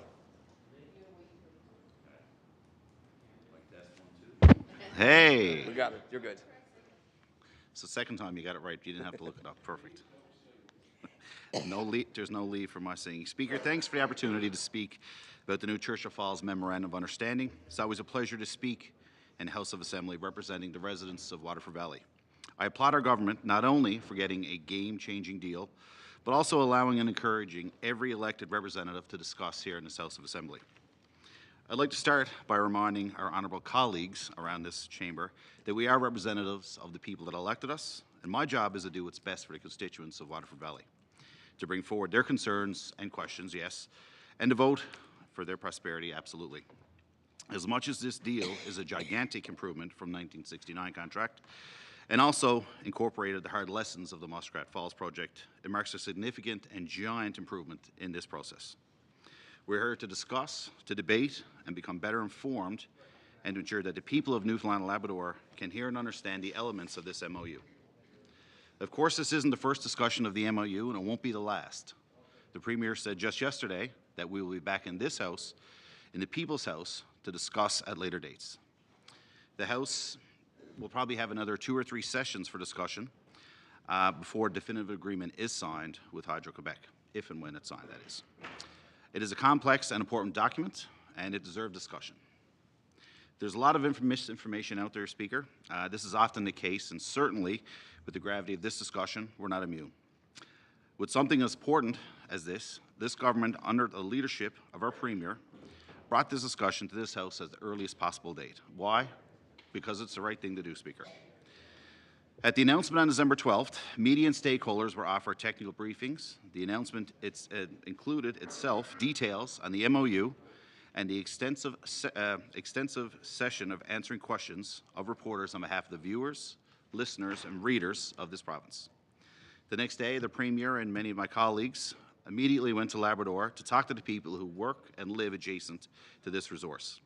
The CEO of NL Hydro has been on Open Line, CBC call-in shows, many other media interviews to help distill the details of this MOU. There's a massive source of information out there for this province to take in, but more importantly, these are well-established means for Newfoundlanders and Labradorians to call in, understand more, and hold the decision makers like us to account. Since the announcement, the team from NL Hydro has been full steam ahead providing ongoing briefings and answering questions. The honourable members opposite have had the opportunity for multiple of these briefings with the experts. I did want to condemn the CEO, not condemned, commend. Let's get that right. The CEO of Newfoundland and Labrador Hydro and her team for continually increasing, turn off the mic, to continue to increase the level of accountability that our Crown Corporation has to the people of this province. This is a new era of transparency under her leadership. Have we had issues in the past, Speaker? 100%. The definition, to me, it's true, the definition of insanity is doing the same things over and over and expecting different results. Well, from what I can see in my short time here in this legislature, we're certainly doing things differently, certainly compared to Muskrat Falls. Speaker, Newfoundlanders and Labradorians have had access to this dedicated website for the sole purpose of providing information on this government's work. One where they can read the full MOU with the click of a mouse or touch of a smartphone. The entire MOU is there. I do have a question. I had a couple of residents reach out, and it's tough to answer at this point, but if and when a definitive agreement was signed, let's just say January 1st, 2026 for arbitrary date, what, if any, work would happen prior to then, and what, if any, what work would happen after that on the 4 mega projects, just in kind of broad strokes and what we would look at for work starting on those? Chief Executive Officer for Newfoundland Labrador Hydro. Thank you. If it's okay, I'll ask my colleague to take that on. Vice President Newfoundland Labrador Hydro. Thank you, Speaker. Yes, I want to talk a little bit about what the next couple of years might look like. So as we've said, you know, the MOU is predominantly, of course, a non-binding document. There are a couple of provisions that bind us to, you know, good faith discussions until April of 2026, and that is what we intend to do if we are given that authority by the House. And so that is no easy feat to do that amount of work in those number of months. But it's one that we have already begun, you know, staffing up for at Hydro and making some changes to ensure that we've got the right people both inside of Hydro and the right consultants lined up to help us to negotiate those definitive agreements. And it's only after the completion of those definitive agreements that we will actually have, you know, a new binding power purchase agreement for Churchill Falls and all that entails, but also these most important joint development agreements that define how we are going to do Gull Island, Churchill Falls expansion, and the Churchill Falls upgrades together. So I would say that during this next year or so, and in your example, you know, about 12 months period, that would be the main focus, would be on the actual commercial negotiations, because we won't know whether or not this is actually going to be a binding agreement and a binding partnership. However, there is still some work that will proceed, some, preparatory work. Mainly that will be done, office type work to try and, understand more about those projects. And obviously the studies that need to be completed as soon as possible in order to get power online as soon as possible would certainly benefit from an early start. And so the cost of doing those things is addressed in the MOU, some of the pre-early work. So we do intend to do that. And then, of course, immediately upon completion of those definitive agreements, should we get there, you would start to see, well, each project's different. As we talked about Gull Island, it already has an environmental release. So that project you would likely see moving very quickly. There would start to be, environmental work in the field that would happen right away. And then there would be a quick, ramp up of that project team. There has to be obviously large accommodation structures, camps built in the area to be able to accommodate the workers that will come, and the preparatory couple of years before you start to see big cement pours and large electrical works. Now for Churchill Falls expansion, of course, that project has not gone through environmental assessment. So, and nor does it have an IBA associated with it. We do have a partnership, of course, with Innu Nation for Churchill Falls itself through the Upper Churchill Redress Agreement. We've got a partnership with Innu Nation for Muskrat Falls and Gull Island, but we've got work to do in order to secure an agreement on the Churchill Falls expansion. So that would take place at the same time as the environmental assessment work, which can take up to a couple of years. And so that work may be slower getting the project going in terms of concrete pours, as Gull Island would be, where it's sort of already through that stage. Member for Waterford Valley. Thank you. And Speaker, I wasn't going to go into details regarding, as much details regarding the independent process, but after hearing one of the members opposite calling to question the independent bodies involved in the process, I feel it's only right to read it into record. So, Wednesday and Thursdays, we all know, in this legislature will have representatives from independent expert advisors. I repeat, independent expert advisors, Empower Advisory and JP Morgan. These independent experts have been engaged throughout this process, which isn't something to me that's rushed. It's something this has been going on since at least 2021. And this project, to be honest, has been 2021 initial meetings were happening. So, yep, I didn't speak through your speech. I look for the same courtesy. Thank you, member opposite.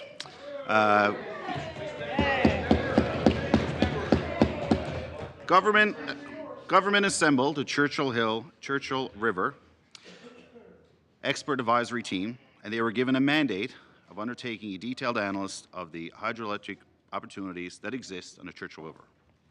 As recommended by the Muskrat Falls Commission of Inquiry, the government appointed the Churchill River Management Experts Panel to recommend potential approaches for the government to ensure maximum long-term benefit from the Churchill Falls asset.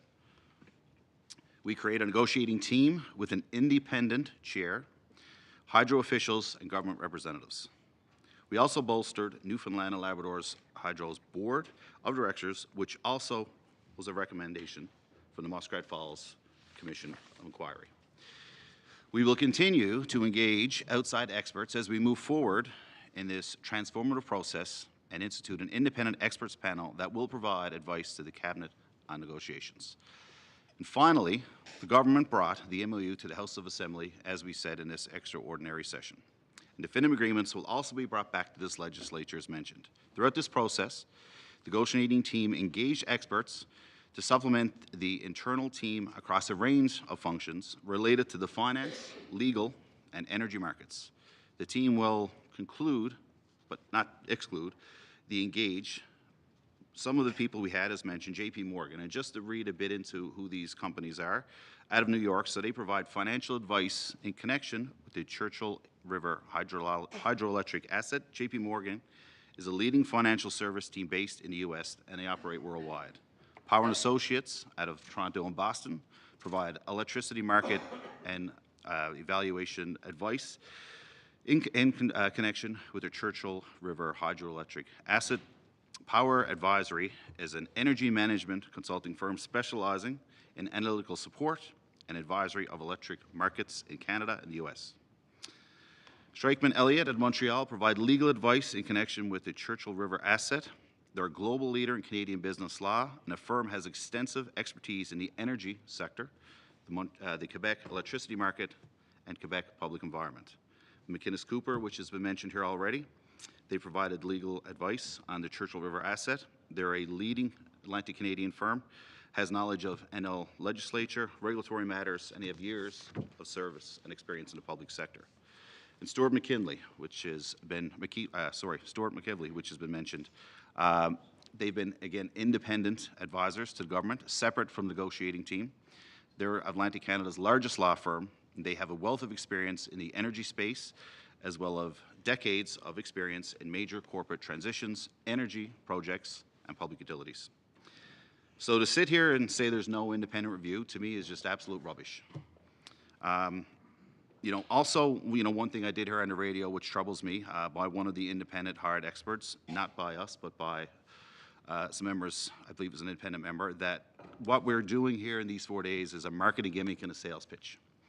I find these comments extremely disappointing, and to me it shows a complete lack of disrespect for this legislature. And if I'm honest, we should expect better. If these are consultants hired with taxpayers' money, they should do so and provide feedback and details. They shouldn't be hired to come up with sound bites for radio. Next week, the people of this province will get to hear more. Point of order. The honourable member from Bay Island.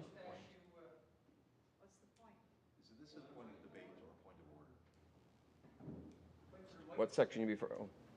Member for Humber Bay of Islands. The comment made that they were hired to make these comments. They were never hired to make these comments. At no time did we hire these people to make them comments. So I just asked that you withdraw it. He could speak on his own, but at no time did we ask him to go to the media, say anything in the media whatsoever, except to give us advice. So I just ask that you withdraw that we hired him to make those comments. It's just not true. There's no point of order there. Just a matter of opinions from members. So we'll move forward with member from Humber or from. No, I can withdraw that the Waterford Valley. Thank you, Speaker. Yes, for sure that they didn't hire the person to make those comments. Unfortunately, the person that was hired did make those comments. That fair? Okay. Thank you. So next week, the people of this province will get to hear more about the deal from the comfort of our own homes or offices. Public webinars will be offered by the CEO of Newfoundland and Labrador Hydro to provide live briefings and opportunities for participants to ask questions. Individuals can sign up on the website. This is ourchapter.ca. Again, that's ourchapter.ca. There's also a wealth of information on there. Again, the MOU and some fact sheets and some frequently asked questions. There's a chance for people to get more acquainted with this MOU. One of the other things I heard is, what are we hiding? And I do find that frustrating because the MOU was posted.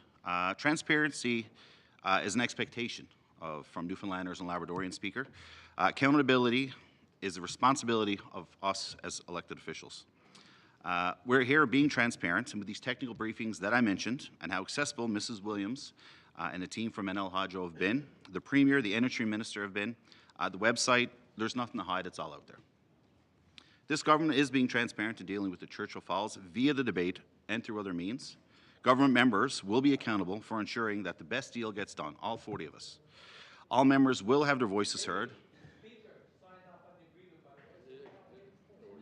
Order, please. Order, please. Let the member finish. Anyway, all members will have their voices heard when it's their turn to speak, and their comments will be recorded for posterity. We should be transparent about what everyone thinks about this MOU, and we will be held accountable whether we vote for it or not, Speaker.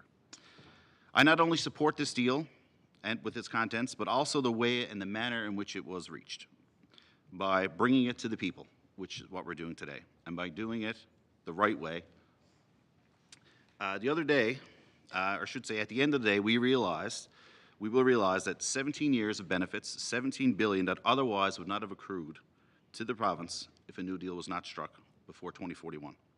And over the life of this agreement, nearly $250 billion of monies for debt servicing, money for healthcare, money for law enforcement, money for teachers, money for a future fund, money for things that Newfoundlanders and Labradorians want. And they want it now. They don't want it in 2041, Speaker. Not to mention, as stated here for the last 2 days, the good jobs, the high-paying jobs for the Indigenous people of Labrador, for Labradorians, Newfoundlanders, and Canadians. This speaker can go a long way to changing everything for our children and our grandchildren. On December 12th, while sitting at the announcement in the rooms, I thought of my own 2 children and what it meant for them and their children in the future. To me, that's historic. When I make any decision, whether it be here in the legislature or my 7 years as St. John City Councillor, I wanted to look at all the facts, look at it from all the angles, and ultimately not make a decision for political reasons, but for the right reasons. The reasons that when I lay my head on my pillow at night, I sleep well knowing that I made the right reasons. So I'll just, a couple more things as my time is running down. Something that someone said to me at the gym about a day or so following the December 12th MOU announcement.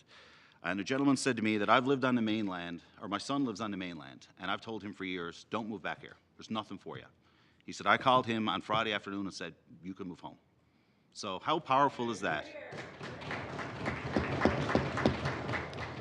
So, Speaker, that really resonated on you would not want your own kids to live close to you, but now you feel there's opportunity for them. Some would have you believe this is a done deal, and we're expected to vote on a done deal Thursday. This isn't the case. It's been clearly stated this is an MOU, and there will be many discussions through many mediums, as I said, included back here.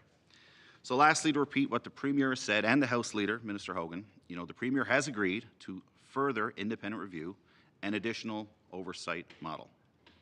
So lastly, I commend the negotiating team and the countless other people who contributed to successfully reaching this historic MOU. Thank you, Speaker.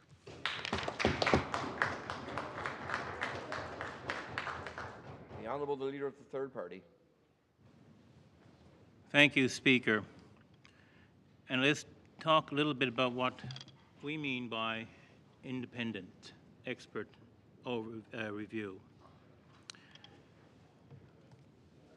It was written into us that, and we've told that the largest Atlantic Canada firm, Stewart McKelvey, was to provide the government with independent advice as a parallel, completely separate team designed to provide independent views, separate and apart from the views of the negotiating team and their legal advisors. The law firm has close ties to the Liberal Party. In fact, one of the lawyers co-chaired the Premier's campaign, or the Liberal campaign.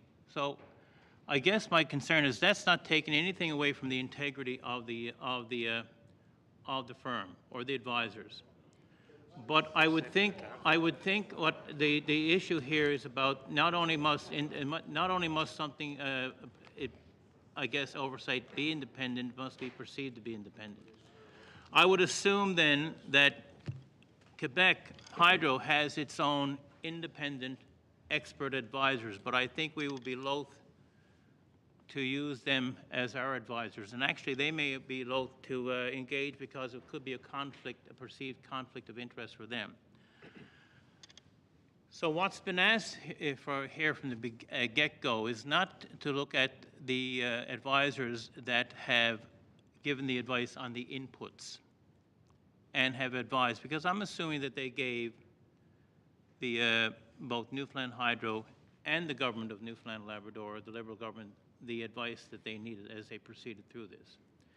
What we're looking right here now is to have that independent assessment with people who have not had involvement with the negotiation process to see if it stands up to scrutiny. I'd often say to my students when they would do their essays, it's now time to kill the baby, because you're going to basically put it was a brutal way of saying about the editing process. Now you're going to pass this creation that you poured your blood, sweat, and tears into.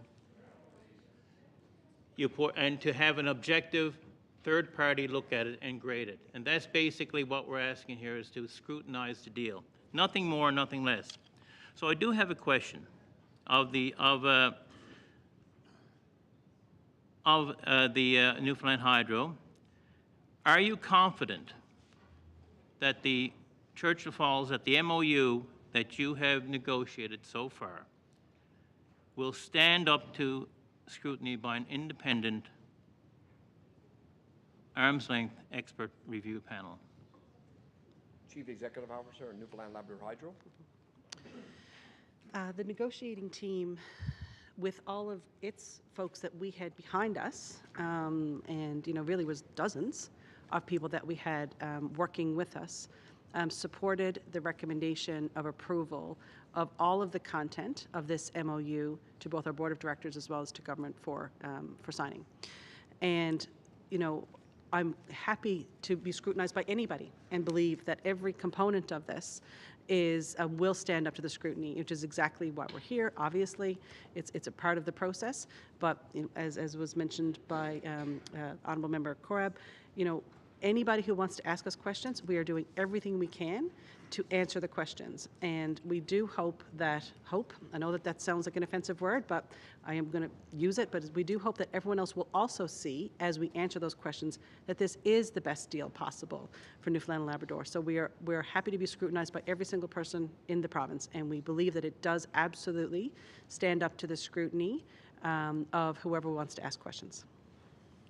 Leader of the third party. Thank you, Speaker. So in other words, this is your project. You put a lot of blood, sweat, and tears into this. You've been very much. They've been very much part of this. It's committed to the future of this province. You're not doing it on a whim, but you're willing to. But you believe that the CEO believes that yes, this project will, or this MOU will stand up to any independent scrutiny. Fair enough? Chief Executive Officer. To how other folks have spoken about the point in time that we are at. I don't know that any of us here, maybe there's probably the one person I will say that was on our team who's been involved in several iterations of this. But when I would have been a 10 or 12 or 20-year-old young woman, thinking that I would be sitting here having had the opportunity to work with an incredibly talented and expert team to pull together what is a very good opportunity for our province. You never could have thought that this is the moment that you're going to be at. But you also become quite mechanical about it. So while it is very emotional to be given the honor to be here at this point in time, it'll be something I'll never forget. And I think a lot of us feel the weight of that all the time. But you also become incredibly mechanical. The processes that we followed inside of our evolution of the options available to us for the content was quite mechanical, was quite mathematical, was very methodical, was very data-based, was very research-based. So while the weight of it was there, the math and the research and the analysis and all that was there as well. And as we talked a little bit about earlier, is we procured the best possible advice that we could have to supplement the people that we've had involved in this for years. And I'll just take a moment, if I may, just to talk about the team that we do have. So, we talked about the panel. Dennis Mr. Mahoney would have been along with us. Carl Smith, who can't be with us, I believe he's watching at times. So I can tell you he would have preferred to certainly be here as well. Carl had extensive experience for decades in this industry, and he very much was a guiding hand, for the last several years because he was also the chair of the panel. But when I think about the team at Hydro that we have, these are folks with decades of experience in electricity matters, planning, marketing, working with the counterparty, Hydro-Quebec. And then you supplement that again with people who have deep knowledge in the alternatives that Quebec would have. So, the moment was really important emotionally, but the math and the analysis is what takes over and what makes all of those together why we feel very comfortable defending this MOU as the best possible outcome that we could have for this province. Leader of third party. The simple answer is yes. Thank you. My colleague from Lab West spoke about the shortage of skilled workers for the construction in regards to Gull Island or in CF2. But I'm just, from your point of view, what needs to be addressed? There's planning that we're moving towards the definitive. What needs to be addressed to make sure that we have those workers in place? What, from your point of view, what needs to be addressed starting now? Chief Executive Officer. Thank you. I would say the first thing that we would want to have addressed is the clarity that we are indeed all in on this. If there's uncertainty about us being all in on this, how can we then, as a whole host of leaders together, have that common goal of ensuring we have people available, ready, trained, willing, and all the supports around them to partake in all of this? If there's no clarity that we are indeed pressing ahead on this, and there's no clarity for, you know, a long time to come, I think it becomes very difficult to crystallize the right people to get involved, the expertise, because I am certainly not an expert in labor by any stretch. But in order for us to be able to move ahead, I think we do need that clarity that we are all engaged and interested and keen to indeed support having the workforce ready for this when the opportunities arise. Leader of third party. Thank you, Speaker. Many people have hopes for this project that it's going to reduce electricity rates and so on and so forth. So to be clear, will these projects affect in a beneficial way the residential and industrial rates for the people of the province? Chief Executive Officer. Thank you, Speaker, and my apologies for not referencing you in the last couple of answers. So the rates for island customers are unrelated to the content of the MOU. What government chooses to do with the increased revenue stream, it has a whole host, I would suggest, of options and opportunities available to it. But directly related to the content of the MOU, the island ratepayers are unaffected. Labrador ratepayers could be affected because the cost for Newfoundland Labrador Hydro to supply the customers in Labrador is tied to the price that Hydro pays for power to CFLCO. But government has already come out and made its commitment that ratepayers in Labrador will not be affected by the change in rates that Newfoundland Labrador Hydro will have to pay for Labrador residential customers. As it relates to other customers, that is going to be subject to further discussions between Newfoundland Labrador Hydro, with government, and certainly will be informed by conversations with industrial customers at the right time. Leader of third party. When you're negotiating the benefits agreement of the Churchill Falls 2, will local communities be consulted, I guess, regarding socioeconomic impacts or knock-on effects? Chief Executive Officer. Excuse me. Thank you, Minister. Excuse me, sorry, thank you. Thank you, Speaker. We will do the appropriate engagement, absolutely, with our Indigenous communities in Labrador. We will also be informed by local communities that could be impacted, and absolutely we will be planning for an impact and benefits agreement in consultation with Innu Nation, which that work has already started. Leader of third party. Thank you, Speaker. Will this MOU allow developmental access to other rivers in Labrador? Chief Executive Officer. I'm sorry, would you mind please repeating the question? Will this MOU allow development access to other rivers in Labrador?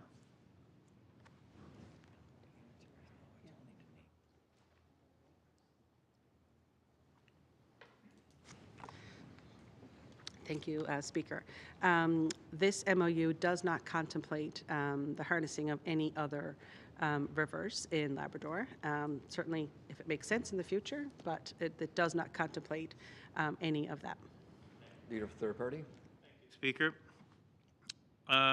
with regards to the discount rate, what was the time frame used? In other words, what was the inflationary period to make your assumptions? For example, was it a 20, 30, or 50-year period? Chief Executive Officer.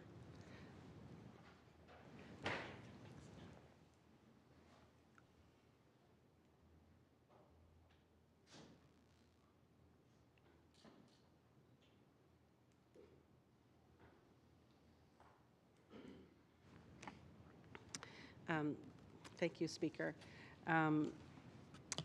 The time period for Gull Island and certainly for the CFPPA with regards to selection of discount rate is reflected in the MOU. However, we are seeing some folks, and I am not a chartered accountant, and I am not a financial advisor, so this might be something to pursue further with JP Morgan.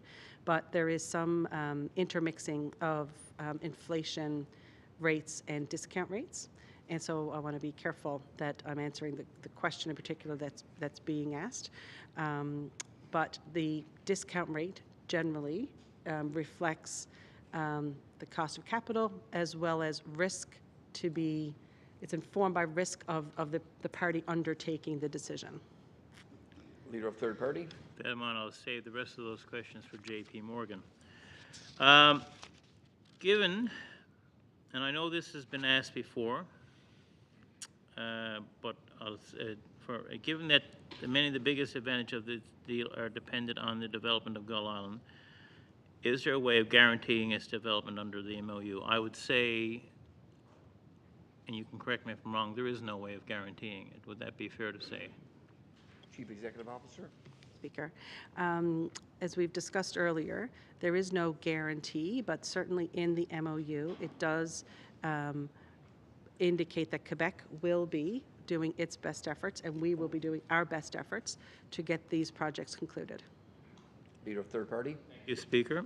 Given that a large part of the benefit to the development of Gull Island is the ownership of the asset at the end of this MOU, is it possible to have language included which would ensure that at the end of the current proposed contract in 2075, we would have fairness in market access when wheeling power from Gull Island through Quebec? And is this something which the negotiation team has considered asking for to ensure that the people of this province are able to benefit from this resource post-2075? And could this language be included in Schedule F? Chief Executive Officer. Thank you, Speaker. Schedule F is related to the forecasted payments from Hydro-Quebec to CFLCO for the new PPAs. So it's unrelated to the new projects. Leader of third party. I guess so. The rest of the question still stands because it's about fairness, about wheeling rights. So take Schedule F out of it, about the language with regards to wheeling rights post 75, and about are we able to will we be able to ensure that the people of this province are able to benefit from this resource post 2075? That's the gist of it. Not so much Schedule F. Chief Executive Officer.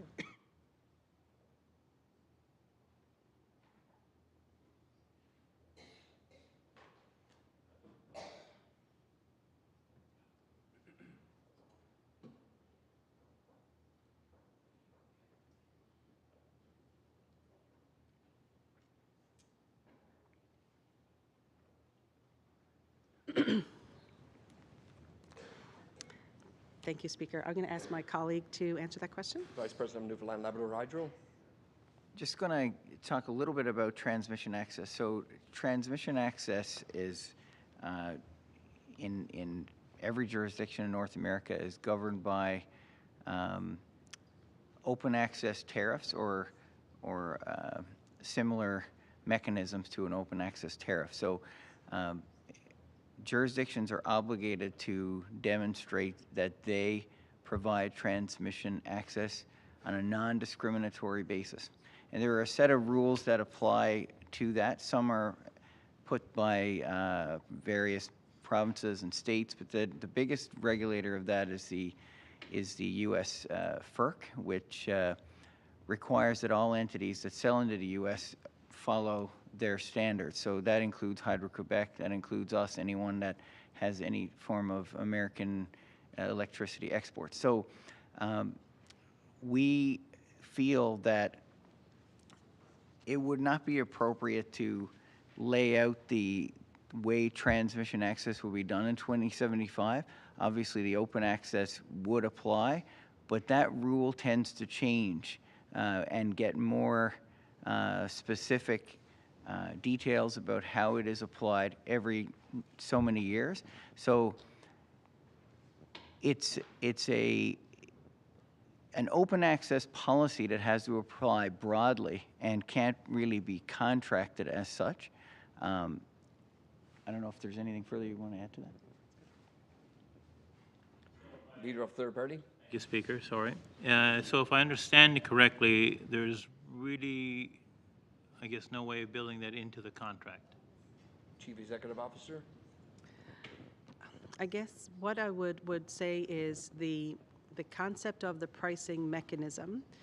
For example, at the expiry in, for example, I think it's Gull Island, I think that was being contemplated, is that the pricing mechanism, and I'm asking again Mr. Parsons to make sure this is correct here, is to be negotiated on what the fair price would be at the time, right? So we will use commercially reasonable methods to determine the value of the energy at the time.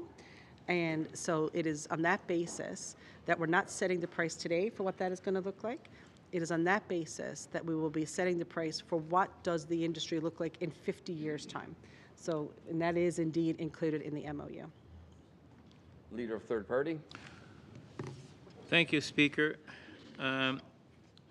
With regards to, I guess, Schedule G, what size of annual increase in power rates would we need to see to receive the sums suggested in Schedule G? Chief Executive Officer.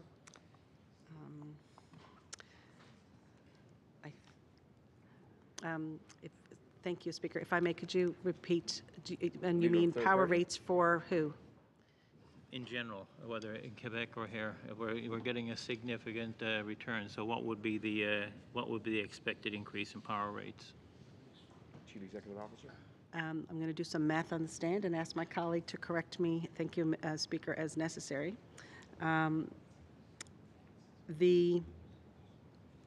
Going back to the schedule, which obviously needs to be read in conjunction with Schedule G, well, it all needs to be read in conjunction with each other, but Schedule F, which is the 33.8 billion in NPV, and the total of what's in Schedule G, which is basically taking the 33.8 and putting it out across the 51 years, that translates into 195 billion in total dollars to be paid to CFLCO. But when you take that, and I'm going to again make sure that I'm correct here, and you actually look at what is the inflation that would occur over that period of time, it's about a 4% increase a year on average. Some years it's not going to be 4, some years it's going to be more. But so what you would see there is about a 4% increase in what Hydro-Quebec will pay CFLCO over that period. This is where it gets a bit complicated. This is why I'm sort of going slow into this answer, is what that power rate is for the power supply component is not necessarily what translates into rates people pay on their bills. So, for example, if it's a 4% increase that they have to pay for that component, if that was their only source of supply and it wasn't mixed in with all their other sources of supply, maybe there's a year when they have no increase, or I'm going to call it somehow some magical negative increase on distribution costs. Let's say that goes down by 1%. Then the actual power rate, if everything else was being equal, just being really simple, would be 3%. So I think it's just best for us to say that the average increase in price that Hydro-Quebec is going to pay over the duration of the 51 years is 4%. What that translates into on a bill is, you can't determine that at this point in time. Member's time has expired. Thank you. The Honourable the Minister of Children, Senior Social Development. Thank you, Speaker. It's certainly an honor and a privilege to speak to this historic MOU that sets the stage for an historic series of events and agreements for this province. Every day I approach my work and the work of my department with the foundational question: how does this impact the people of the province of Newfoundland and Labrador, and what does this mean to the well-being of the people in my district? The people of the Bjorn-Grand-Bank district, and to children, seniors, and persons with disabilities, and the vibrant Newfoundland and Labrador community sector, I say this: this is an important deal, one that has a far-reaching effect. Having been the mayor of a small but a tight-knit community, I can appreciate what the folks in Churchill Falls and Upper Lake Melville are thinking when they hear about this deal. They see a brighter future of generational prosperity. The people of the Buren Grand Bank District and all other communities will see one too.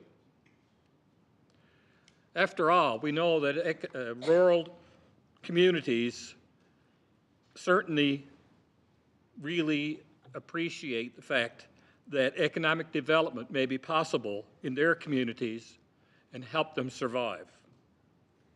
We as mayors, as previous mayors of small communities, and there are others here, we do our best to attract economic development and industries and so on to our towns.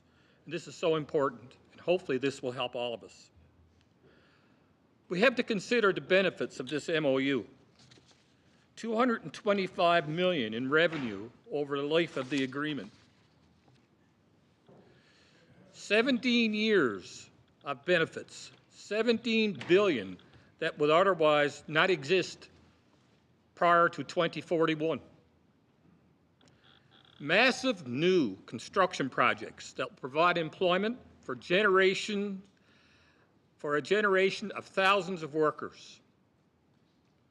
A new industrial development in Labrador to drive even further growth and create more jobs.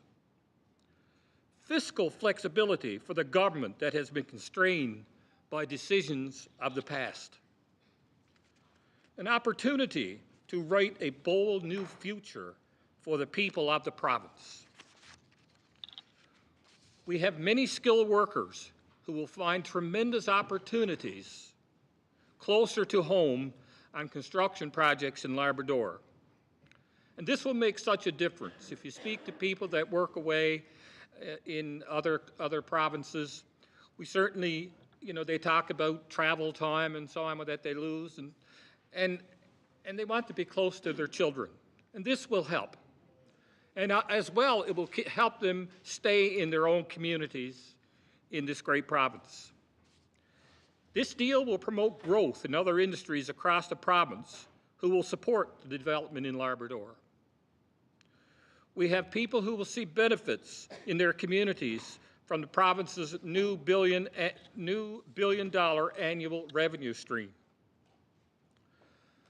For the people I am proud to work with by virtue of my cabinet position, which I'm grateful to have, I also think that there are things you will see and feel coming out of this agreement.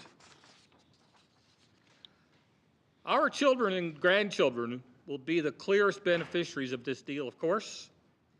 They will live with it the longest and live without the scars and restrictive aspects of the original deal. In fact, there are classrooms of kindergarten students who will make a living and a life from this new deal and not think about the Churchill Falls in a way that we have for a lifetime. The fact that we are even speaking about this deal today and not in 2041 is something that resonates with me deeply. My generation never in our wildest dreams thought we would see the benefits of the Churchill Falls Agreement until now. Our seniors, who have lived through all the efforts to reopen the 1969 contract, can now know that the benefits will begin to flow in their lifetime from a deal that was not scheduled to end until 2041. And I've been speaking with a lot of seniors, especially over the Christmas season, and attending a lot of events. And that's what they had talked about, the fact that they will be able to now be part of this. They never thought they would live long enough to see it, but now they also will certainly see the benefits from this agreement. I think about my communities on the Buren Peninsula, and so many like it, where populations are dwindling and residents are aging. We just need to look at the population of the Buren Peninsula, how much it's gone down in the last few years, and also look at the age demographic of the Buren Peninsula. The schools I used to teach in are seeing their enrollments drop year after year after year. And Mr. Speaker, this is real. This is very real. Schools now are operating with half the populations they held within the last 10 years. It's just amazing. We need to keep people in these communities. We all know that schools are the heart and soul of any community. But as the Premier has so eloquently stated, this new deal changes everything. The economic impact alone has the potential to revitalize rural Newfoundland and Labrador, where my heart is. This new deal brings not only a significant boost in annual revenue for the province, but it will inspire and drive growth and development for generations to come. The employment that will be generated will ensure people stay in the province and will likely attract those currently away who want to return. And let me tell you, there are lots out there that would love to come back to Newfoundland and Labrador. But today, I am not only speaking on behalf of my generation, but I want to talk about why this deal is so important to my work and mandate with the Department of Children, Seniors, and Social Development. The increased revenue that will come to the province will benefit all of us, and I will ensure that this includes children, seniors, and persons with disabilities. The work we do and the programs we offer align with so many of the benefits that come with this deal. Given that income is a critical factor for social and economic well-being, my department launched the Employment Stability Pilot for people in receipt of income support. And it now covers the entire province to ensure that we are able to help more people in receipt of income support to transition to employment. Since the launch of the pilot, there are over 190 participants enrolled, with most of these participants working, and many of these participants, Mr. Speaker, no longer need any income support.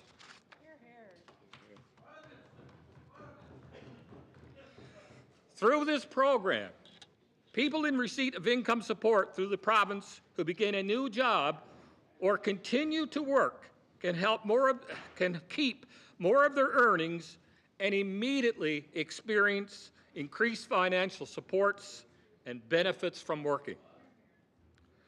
We also have launched a Working Opportunities program that allows non-EI eligible persons to return to school for training in demand areas. This was announced as part of our poverty reduction plan. Imagine what a difference this program will make as we see the job creation that will happen as a result of this deal. By working more, participants engaged in the workforce increase their financial self-sufficiency. Everyone in this province will see and feel the benefits of this agreement. Economic prosperity drives housing development, industrial development, and creates employment opportunities, both direct and indirect. It provides more people with opportunities to raise themselves out of poverty. In addition to the job creation, the industrial development and associated employment that would be unlocked with this agreement, this additional revenue will be a game changer for our province. Within the Department of Children, Seniors, and Social Development, we are always looking for ways to improve how we serve the people of Newfoundland and Labrador. Any additional revenue coming to the province will have a positive impact on the scope of services we can provide and the amount of people these services will reach. We can continue to advance our work to directly support the most vulnerable members of our society and those organizations that do their utmost every day to make lives better. As legislators, we don't often get a chance to be part of a positive generational or really a multi-generational change. And I'm excited to be part of one here this week. This MOU will have far-reaching positive impacts for some of the most important constituencies of people we have in this province. Yes, seniors, persons with disabilities, and the community sector will have increasingly positive outcomes from this agreement. Today, in this House, looking at the potential for this power project, I am confident that the people of this province will benefit. It just so happens that I am particularly delighted for the children of the province. The pain of the original contract and the weight of Muskrat Falls won't be a part of their life. It will only be a story, but only if we put those things in their right place in a firmly shut history book. Let's write the next chapter of Newfoundland and Labrador's long and storied history by supporting this MOU. I know I will be doing that. Before I end, I do have one question. I know this has been touched on before, but I firmly believe that there needs to be an educational component associated with this project. This needs to be done in partnership with colleges, universities, unions, and other organizations and stakeholders.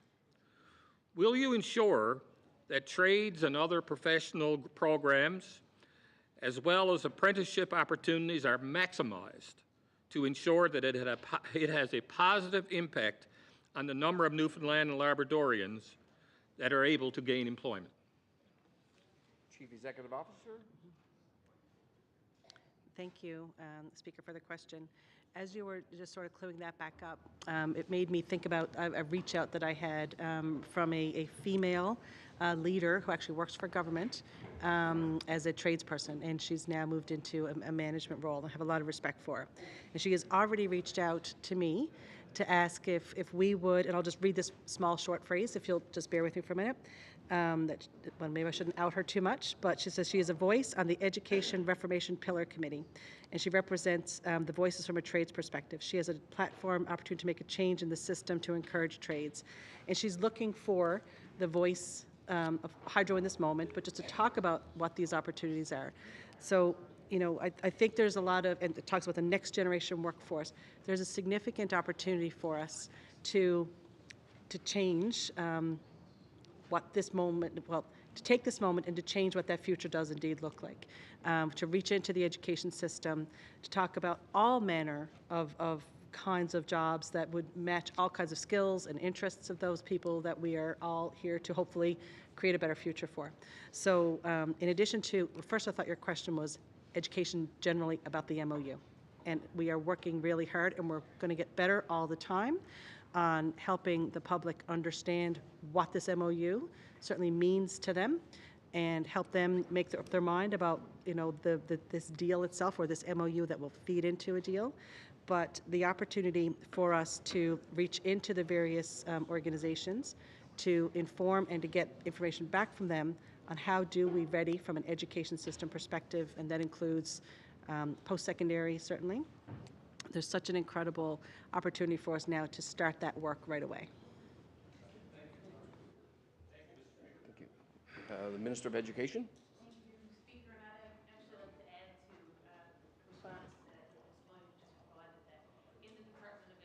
This is something that we're keenly aware of and recognize the impact that this MOU and future projects are going to have on the youth and up and coming workforce here in Newfoundland and Labrador. And not to steal away from the comments that I have when it's my turn to speak, but we've certainly been looking at how we can modernize the education system so that it meets the needs of a workforce that will be needed to meet all the requirements for these projects in the future. That's why we've been working with different jurisdictions to figure out what types of education, what types of work experience, on-the-job training, and those types of opportunities that we can provide in our K-12 system that would lead us into opportunities in our post-secondary. And we have some great partnerships with post-secondary institutions here in this province, and they've been very adaptive to the workforce. They've been listening to the workforce and monitoring the trends and how things are going. And we do recognize that that's going to be a big piece of the puzzle, and we're super excited to see where that takes us as we transform education here in Newfoundland and Labrador. The Minister responsible for Labrador Affairs.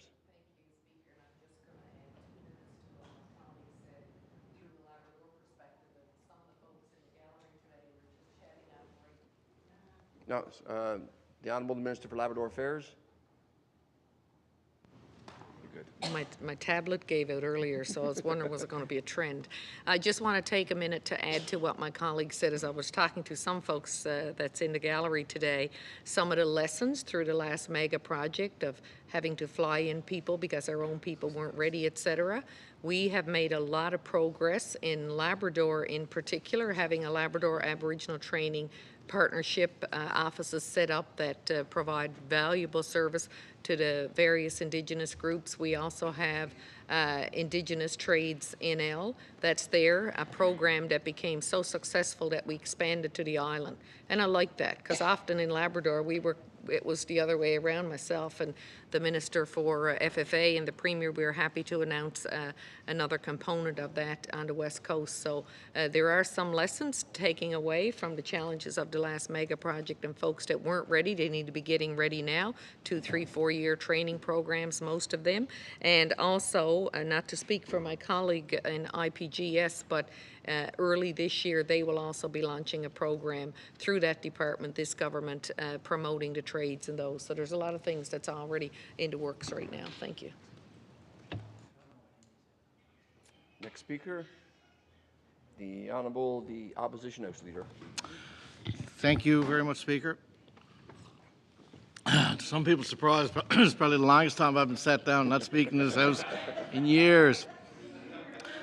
As a matter of fact, there's a couple of colleagues across the way were asking me, when are you getting up? Anyway, but I appreciate that. But it's an important debate, and it's been, actually, on top of that, I probably listened to more debate in the last 2 days than I get a chance, because people don't realize when you're in this role that there's a lot of orchestrating, a lot of conversations on the side between House leader stuff and running of the House. So it's, but it's been a good debate. You know, it's been a lot of interesting commentary and questions. There's answers that we haven't gotten. But ultimately, it's been a debate. It's not a normal adversarial. There's been a lot of back and forth that a lot of times happens, which is good, and I think it's important to keep it to somewhat of a higher level. You know, I'll start by saying, and I don't shy away from my commentary sometimes, that when this deal was announced, or this MOU was announced, my first instinct was that, and I was here, I wasn't elected official, I was here during the Muskrat Falls debate, and I was in the backgrounds, but I was well acquainted. I spent a lot of time getting briefed in rooms around this legislature. And I guess my first comeback to anyone, it might have been my wife, I'm not sure, but I said, I hope history don't repeat itself. I hope it's a good deal. And if anyone that knows me, and a lot of people in this legislature do and don't, I don't play lightly with words. When I say them, I mean them, and I really mean that. And I sincerely say that, because I was around back then, and it was not a good time in history. Like, I look back at it now, and I don't think it was right. But you know, it's ironic. You listen. I don't follow social media. I read lots of it. Sometimes I ignore a lot too. But it was in the initial days, it was like, how dare any PC criticize or question this proposed deal or proposed MOU, and we have no right based on Muskrat Falls. You know, I dare you. And it always strikes me, and I take the phone, or I take my phone, and I lay it down. I take it, I lay it down too, and then I don't respond, because sometimes you're tempted, because why can't we? You know, I never voted. You know, I mean, it was mistakes made. Every government makes mistakes. Upper Churchill was a Liberal government on it back in the day with Joey Smollett. These things happen. That doesn't preclude any current Liberal member criticizing Upper Churchill. Nor does it preclude any current PC member criticizing the Muskrat Falls Agreement. Back in the day, it wasn't done with ill will. It was just looking at history. Again, history will tell you. And I don't want this to be the same thing again. So I think that we should ask questions. We need to ask questions. Everyone's concerns need to be brought to this legislature, no matter, you know, if they don't get invited in to be the negotiating team or what have you. I think they deserve to have their concerns raised. I have some questions, and some of the people in these are known publicly, and they may not be experts, but I think that they deserve, in the public domain, they have a larger following. And I think they deserve to have their questions and their commentary in this setting asked of the negotiating team, and see if we can get answers. I think it's only fair. So, I mean, a lot of these questions will be, my questions will be more designed of stating commentary from various people that we've compiled some. But I do believe it's important. And it's not being cute. It's being really straight. As again, I take this serious, and like I said to you when I started off, I've listened more and paid more attention to this debate than I do a lot, because some debates are not so good, Speaker, as we all know that. So, in fairness to everyone here. So, but I asked the CEO. I mean, my first question, and it's a bit of a preamble, but I'll do my. I haven't got a lot of them, but here we go. Ed Hollett wrote on January 3rd in his blog. He's a well-known blogger. Whether you agree with a lot of what he writes, that's another thing. But he's a well-known blogger, and he writes, and he's spent a lot of time writing a lot of this stuff. This time around, the strategic goal was securing Churchill Falls as it is today for the lowest possible price and getting it for the longest possible time. Hydro Quebec hit both goals out of the park, securing another 50 years of electricity for functionally less than the original price, and certainly for prices idiotically below even Hydro Quebec's own domestic wholesale price to its retail arm. These are Mr. Hollett's words as I prefaced, not mine. What is your response to this analysis? Did Quebec get the better deal? Chief Executive Officer for Newfoundland Labrador Hydro. Thank you, Speaker. No, Quebec did not get the better deal here. This is a fair deal for both, and this is a good deal for Newfoundland and Labrador. I know we have talked a little bit about this before, but it does merit repeating. The price to be paid for the power from the Upper Churchill, which is, I think, what probably the reference is to. And this is, again, goes to the joint press release, so it is not a misrepresentation by us or anybody else. The joint press release between Newfoundland and Labrador and between Quebec very clearly stated that the effective price is 5.9 cents a kilowatt hour. And so that is materially different than the existing one. I can bring us to the actual announcement if we want to do that. So it is, bear with me for a moment. Here we go. So in the announcement on December 12th,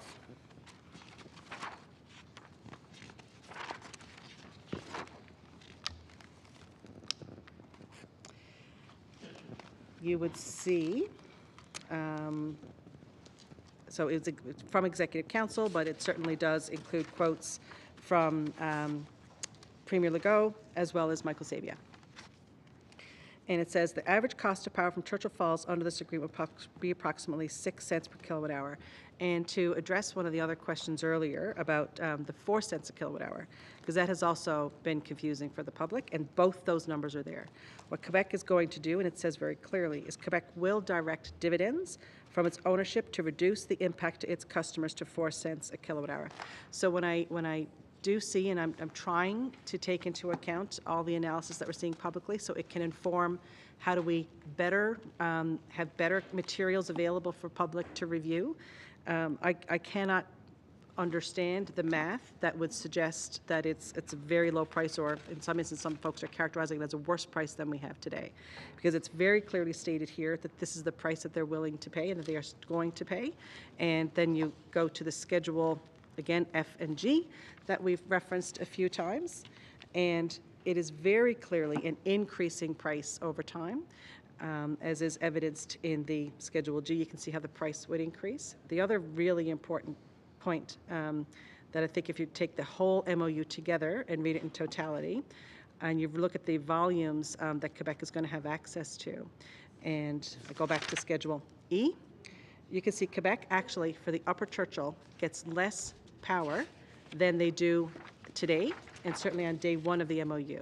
So you have to take the whole MOU, read it in totality, and do the math on that basis. And you will result in the Schedule G, which shows an increasing price per kilowatt hour. And I'll go further, is that that's also contained on the website that shows what the price calculation is. And Mr. Parsons referenced that the other day. If you go to the ourchapter.ca website, and you scroll down through, I'm trying to think now in my mind, I'm scrolling through in my mind what that looks like, but there's a big red sort of banner, and you can see a price chart there, and it's very clearly that it shows that the price, as it goes out over time, very clearly increases. And in response to a question earlier, that's when I had indicated that the average, or the average inflation, I guess, or the annual inflation of price is 4% a year.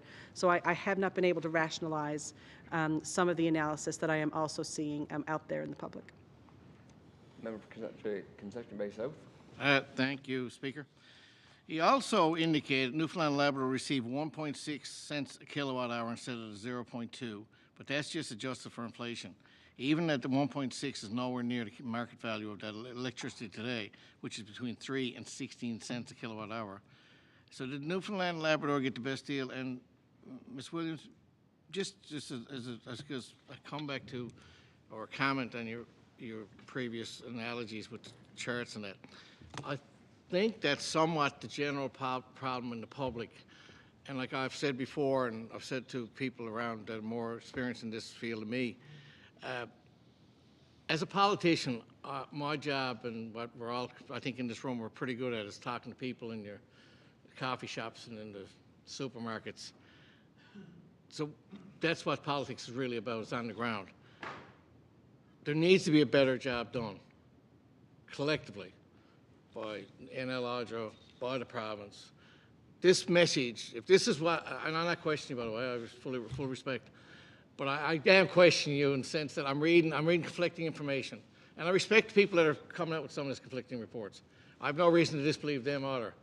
And so I think that's, and I think I probably speak for a lot of people in the province and probably in here today. It is a big confusion. It's a lot of confusion, and we can talk here today till 9 o'clock. Come back again tomorrow and start talking, and the confusion's not going away. And as our leader said earlier, we get into this 225 number. It's all through decks, but we have trouble graphing it, and it's frustrating because you think you got it, and then all of a sudden you're out in left field again. You don't have it. And I think that's a simplified way of putting it. I think that's what a lot of people feel. When you think you got a good grasp on it, you don't. And I think this old concept of the per kilowatt hour cost, I think that's got everyone kind of, you don't really see 5.9, and then is it projected, is it not? You know, I think you get the gist of what I'm trying to say. So I guess, is there a way we can do this, get the message clarified for everyone, us included? Chief Executive Officer. Start with a short answer, but I would like to continue a little bit, is yes, and that's exactly what we have been doing, is, you know, some of my team thinks I'm a little foolish sometimes with how much we spend looking at this. Like, there's really, if your eyes are open, you're pretty much trying to understand where's the confusion so that you can work on what would be an improved tool for the people of the province to have access to, so that they can indeed better understand what this moment is. And much more fundamental is from Newfoundland Labrador Hydro, just generally, as a Crown corporation, we have worked really hard over the last number of years to be even more transparent, to be even more accountable. I don't think there's a media interview I turn down. Like, we are really trying to be out there and publicly available. We know that that's our obligation. So it's on that basic foundation, and then you add on what this moment means. You add those two things together, and we are absolutely working to be responsive, to look where there is confusion, and to try to add new information to address some of that confusion. But excuse me, I will repeat what I had mentioned earlier. The MOU itself was not, it was between two commercial parties. And so it is the basis, and we have to interpret that MOU, and that is what we're trying to do. Excuse me. We're trying to interpret the MOU, a commercial, legal, non-binding, but important and framework, and we're interpreting that. What does that mean for people? And so I don't think we had an expectation that they're probably going to be mad at me for saying it, but that my 19 and my 21-year-old daughters, as smart as they are, we're going to take that MOU and understand it inside out. But we wanted that to be able to be there for anybody in the public, especially people who do have a keen interest, and especially people who do understand a lot of these matters, to provide for some perspective. But we always knew that we needed more than that. We needed that interpretation. We needed those tools that folks could interact with themselves. And so we are committed to continuing to update that information. The public webinars, we're hoping, is going to be another method where people can gain more knowledge. We have a team working on what does that document look like that we're going to use, and it absolutely is 100% informed by the discourse that we've seen happening publicly since the announcement came out. So we are working really hard to pay attention to the confusion and see what are the ways for us to better represent and evolve the information that's available in a way that is much more digestible to the public, people who don't talk about this 24 hours a day. Member for Conception Bank South.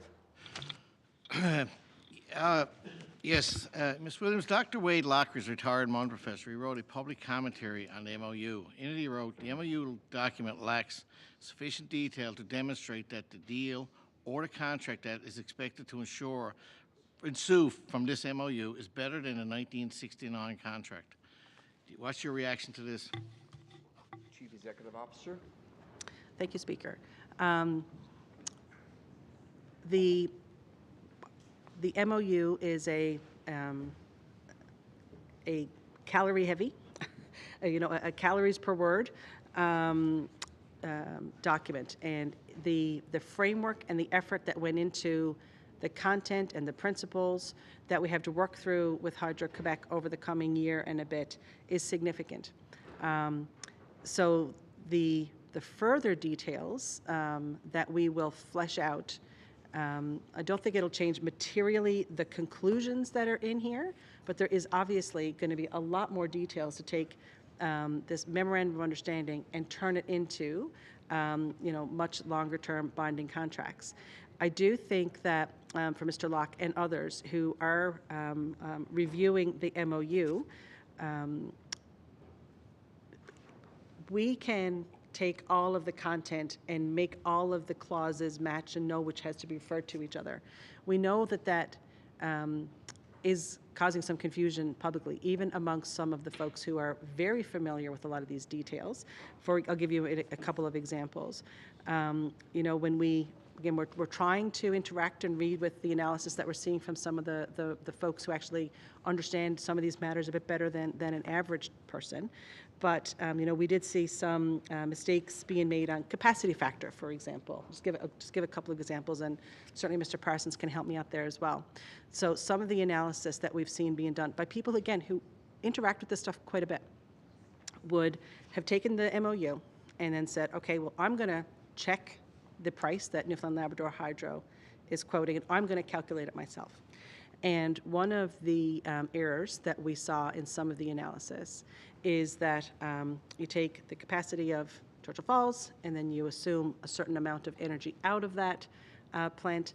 And in one instance, we had an analyst say essentially had a 100% capacity factor, which is not accurate. So it's more about a 65 to 70% capacity factor.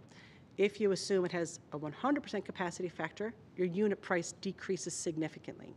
So there's been, and that's just one example. There's another example, I think, that assumes a discount rate is actually inflation. So there's a series of things that we've noticed with various analyses that unless you're looking at all of the detail in conjunction, which again, we've been looking at this for a couple of years, so it's easy for us to probably spot and to say, okay, we got to help people understand the public better. But it's not difficult to make some incorrect conclusions and then come up with analysis that's not accurate. Member for Conception Bay South. Thank you. Thank you, Speaker. Mr. Roland Martin is a former senior public servant and longtime director with NL Hydro. He also wrote commentary on this MOU. He wrote, "The non-bonding MOU bundles 4 separate hydro projects into one group of negotiated results, all done in secret without any terms of reference, and the NL public could determine if our negotiators achieved their objectives." Do you have a response to Mr. Martin, Ms. Williams? The Chief Executive Officer. Thank you very much. We've talked a little bit about this over the last couple of days, but Newfoundland Labrador Hydro, I think it's been talked about, our board of directors that we have and has been bolstered by government over the last number of years, and so we have on our board. We have on our board several members or several folks who have worked as a counterparty to Hydro-Quebec for, and in some instances, decades. We have, people who have built hydro plants within this province on our board, people who have participated in engineering and hydro, and those people, in addition to the governance processes within government, oversaw the processes that we've gone through to meet the mandate that was given to us to get the best possible deal for the province. Member for Conception Bay South. Thank you, Speaker. Mr. Martin also asks, has any independent national or international utility consulting company reviewed this non-bonding MOU? And if so, what were their conclusions? And if not, why has there not been an independent review done? Chief Executive Officer. Okay, thank you, Speaker. We spoke a little bit earlier, we had Power Advisory, a national top-level energy consulting firm hired in the way that perhaps you might hire a consultant to give you advice, that would have given us advice to say, this is the kinds of analyses that needs to happen to compare your options available to you. So we would have hired expert-level, international-level advisors, so that would have been certainly through Power Advisory, absolutely through J.P. Morgan, our lawyers, Stikeman Elliott, and others that would have provided us that international, absolutely global level of advice as we considered, as we went through in preparation for negotiations, as well as through negotiations, what should be the bounds of things that we should consider in this MOU. Member's time has expired. One more. Member got to leave for one question. The honourable member for Conception Bay South. Speaker, I meant to say this when I started, so I just want a point of clarity, I guess. And it's not going to be a question, it's going to be a short commentary. But I know yesterday in the legislature, the Minister of Industry, Energy and Technology commented to the public, and it's fair for me to respond back and clarify, that we had funding to get research done, to get prepared for this debate. But I want to tell the public that it wasn't thanks to the government side. They voted against us getting any funding. What? It was a decision that was made, and it was made we made it, and it was just people on this side of the House voted in favor, and through virtue of a process that it ended up, we got but it was, I want to clearly state, there was no Liberal member voted in favor, and that was sitting on that side of the House voting in favor of getting any funding. And I think that's fair. Sometimes, these comments be made, and they're a little bit cute. I happened to be not in the chamber when it was said, so I just wanted to be true to my nature. I'd like to clear the air, because that wasn't what happened. And if I would be the first one to stand up and thank them if I got funding approved and they were there, if they approved funding for us to do research, you would have heard about it before today. You would have heard about it yesterday. I don't shy away from that. I'll give credit where credit is due. In this case here, that wasn't what happened, and it's a bit unfortunate sometimes when comments are made and they're wrong comments. And it sounds like government have been very, very receptive and very helpful to us to get prepared for this debate. And I think it's important for the public to know that too. We managed to get it, and we've gotten, and this affected all the independents back there and the third party. They also benefited by this. And I think it's money well spent, because I can't reiterate how important this debate is and to people of this province. And it's very important to have an informed intellectual debate. And you can only do that when you get the proper advice, proper research, and you need money to do that. And when you're the government of the day and you're operating with a $10 billion plus budget and you have all the tools at your side, to have a fair debate, it was the only way to make it fair. We managed to do that. There's no apologies from this side, but I want to clarify that the Minister of Industry, Energy and Technology, who should have been upset that we weren't provided that to give an informed debate, took credit where no credit was due on that side. And I thank you very much, Speaker, for the opportunity. I'm sure I'll speak again. Thank you. The Honourable Minister of Industry, Energy and Technology. Thank you, Speaker. Happy to speak to this. Now, I think if you followed the entire context of what I said outside this House yesterday, and I'll say it here now, what I said was that the opposition got funding for this debate. I did not say that government provided it to them. I said that they got funding for this debate. Now, I can tell you, I didn't vote against it. I do know that it was a vote at the Management Commission of the House of Assembly, which has members from all three sides, including the Speaker, who I think voted in favor of this $80,000 worth of funding. I think what I was trying to point, and the member referenced Muskrat Falls, of which he was not a member, but like he said, he was in the background. He was there. And I can guarantee you, the point I was making yesterday in this historic debate is that we did not have one for Muskrat Falls. We did not have funding from the House of Assembly or for the government or for anybody else. We had no witnesses on the floor of the House of Assembly. We had no experts that we could go and spend tens of thousands of dollars of money on to provide support to come in here, by the way, for a debate that they say they feel rushed on. So I'm going to clarify this right now. I said out there, and I'll say it again here now, they got funding to the tune of $80,000 provided by the House of Assembly, provided by taxpayers of Newfoundland and Labrador for this debate. Not an opportunity that they got, and that I'm happy they got, and I hope they continue to use this opportunity to ask questions in this House and to the experts, because it's something that I never got a chance to do when I was here for a non-debate in the House of Assembly for Muskrat Falls, for which the member was not here, but he was employed by the people that perpetrated this debacle on the people of Newfoundland and Labrador. Thank you. The Honourable the Deputy Government House Leader. Speaker, before I recess this House, I've been a long-standing member of House Management, perhaps the longest standing member of House Management. And it's never been a practice to discuss what happens in meetings at House Management on the floor of the House, but for the record, for Hansard, I do want to say there was a lot of discussion back and forth. Pretty much everything the parties said they wanted moving into this debate, government, House of Assembly had no issue. We wanted to support. We were in a meeting there was conversation happening back and forth about what the amounts would be. We had an amount in mind. Before we got to that, the member put a motion on the floor. The reason we voted against the motion, we had something better. And then you broke the tie, and it was what it was. But to say that we didn't support the government House Leader, worked with those members, and we were more than happy to provide support to them. So it is disingenuous, dishonest to this House to say that government didn't support them, and I take exception to it.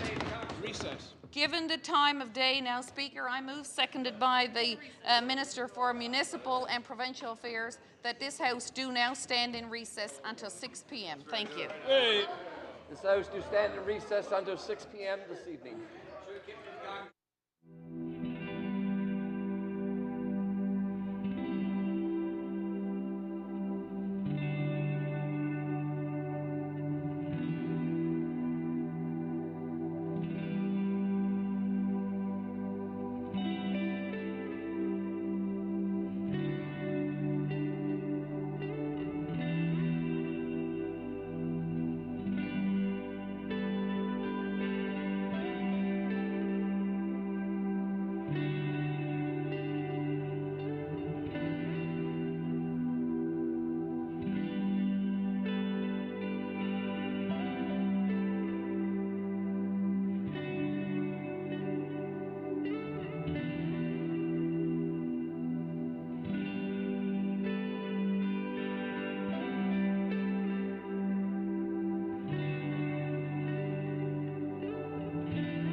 please. We'll get back to the regular debate there. The honourable member for Bay Vert, Green Bay. Thank you, Mr. Speaker. There we go. Thank you, Mr. Speaker. Let me start by saying the numbers that are presented on a formal document truly matter. And I know that from my background, having worked in the public sector and costing international military missions, when we finished those cost estimates and submitted them to Cabinet, we were locked in. The same was true on the private sector side when I was working with a company. When we developed pricing sheets and submitted it to our client, we were locked in. That is why I have some serious concerns with Schedule F. So on behalf of every resident of Newfoundland and Labrador, I will seek to clarify for them what appears to be at two conflicting points in Schedule F. So first of all, let me read the third paragraph sentence. The total of the forecasted payments to be made to CFLCO by Hydro-Quebec is $33.8 billion on a net present value basis in respect of the volumes of electricity from the existing Churchill Falls plant. Now, this is where the conflict comes in. If you look at the follow-on bullets, the language with that denotes that it could lead to widely varying prices, replacement cost in Quebec, wholesale markets in New England, etc., market value, and fairness.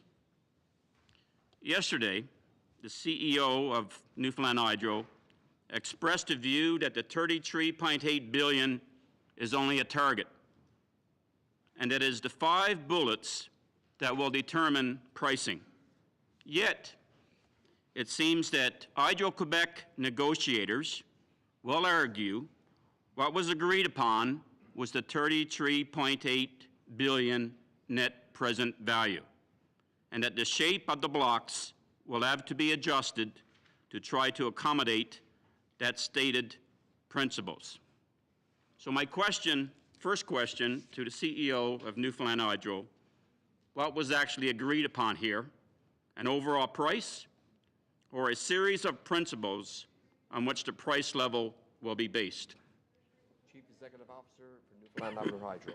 Thank you, Mr. Speaker. I'm going to have my colleague respond to that, please. Vice President for Newfoundland Labrador Hydro.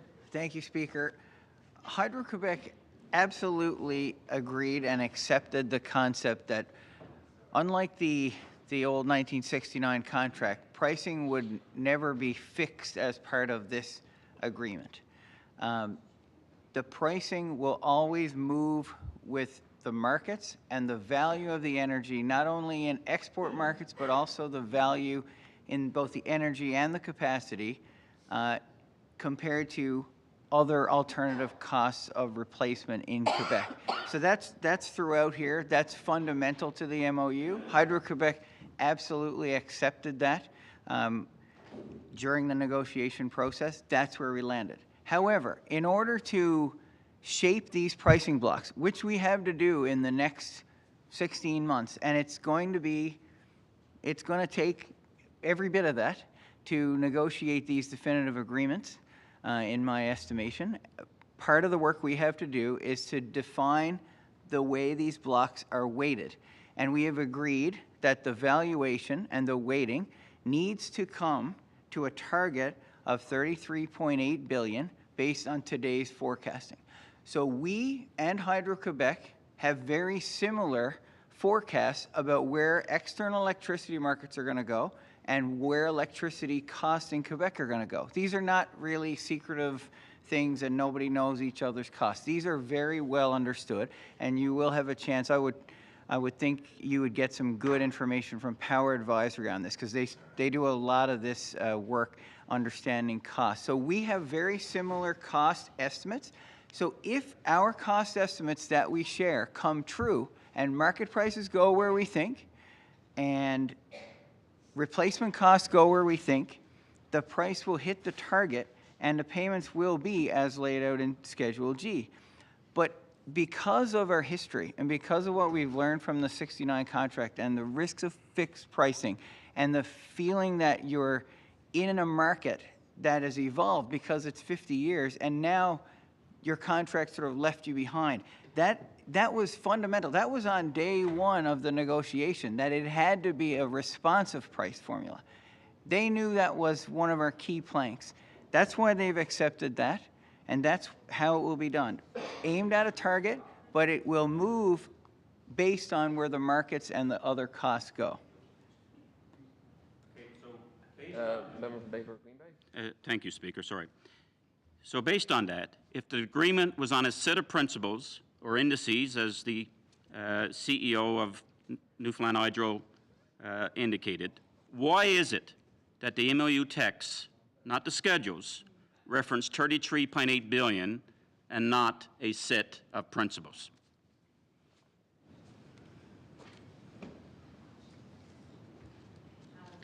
Chief Executive Officer. Oh, sorry. Yep. Thank you, Mr. Speaker. I'll have Mr. Parsons pick up and answer that question. Vice President, Newfoundland Labrador Hydro. To complete the work of the definitive agreements and to design these pricing blocks, you actually need both. You need to understand what the pricing block concepts will be. So what are the markets that when they move, our price move? We had to lay out what those markets would be, but you also have to have a target. So it's not an either or kind of a question or kind of an answer. You do require a target as a starting point, and you require a set of indices that you've agreed are reasonable to link to in order to develop these blocks. So there's no way to develop these definitive pricing blocks without having a shared target, which we have 33.8, and a shared set of indices that will vary the 33.8. So together, they form the framework for what we will use to develop the pricing blocks. There may be 3, 6, 7 separate pricing blocks that all reflect these different values, you know, U.S. prices. It might be New England, New York. There might be Quebec replacement costs, domestic Quebec, but it has to reflect the things that are listed here in the principles, and it has to be aimed at the agreed target. So I guess the answer, short answer is you need both in order to define those blocks. You might need both, so it's becoming clear that the target, sort of the fixed locked-in amount, is 33.8 billion. And you know, La Presse, and I've been reading the French newspapers, and they're reiterating that, a guaranteed price. So, you know, we're here now with a situation where we have a major issue with the total of this contract for net present value of 33.8 billion. Why? Because if you look at the analysis that's been done outside of here, you know, from a number of experts, from accountants, engineers, economists, when they work back to that net present value, their average pricing on a net present value is somewhere around 2.4 cents. That matters. That matters because it's significantly different than what has been highlighted here. The other thing that's important, and I think with this as well, is to ensure that we are not interpreting any of this MOU on the fly, as was highlighted by the CEO earlier this afternoon. On that note, is it possible to get a copy of the MOU in French to have it tabled here in the House of Assembly? Because having lived in Quebec, there are some subtle differences between English and French, and we want to make sure that we fully understand the MOU in both languages. Chief Executive Officer from Newfoundland Labrador Hydro. Thank you, Mr. Speaker. I've learned today that I'm not able to table anything here. The Honourable the Premier. CEO, why don't you explain the 2 cent issue that the honourable member has drawn your attention to? Chief Executive Officer. I will, and I will just mention about the French aspect as well. Our lawyers that assisted us, Stikeman Elliott, from Montreal, they're French language first. So they obviously would have signed off with the partners that Hydro-Quebec hired from the perspective of, so the MOU in French says the exact same thing as it does in English. I have to be very, very clear about that. They are French language first. They operate in Montreal, downtown Montreal. They are French language speaking lawyers. So with regards to this number that seems to be circulating amongst some of the analysts publicly with regards to the 2 cents, it appears that there's a couple of different ways that some of the analysts are coming up with that number. And depending on, excuse me, which analyst, I guess, is speaking about it or writing about it, again, very early of us trying to understand some of it, knowing we'd have to try to take some of this on, is that there's different incorrect assumptions that are being made throughout the MOU to arrive at these numbers. One of them I used earlier. There's one analyst that's using an incorrect capacity factor, so that will depress the price. There are some folks that are using the inflation. They're using 3%, for example, as a inflationary factor that what Quebec is planning on increasing because I guess we think that they're saying that that's what Quebec residential rates are planned to be capped on in Quebec. That is irrelevant to this MOU. There's a whole series of, it appears to be, assumptions that are going into the analysis of folks who've been working on this, I guess, since it was announced to try to understand it. But from what we can tell, the various analyses are not correct. It does not translate into 2 cents a kilowatt hour or any form of 2 cents a kilowatt hour. I think there's even some analysts that are saying that it's 2 cents and it never increases, and in fact, it'll sometimes decrease. That is not possible. I guess I don't quite understand how you can arrive at that conclusion when you look at Schedule G and then you compare that to the volumes that Quebec is going to take, which they get less over time from the CF plant, but the total price they're going to pay goes up. So I can't rationalize that math to come up with a price that is lower than what Quebec have committed to paying in the public releases that they have. I certainly can't speak to how the La Presse or anybody else is saying that something is firm and confirmed, when if you read the MOU, I will say this, La Presse has not come to us and asked us for our opinion on any of those kinds of statements. So I just want to put that out there really quick. Mr. Parsons has outlined very clearly, these are forecast amounts. They're forecast amounts in Schedule G. It is a target. The pricing mechanisms. I cannot understand how somebody could come to the conclusion that this is a fixed or a capped price. Member for Bayport Green Bay. Speaker, fixed or not, it's a target that we are driving forward, which raises concerns that it's possible that Newfoundland Hydro made some incorrect assumptions. What we need to look at then here is a further review, independent review of this MOU. Further to that note, we're also missing some information in this MOU. Schedule D, where is it? And can it be provided? Chief Executive Officer for Newfoundland Labrador Hydro. Yes, so thank you, Mr. Speaker. Schedule D was essentially, excuse me, a description of the transmission assets in our province. And the transmission assets in our province are going to be 100% owned by Newfoundland and Labrador. So the content didn't need to be in here, but instead of trying to renumber all the references throughout the whole MOU, we chose to just intentionally omit that description, and then it didn't have to change anything at all throughout the MOU.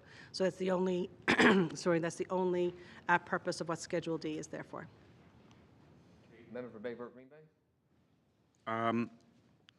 Just another further question, looking at the time, with regards to the 33.8 billion. So Hydro-Quebec would get 1/3 of it back, so namely 11 billion. Would you please confirm that that means that Newfoundland Hydro, as a gross, under CFLCO, would get 22 billion of that 33.8 billion? Chief Executive Officer for Newfoundland Labrador Hydro. Thank you, Mr. Speaker. The amount that Newfoundland and Labrador Hydro, and therefore the provincial treasury, will get is not a simple 1/3 of what you see here, because there's other components of what goes into the eventual dividends that come back to Newfoundland and Labrador Hydro as an owner. There is the operating cost that we've talked about, and there's the water power rentals, which is an operating cost as well. And then broader, which we are committed to providing further information on this, is the additional revenue stream and therefore dividends that would arise from Newfoundland and Labrador Hydro's payments to CFLCO as well. Member of Bayport Green Bay. So I guess to follow on in from that, to recognize that, since it's just the gross revenue, then what the Newfoundland Treasury could very well get, given that we would have to factor in operating costs and the like, could be significantly less. Now, I'd like to come back to this afternoon when the CEO of Newfoundland and Labrador Hydro, highlighted that Churchill Falls is barely breaking even. We are just barely running that plant. Does she have, and can highlight, how much profit Churchill Falls generated over the last 4 years? Chief Executive Officer.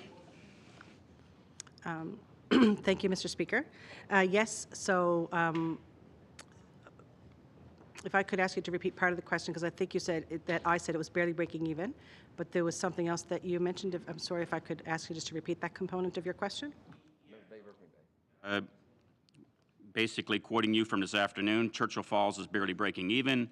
We are just barely running that plant. And I guess to save time here, we went and did the research the past 4 years. 260 million approximately that CFLCO has generated in profit. So based on that analysis, totals that we were to provide from the last 4 years, do you still agree with your statement from this afternoon that Churchill Falls is barely breaking even? Chief Executive Officer. Yes, thank you very much. I want to take on the piece about the barely running, because I'm not really quite sure what barely running would account for. And if I said that, I take that back. I did not mean to say it's barely running. It's an incredible plant, and it runs and performs a phenomenal service for both us as a province as well as our neighbors in Quebec, and for any customers that we happen to serve. So with regards to the breaking even component, what I meant by that is the financial dividends that asset provides back to the province on an annual basis. And it is less than $20 million a year, which does not provide for much room for growth and in expenses and those sorts of things. But Mr. Parsons is going to jump in and add to this answer. Vice President. Thank you, Speaker. Yes, happy to take that on. In my job prior to this one, I was Vice President responsible for the Churchill Falls site, and happy to say I got to live my family in Churchill Falls for 3.5 years. It's the best job I ever had. Anyone who's interested to come work for Hydro in Churchill Falls, we'd love to have you. I can say that we have net income every year in Churchill Falls to the tune of, I think there's about $80 million of sustaining capital that we do every year. So the accountants tell us there's a profit of a certain amount, and we reinvest that net income then in sustaining capital. Churchill Falls Corporation doesn't use debt to do its sustaining capital. It funds it from operations. So while there is a net income reported, there is no common dividend paid up from there to NL Hydro payable to government. There is a small amount, as President Williams said, or Chief Executive Officer Williams said, there's a small amount that's 20 million or less every year that comes up in the form of preferred dividends, but the common dividends are not paid because that net income is reinvested in sustaining capital. We've done tremendous work since 2006 when we moved on to this. Oh, sorry. So we put most of that back into rebuilding the plant, making sure the plant has long-term sustainable production for its customers. If I could continue to add to that. Chief Executive Officer. Sorry, excuse me. If we chose to not reinvest that amount of money back in from a capital purpose the plant would barely run. If we did not choose, at the direction of the Board of Directors, to use that amount of money to invest in that 5,400 megawatt facility, the plant would have maintenance issues. It would have reliability issues. When I think about Newfoundland Labrador Hydro or Newfoundland Power, for example, the capital budgets of both of those utilities, whose assets range anywhere from 2 to 2, Newfoundland Power's is I think around 1.2, 1.3 billion. Newfoundland Labrador Hydro's Park the Muskrat piece is about 2.2 billion from a regulated perspective. We're doing $100 to $150 million a year in capital. So of course, we have to take the funds that Mr. Parsons just mentioned and reinvest that back into Churchill Falls to ensure that it does indeed remain reliable. But the dividends is what we're talking about here, and what the 17-year and 50-year opportunity is that's the difference that we're talking about. We can do nothing and get from a dividends and back to the province anywhere from 10 to 20 million a year, or we can go ahead with this deal and work to get definitive agreements over the next 16 months and instead have $17 billion instead of $20 million a year. Member's time has expired. The Honourable the Premier. Thank you, Mr. Speaker. I just wanted to pick up on one of the honourable member's comments because I think it is there is some confusion around the coincidence of thirds, if I can. So to be clear, and the question to you is, of course, CFLCO is owned 65-35, 65% us, 35% Hydro-Quebec. The net present value of the current deal to CFLCO is around $34 billion. Two-thirds of that would come to Newfoundland and Labrador Treasury. One-third would go to Hydro-Quebec. Then, in addition to that, there is the other third, if you will, revenue stream, which brings us back to close to 33.8. And that revenue stream is direct to the provincial treasury as well, including water rentals and royalties. Is that correct? Chief Executive Officer for As a Newfoundland concept. No, I mean, I may be off by, 0.2, whatever. I think most of what is captured there is correct. And then there's the additional revenue stream, which is the Newfoundland Labrador, excuse me, the Newfoundland Labrador Hydro revenue stream that also factors in there. So all of the things that you said are indeed correct. And then you add in the additional revenue stream. And so the same math would then work on the revenue stream that Newfoundland Labrador Hydro contributes to that math. Premier. In addition, then, phrased differently, because they're two numbers saying the same, capturing the same concept, the 6 cents, or argument's sake, 6 cents a kilowatt hour, the same would apply. That, two-thirds of that would be to Newfoundland and Labrador Treasury, one-third to Quebec, which they would use presumably to mitigate, and then we build back up that third with the royalties and water rental fees, give or take. Chief Executive Officer. Yes, I think that that's roughly accurate. I mean, we're speaking in broad terms and roughly accurate. Premier.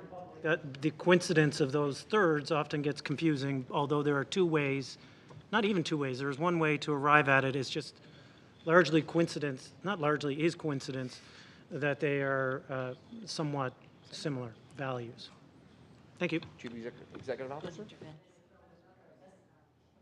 So then you throw in another coincidence, which is the total capital that we're expecting to spend, is between 33 and 35 billion. So, it can get very mixed for the public. Is when any one party is I don't mean party, political party. I mean any one person, group, body is talking about one aspect, and unless you're really, really closely paying attention to every word in the sentence of what somebody may be quoting, it could be the capital cost.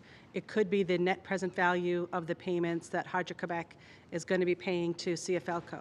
It could be the dividends that go back to the province over a period of time. So all of those things, we understand that it can get mixed in the public, and we're working really hard to provide as much clarity as possible on the basis of the feedback that we do indeed get. Minister of Transportation. Oh, sorry, the Minister for Housing and Mental Health and Addictions.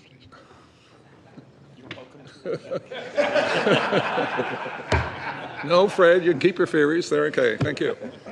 Speaker, thanks for the opportunity to participate in this historic debate this evening concerning the future of the development of the Churchill Falls River in Labrador. Now, the outcome of this debate will impact the future economic, social, and political fabric of this province, no doubt, but particularly in Labrador. Obviously, it will impact the Innu Nation and their communities, Nunavut and their communities, Nunavut and their communities. And of course, it'll impact Labrador West and the future of mining development there. And it will impact businesses all across Labrador. It will result in new economic opportunities on the island as well. New jobs, much needed provincial revenues, and above all, hope for the future. We have, since the early 1970s, decried the financial imbalance of the upper Churchill Falls power contract. We nationalized CFLCO. We went to the courts. We passed legislation. We initiated earlier discussions with Quebec, all to no avail until now. So why now, people ask? And I've asked the same question. The imperative for now rests largely in Quebec, and as the CEO has mentioned on numerous occasions, and their need to assure themselves of electric power well into the future. They want to further electrify their economy. They need to make these investments now, and they need security of supply where and when they can get it at a reasonable price. Now, Quebec's preferred option is to first secure the existing hydroelectricity supply from the Upper Churchill, but past 2041. And second, to invest in further developments to maximize the output of the Churchill River, and they are prepared to pay for this. Now, Premier Legault has said that the existing contract is, quote unquote, a bad contract for Newfoundland and Labrador. And he said that here in this province. And he's prepared to renegotiate its terms. Under the MOU that we're discussing, there will be a new power purchase agreement, separate from the Churchill Falls expansion and Gull Island projects contemplated by the MOU, whether they proceed or not. Now, for Newfoundland's part, we have wanted to reopen the power contract to extract more economic rent, that is, more provincial revenues from CFLCO.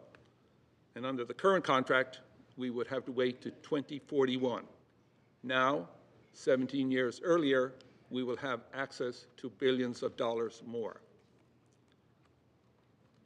And the MOU contemplates inflationary increases in the price for existing power, something, again, mentioned here on numerous occasions that was not factored in the original contract.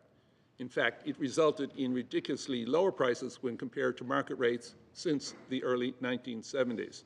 And as an aside, one of my first jobs with the Department of Finance in 1980 was to review the Upper Churchill contract for its impact on equalization. And so really since then, I've had a personal interest in monitoring the developments around the Churchill Falls contract and subsequent developments. So this comes as really, as others have said, a perfect point in time for us to move our future forward. Now, while we cannot undo the past, we can certainly apply lessons learned in crafting a new deal for Churchill Falls Power going forward. Now, by way of background, nothing new here, the Churchill Falls River is a tremendous source of renewable, low-carbon energy.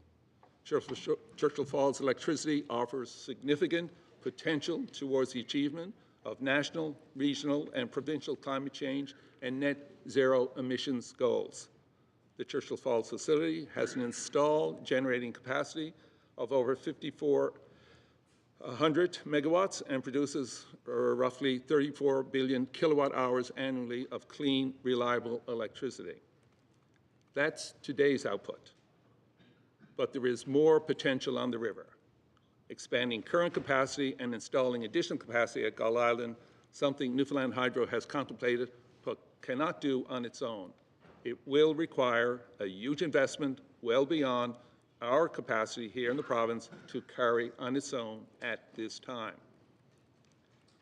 Now, again mentioned earlier over the past 2 days, before our government and Newfoundland Hydro set out on these negotiations, it established an expert panel in May 2022 to guide the province's direction.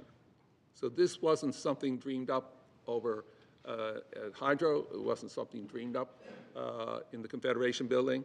It was a deliberate effort to make sure we got this right from the get-go. But the key factor that they had to consider was, does Newfoundland Hydro renegotiate with Quebec Hydro, or are there other alternatives? The panel, and again, we've heard who was represented on that, a good cross-section of knowledgeable individuals and committed individuals here in the province and elsewhere. The panel had a mandate to recommend potential approaches for the Newfoundland government to ensure maximum long-term benefits from the Churchill Falls assets in Labrador, including future upgrades and expansion to the facility given the expiration of the existing contract in 2041. The panel also had a role in educating the public and government on the current contract's implications for Newfoundland and Labrador. Now, according to the expert panel, and as we all know, the contract to sell power from Churchill Falls to Hydro-Quebec would expire in 2041. That may seem a long way off, but not when it comes to utility planning. It's important to plan now to ensure our province achieves the maximum long-term value of this unique and important resource. Now, the formation of the panel was a recommendation of the Muskrat Falls Commission of Inquiry. Panel members were or are highly qualified experts. They combine expertise in energy development, finance and economics, and management of large facilities, and included representatives to ensure engagement of Indigenous peoples here in the province, in particular Labrador. The Innu Nation, Nunavut Government, and Nunavut Community Council each appointed an expert to the panel. The vast majority of panel members are from or have deep roots in the province, and they have been engaged in their communities and connected to the wants and needs of Newfoundland and Labradorians. Obviously, they weren't doing this in isolation of the reality in which they live. The panel took their responsibility very serious, and members were committed to protecting and advancing the future interests of all Newfoundlanders and Labradorians. The panel's focus was, it's time to get this right, and the work of the panel has started us down that road of getting this right. The panel spent several months gathering the right information and reviewing options to provide strategic advice to our government in consideration of the Churchill River assets. When the panel concluded its work, it provided advice to the government. Three main opportunities were considered and are not mutually exclusive. Again, the CEO mentioned these earlier today. Opportunity to increase sales inside the province for electrification, as well as new and growing industries. The opportunity to increase sales to export markets, and opportunity for a new arrangement for sales to Hydro-Quebec. The panel believed the province, and I think this is critical as to where we started and why we're here today. The panel believed the province should continue to show its respect for Indigenous people and Indigenous rights, and that it would ensure ongoing consultations on the river, and that is carried out in a timely, meaningful, and sustained manner with our Indigenous people. But what they indicated, and their final report said, that the Newfoundland government should, and the most effective course was to initiate discussions with Quebec Hydro. That was the option. So, in February 2023, the expert team was set up to lead the high-level discussions. The CEO has talked about that. With the past clearly in mind, political direction was set by both governments. The negotiators for both hydro corporations with external expert advice were tasked with coming up with the best deal that would serve the interest of both parties. The end result is the MOU we have here signed in December 12th, which we are discussing and debating this week. This is by no means a rushed process, as some have suggested. The MOU is detailed in its terms, but also in recognizing that detailed agreements have to be negotiated over the next year or so. But the principles guiding these negotiations are clearly set out in the MOU. Now, we know the existing power contract will be redrafted with 1, higher revenues, 2, an escalator clause, 3, no automatic renewal clause. We know the existing 11 turbines at Churchill Falls will be replaced over the next 11 years to increase capacity of the existing asset, continue to be owned and operated by CFLCO. We know there will be an expansion with an additional 2 turbines adjacent to the existing Churchill Falls plant to be owned and operated by CFLCO. We know that a new generating station further down the river at Gull Island will be built with any cost overruns covered by Hydro-Quebec. This new facility will be owned 60% by Newfoundland and Labrador and 40% by Quebec. Additional transmission lines will be built in Labrador to the Quebec border, owned and operated by Newfoundland and Labrador Hydro. And Newfoundland Hydro will have access to much more hydroelectricity to serve the Labrador market and or sell to Hydro-Quebec if and when needed. And Quebec Hydro will provide Newfoundland Hydro with $3.5 billion in today's dollars to go towards our equity in these new hydroelectric assets, so Newfoundland and Labrador doesn't have to incur additional debt we cannot afford. Individually and when combined, these investments represent a significant investment in Newfoundland's and Labrador's future, as well as Quebec's future.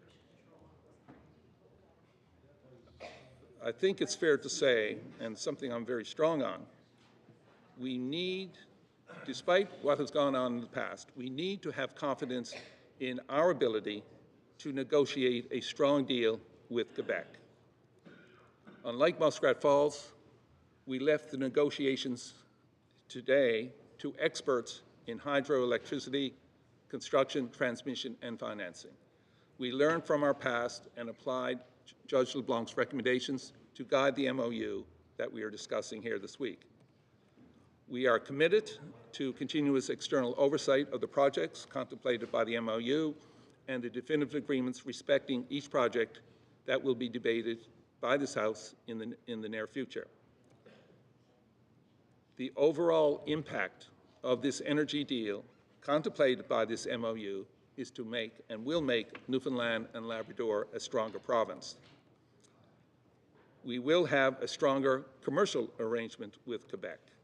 And what makes both provinces stronger makes Canada an even stronger country, something we have all been striving towards since Newfoundland and Labrador and Canada signed the Terms of Union just over 75 years ago in 1949. So this is one way, and a wonderful way, to cap off our 75th Confederation anniversary year. Speaker, successive Liberal governments have had a vision for our province and have had the political courage to put large deals and public infrastructure in place to strengthen our province. It was a Liberal government that brought us Memorial University, that contributes and continues to contribute and produce stellar graduates who, over the years and to this day and into the future, will contribute significantly to the province, the country, and the world at large. Truly, a renewable resource that continues to be supported financially by this Liberal government. Under the Liberal Smallwood government, we opened up the iron ore mines in Western Labrador that continue to contribute to the economies of Labrador and the province as a whole. Similarly, the original Churchill Falls development that now will produce significant more revenues for the province was sanctioned under the Liberal administration. It was a Liberal government that started construction of the Health Sciences Complex and the startup of our world-renowned medical school. Under Premier Wells, the Liberal government sanctioned the Hibernia offshore oil project that kick-started our highly efficient and low-carbon offshore sector that has and continues to contribute significantly to our province and our economy and our way of life. Under Premier Tobin, the Liberal government negotiated the funding and start of construction of the Trans-Labrador Highway. Under Premier Grimes, the Liberal government sanctioned the massive Voisey Bay nickel mine development in northern Labrador with a major processing facility here in Long Harbour on the island. The Ball government ignited construction of the new Western Memorial Hospital in Corner Brook and the new Mental Health and Addiction Centre to replace the Waterford Hospital. Now, under the current Liberal government, led by our Premier, we have an MOU with Quebec that rewrites the 1969 Churchill Falls contract and brings in $225 billion. It also...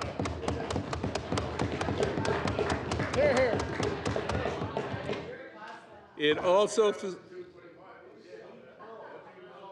also facilitates expansion of hydroelectricity development in central Labrador with a potential investment of over $33 billion.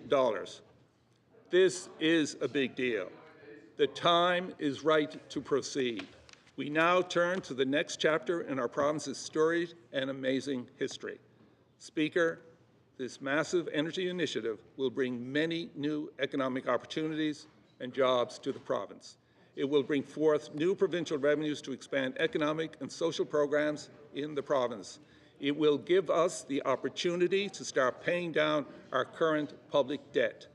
In short, this deal allows us to further strengthen our province, a place we call home, in a society we are proud to promote and celebrate. Thank you. Speaker, I do have a question or two while I have the time. It's over here. It's over here. I'll ask the Chief Executive Officer. I got some time. Just listen. They're more than legitimate. So one of the things that I've been hearing from the official opposition, the undertone of their questioning, what I'm hearing and as I'm listening, is it seems a very strong anti-Quebec hydro sentiment driving their questions. So what I'm willing to ask, based on your 2 years plus dealing with Quebec and Quebec Hydro, how would you describe the tone and tenor and your perspective on the future working relationship and arrangements with Quebec Hydro going forward? I'll ask the second question if you have time, which is the checks and balances in this MOU, both for us and for Quebec, but obviously more for us to make sure we get what we are bargaining for. And the third one, if you have the opportunity, is the debt that will be, so 75% of the new projects will be funded by debt. And capacity of CFLCO or the new entity to carry that debt and the impact it may have on our financial planning as a province in the future. Thank you. Chief Executive Officer, Newfoundland Labrador Hydro. Thank you, Speaker.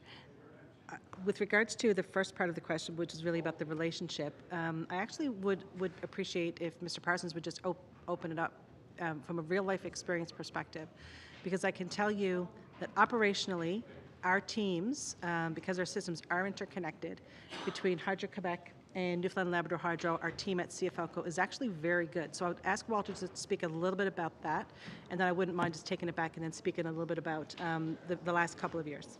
Vice President of Newfoundland Labrador Hydro. Thank you, Speaker. Absolutely would echo President Williams' comments about our operational relationship with Hydro-Quebec has always been very good. I mean, they are a highly competent utility, and they have been good neighbor utility to us for many years in terms of assisting us during times when we have, storms or other issues on the system, just like we have returned the favor and assisted them. And I can tell you from my experience in working in Churchill Falls that the relationship between the folks that manage and run every day the Churchill Falls plant, and their counterparts in Hydro-Quebec have always likewise been very, very positive.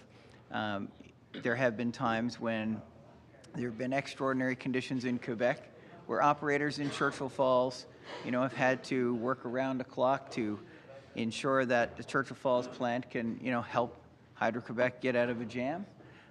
There have been other times where there have been impacts on the grid in Labrador, impacts at the Churchill Falls plant, where Hydro-Quebec in turn has assisted us in keeping that plant in good shape and has really returned the favor. So they have been good neighbors from an operational perspective, and I would say our operators, our tradespeople in Churchill Falls and throughout Hydro enjoy the working relationship.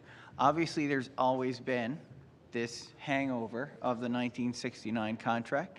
And, as you go up the chain in our organization and you get, closer and closer to, or get further from the work and closer to people like Ms. Williams and myself, and we deal with these contractual issues, it's obviously, there's obviously been a gray cloud over that part of the relationship. So I do share the member's view that, this does present, beyond the cash, beyond the projects, this does present an opportunity to work better holistically with Hydro-Quebec and with the province of Quebec, because there are more things we can do together. I won't go too far outside my lane, but obviously even some of the iron ore projects in Labrador West, for example, have footprints in two provinces. Lab West depends very heavily, of course, on the infrastructure at Sept-Îles and the rail line that crosses two provinces. There are other hydroelectric, there are wind projects. There's many more projects beyond what's contemplated here that I believe we can do together, both in mining industry and in electric power with Quebec, if we can move forward on the relationship. Chief Executive Officer. Thank you. I guess two things, and I will give an example that bridges the operational into this negotiating period. And in the last year and a half, maybe 2 years, it was after Mr. Sabia came in, and fairly soon, actually, after Mr. Sabia came in. And there was I guess, an operation that Newfoundland Labrador Hydro wanted to undertake, or CFLCO wanted to undertake, and it was a bit of a new and different thing that we wanted to do at Churchill Falls. And Mr. Sabia, I guess, caught wind of this and got involved in it, and he was very clear to the team at Hydro-Quebec, we want this to happen. We are building bridges between our organizations. So that really, in our view, set a pretty significant tone about the kind of relationship that they are also looking for going forward. So I'll just bridge into the negotiations for a moment here now. And there were days, and I've said this in at least one media interview, that I said, this is not going to happen. And they were very difficult, sometimes very difficult days, and that we had said, nope, we can't go any further. We've reached the limit of what we were willing to do here. And there was times that they said that about us. And so, I would say that the conversations and the negotiations were very, very difficult at times, but we worked really hard from both sides to continue to find the respect for each other as negotiators, as well as the respect for each other's position and history. And how are we going to explain this really comprehensive opportunity for both of us to our respective jurisdictions? It had to make sense for both of us. So as difficult as some of those days were, I would say that both parties recognize that the opportunity of working together is so much better for each other individually than staying apart. So we were able to bridge past those really difficult days and bring ourselves to a memorandum of understanding that we believe we can both defend as a good deal in our provinces. The Honourable Member Bonavista. Thank you, Speaker. I look forward to asking some questions to the CEO of Nalcor, and they are certainly not strong anti-Quebec sentiment, which the previous speaker thought that they were. The only questions that were coming from this side of the House today was the fact to make sure that Newfoundland and Labrador got the best deal possible from any arrangement with Hydro-Quebec. And that's how we roll and where we've come from. I want to give a little preamble before I start. The preamble being that I have a friend that I grew up with who is an industrial electrician who is currently a manager in a consulting firm in a utility company operating out of Western Canada. 30,000 plus employees globally in the company, 1,500 employees in Canada, 2,300 in the US. So from the questions and my consultation and reaching out to him, and I'm sure he's watching tonight, a lot of these questions are from our conversations that at least I can throw out, and it'll further add to the conversations that we have going forward. The first question to the CEO, the Vice President of NL Hydro said yesterday that Hydro-Quebec is leaning away from long-term contracts. Leaning away from long-term contracts. The question would be, why did Hydro-Quebec recently sign long-term contracts with New England and New York? Chief Executive Officer for Newfoundland Labrador Hydro. Thank you, Speaker. I don't recall the specific language that would have been used yesterday, but this is definitely along the lines of the theme that I think I did get into yesterday. And these two contracts, I think that we're referencing, one is into New England and one is into New York. I think one is 20 years and one is 25 years. They would have been signed a number of years ago. And really, they would have been signed a number of years ago when Hydro-Quebec's planning department had, again, I'm not speaking for the planning department, but this is quite obvious when you can look at this from the outside looking in. They would have not seen the impact of electrification going on in society, and they would have committed to these two long-term contracts into the United States. So they would have, at that time, so again, I don't know the actual signing of the dates, it was probably 5 or 6 years ago, before the impacts of electrification that are now requiring each of the provinces to themselves ensure they had in province adequate supplies. So, you know, Quebec is choosing to honor those contracts. For example, in both instances, they've had to build significant infrastructure. It's generally, I think, joint ventures with the other counterparty as well. So the reason why, I'm guessing, again, I would have to have somebody review the exact terminology that he would have referenced that they're leaning away from these long-term contracts is because they have to turn inside, now that the effects of electrification that I've talked about earlier are really being felt. They now have to build so much infrastructure just to supply themselves. So when this is a long-term export contract is what would have been the reference. So they cannot, they'll probably continue to do when it makes sense. If they got like a low period in the winter, they got 12 hours coming up when they have some excess energy they can sell into the market, that will still make sense. And that's why we're getting a piece of that action in the pricing formula.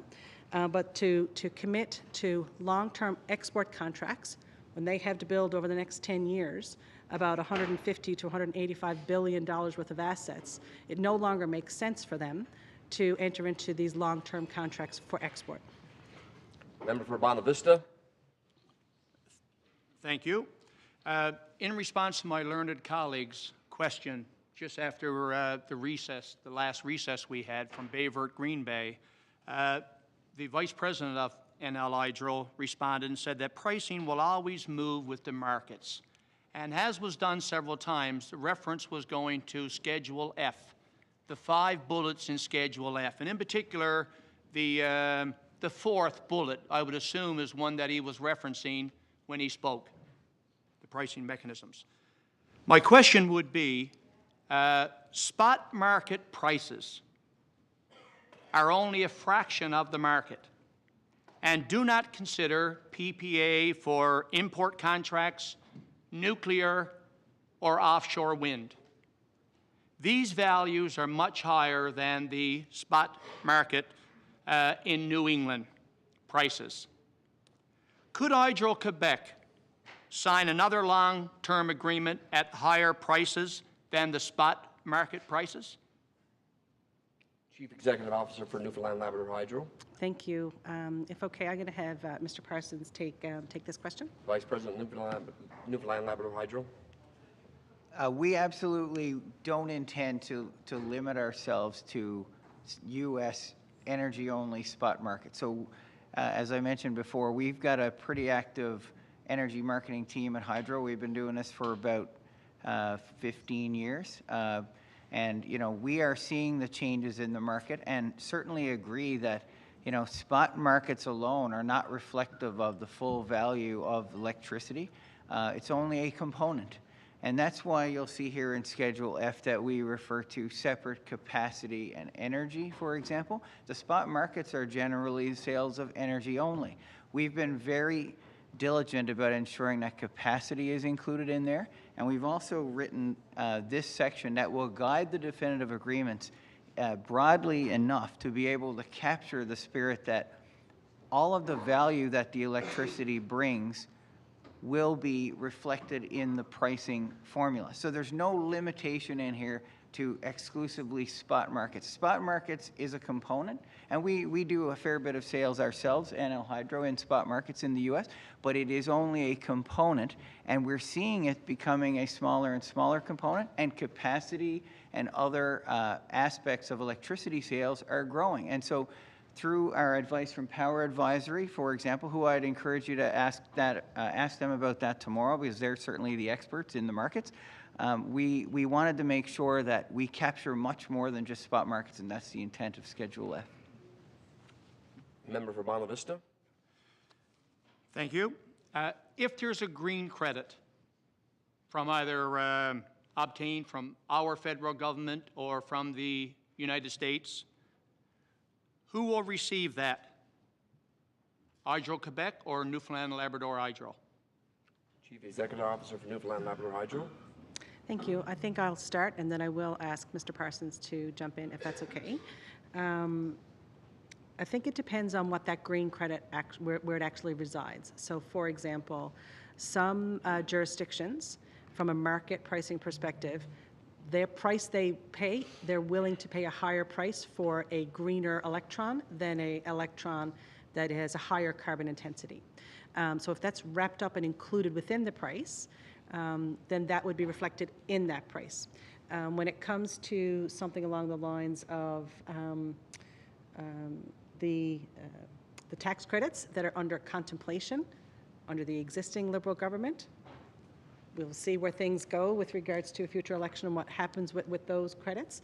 I could ask Mr. Parsons to talk a little bit about that as well. So I think it depends on when you pose the question of from the greenness of the value that's going to come in here, it will depend on where that resides in the actual financial relationship because it resides where the green, I call it the green parameters show up in that. Walter or Mr. Parsons, is it okay if he could? Sure. Add to that? Vice President. Thank you, Speaker. Thank you for bringing that up. It's an important component of the value that Churchill Falls brings is not only, we've talked about energy, we've talked about capacity, but also the green credit, the value that sets it apart from, let's say, fossil fuel generation was an absolutely critical part of this negotiation. A previous CEO of Hydro-Quebec, she famously developed this, or maybe she copied this analogy of, you know, selling organic apples for the price of regular apples. And if you're selling organic apples, you want to get paid the organic apple price. And that is the way we look at Churchill Falls and the renewable power we have. We are selling the organic apples, and it is fair to get not the standard apple price, but the organic apple price. And so that is the intent here in Schedule F that does have to be locked into definitive agreements, but it is written in such a way, and you will see the term attributes being used in Schedule F, volumes and attributes. So attributes refers to that green quality, that renewable quality. So it's not simply the volume that we're selling, it's also the attribute that we're selling. And so if Hydro-Quebec does better than expected in the markets because there is more value ascribed to the greenness of the power, we are hitched to that wagon. If Hydro-Quebec has to pay more because there's no more fossil fuel allowed to be built and replacement costs go up because you have to build green in the year 2038, then our price will float up with that as well. Member for Bonavista? My friend I referenced earlier would think that it would have been in Schedule F. And I'm saying it's not laid out there in Schedule F, even though he thought it was significant enough to be in there, you know, for it to be referenced. If I may move on to another question. She wants to answer. Oh. Chief Executive Officer? If it's okay, I would just respond to that really quick is, we've said a few times, but it does warrant in this moment of repeating it. These are the principles, and all the things that we've just talked about still remain to be negotiated. So, when you mentioned that your friend, which thank them for watching and paying attention and caring, and maybe they are somebody who wants to come home and work home if they're from here. Please God, they'll have a great project to work on. The kinds of things that we're talking about here are to be negotiated over the course of the next year and a bit. And I would just to pick up on, you know, what when you introduced in your preamble, you know, these concepts or this thinking of people from across the country. I invite you to ask Power Advisory tomorrow what they're hearing from across the country with regards to the views. And, you know, unsolicited, you know, I was speaking with Power Advisory after the MOU was signed, and they gave me some feedback that they had heard, you know, from other clients that they have who didn't know they were working on this file, because it's all very private and confidential information. But I just do invite you to ask Power Advisory, you know, what has been some of the feedback that they have received with regards to the merits of this deal for this jurisdiction. Member for Bonavista. Thank you very much. Considering how much Hydro-Quebec has to build, how easy is it to replace 7,200 megawatts of generating capacity? Would you have a cost estimate of how much 7,200 megawatts of capacity would cost Hydro-Quebec? Chief Executive Officer. Thank you very much, Speaker. As we prepared for entering into the negotiations, and certainly through the course of negotiations, we would certainly, excuse me, have been assessing what exactly the answers to that question. And I will say some of this does become commercially sensitive, so I won't go too far. I'll speak more about it in generalities. But with regards to the inputs that would help us determine the value of this asset in that kind of a situation, we would have an understanding of what Quebec's alternatives are. And that is what Power Advisory certainly would have helped us do. They would have provided us advice, again, because they do power system planning and advice for lots of clients, and certainly that's what they did with us, is they helped us understand what Quebec's alternatives were. And yes, it would be difficult to replace this, but it is not impossible. And as I've said, again, one of the other members talked earlier about one of their documents that lays out their strategic plan. And there's so many options available. Yes, some are more difficult. Others are easier. I will say with electrification, what you're seeing also in the industry, which thankfully, technology is improving all the time. I mean, that is another threat and another risk to the value of these assets, is as batteries get cheaper, as different technologies are improving, there's technologies for energy sources constantly being developed. And again, I say on behalf of a citizen of the world, thank God. You know, for us to think that we have to go back to the same old solutions for electricity generation, that is no longer the case. There are people working on solutions all over the world because the world needs it. And so would it be easy? No. Would it be hard? Yes. Are there solutions available to Quebec? 100%. Member for Bonavista. Thank you.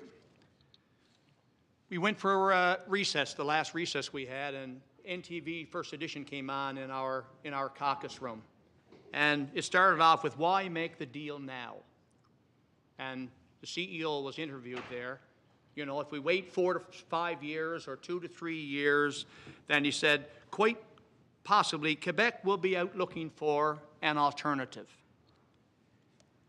If Hydro-Quebec has to build additional assets, comparable costs will continue to increase. While Churchill Falls is a debt-free asset, won't our Churchill Falls production plant value only increase as we get closer to 2041? The value of our plant. The magnitude of what it's going to cost to replace. Chief Executive Officer.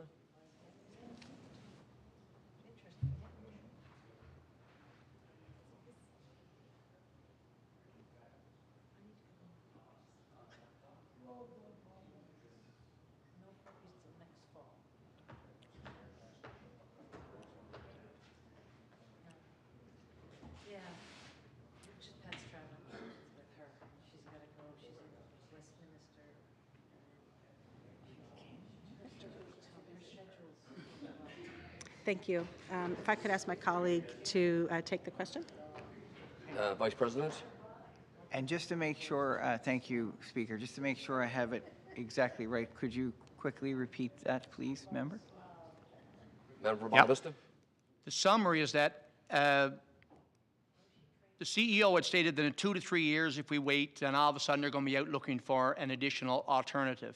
Every year that we wait, the cost of that alternative is going to cost more. As we approach 2041, does not the value of the Churchill Falls be so large and the alternative be so large that it helps us being the province of Newfoundland and Labrador, in the negotiations? Vice President. Thank you. Thanks for that. No, that's clear. It is, obviously it's hard to predict the future, but we do know that utilities plan for the long term.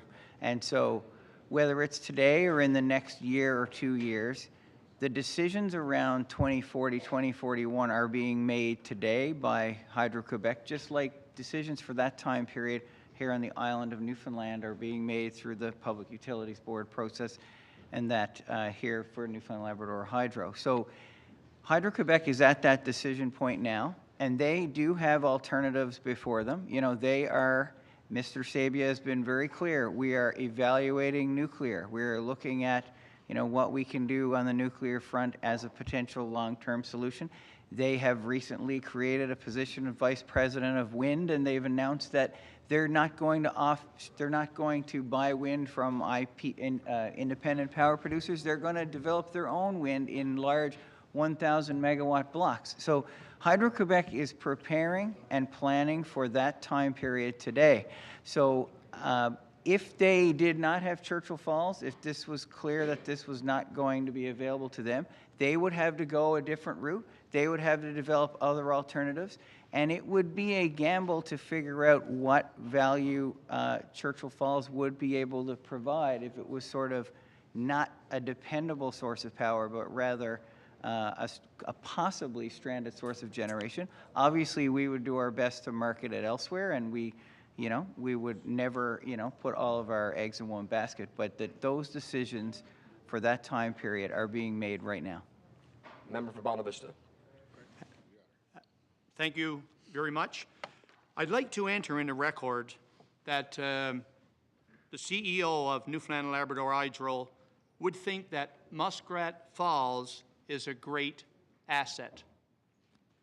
I'd like to enter into the record in 2023, in 2023, there was a CBC story on March the 7th, and I quote, "The plant is running really, really well.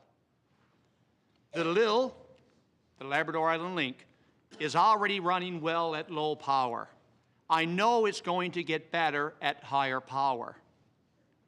I feel very good about this asset, and I feel very good about the people that are running it. And I do feel a bit defensive about that sometimes, because I want those folks to know that they're producing an excellent product every day out of that plant and that line.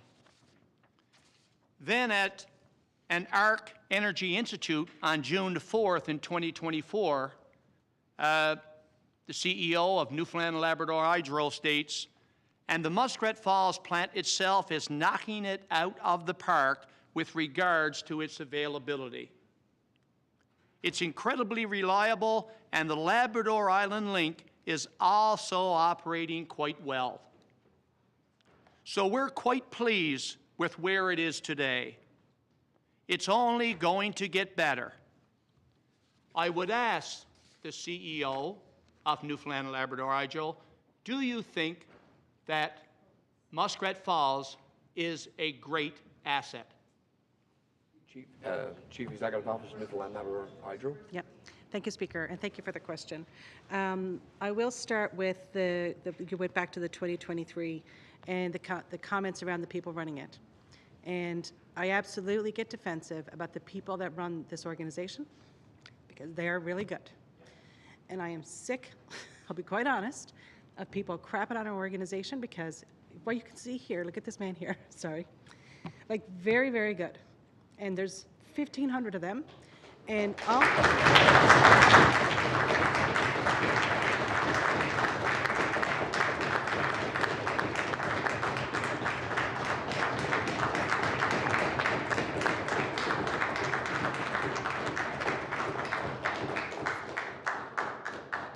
sick of it.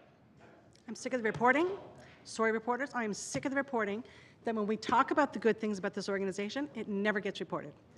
So we work our butts off, thankless, 99% of the time, and I was told very clearly many times, it is not the public's job to thank you for your job.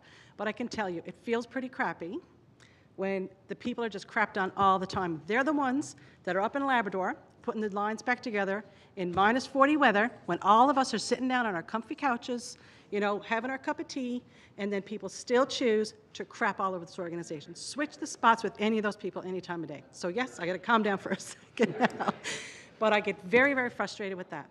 This is a Crown corporation. Those folks work their butts off to the benefit of these people in this province and the people in this room every single day. And I just wish once in a while that that was the story that got reported more than all of the negative stories. I'm going to just take a breath because I got to relax for the rest of the answer. So.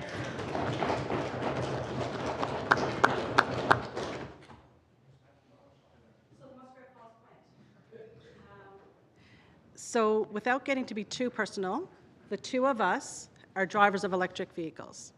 I would tell you, and then I think almost all of our executives, only one or two of our executives that are now electric vehicle drivers. We believe, I think, I don't want to speak from their personal values perspective. I probably do have to speak from a personal values perspective for a while. I believe in climate change. I believe in doing everything that I can, within reason, to do what needs to be done for the planet with regards to climate change. And when you can minimize fossil fuel burning, I am not suggesting that fossil fuels are bad, I am suggesting the burning of fossil fuels contributes to climate change. I'm a climate change science believer. Everything you can do to improve the planet's outcomes with regards to climate change, sign me up. And with regards to Muskrat Falls, I came to Newfoundland Labrador Hydro in 2014, just after Dark NL. And I went into the regulatory group. And so that was a phenomenal opportunity for me to be a liaison between Newfoundland Labrador Hydro and the Public Utilities Board on everything that hadn't been done right for a period of time. And I think it really set the foundation for me appearing here today. For me, understanding is what is the public's expectations versus what we were doing as an organization. So I was able to take that experience as a jumping off point, and through my career at Hydro, bring forward a lot of those learnings of public expectations. And it is something that I anchor to all the time. So with regards to the Muskrat Falls plant, parking the cost for a moment. The role, and this is where I speak, when I speak about that, it is the role of this with regards to lowering the fossil fuel burning for the province with regards to electricity generation. The Muskrat Falls plant, as a plant itself, again, I'm parking the cost, the plant itself is one of the better ones in Canada with regards to reliability.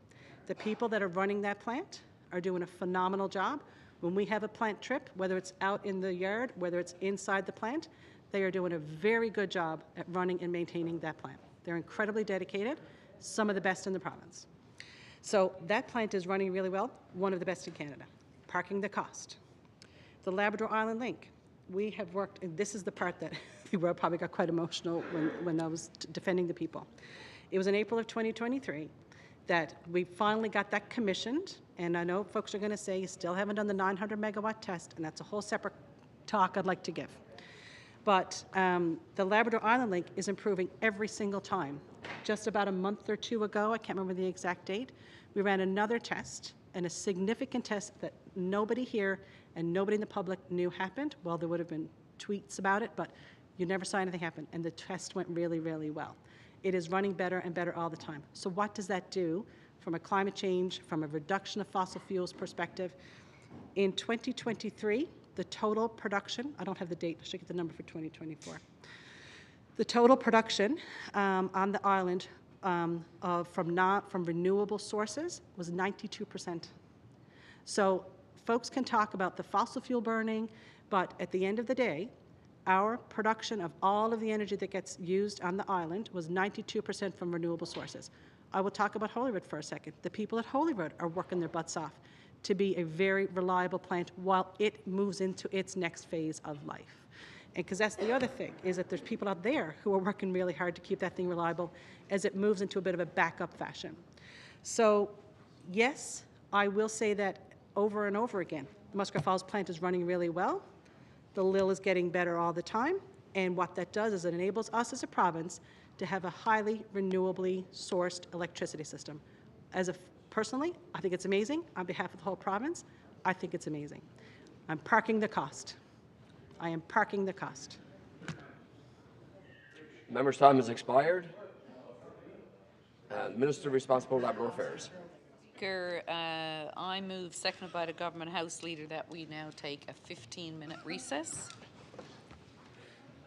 This House do stand in recess until 7:33.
happened? 33. Oh, Yeah, that's a new man. He only got grade 11 common. Leave him alone. my bad. I said, he only got grade 11 common. Leave him alone.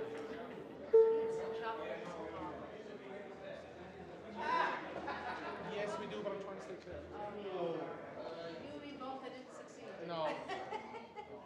Someone looked at me and said, Succeeded all today. someone looked at me and said, I see Christmas treated you well. I said, yeah, thank you. House leaders ready?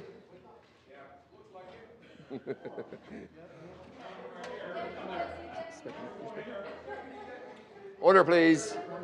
We'll continue with the debate again. Next speaker, the leader of the third party. Thank you, Speaker. I just have maybe 3 questions. On page 3, Article 2.1a, it says that Newfoundland Hydro and Hydro-Quebec have agreed to an allocation that will ultimately provide Newfoundland Hydro with access to 1,990 megawatts and Hydro-Quebec with access to a minimum of 7,200 megawatts. So I guess the question I had to ask, it seems that Hydro-Quebec has been guaranteed a minimum, but not necessarily Newfoundland. So are we guaranteed that? Or I'm just trying to figure out what the language, the wording is interesting.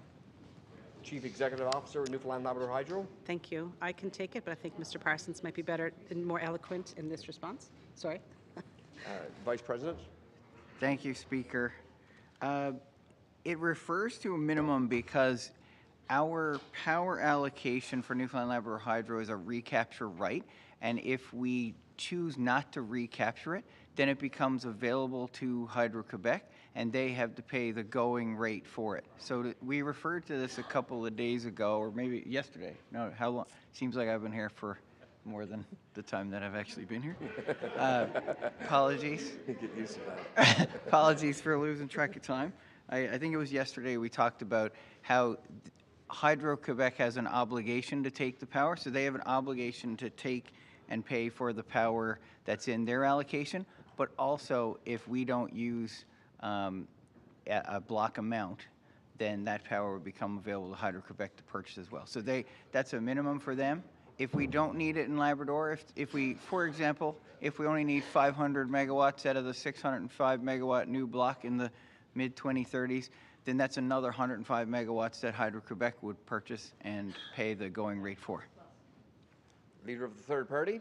Thank you, Speaker. A question again for the CEO. Have you met or started meetings with your unions to discuss, I guess, training and filling of permanent positions after construction with the operational staff?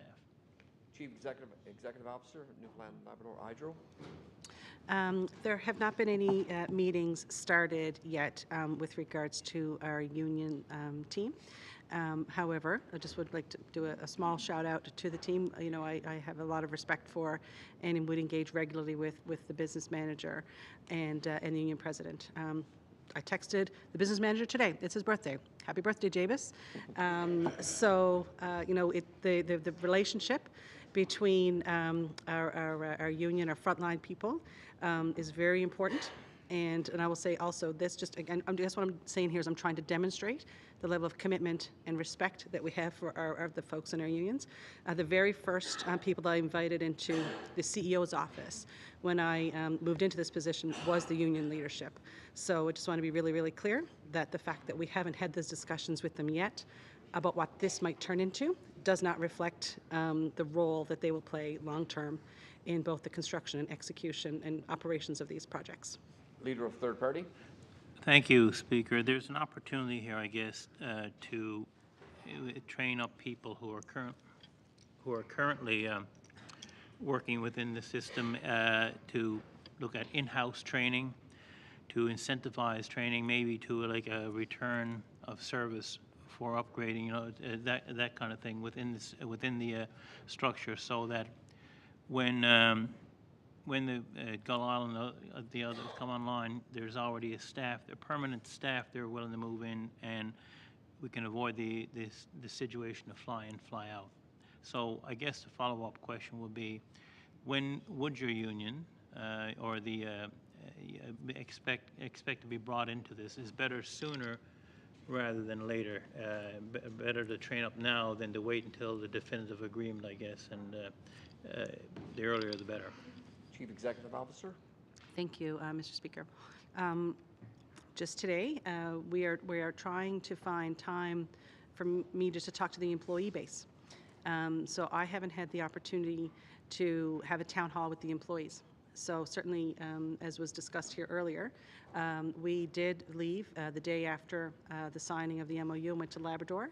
And it was really fun to be in the gym at Churchill Falls with all those employees and look at their faces and see some joy with those. One of the things that we did do in that moment was we just sort of had a raise your hand if situation, and said, you know, raise your hand here if you're the child of somebody who was here, and then if you were, I think, a third generation, and it was really, really neat to see that.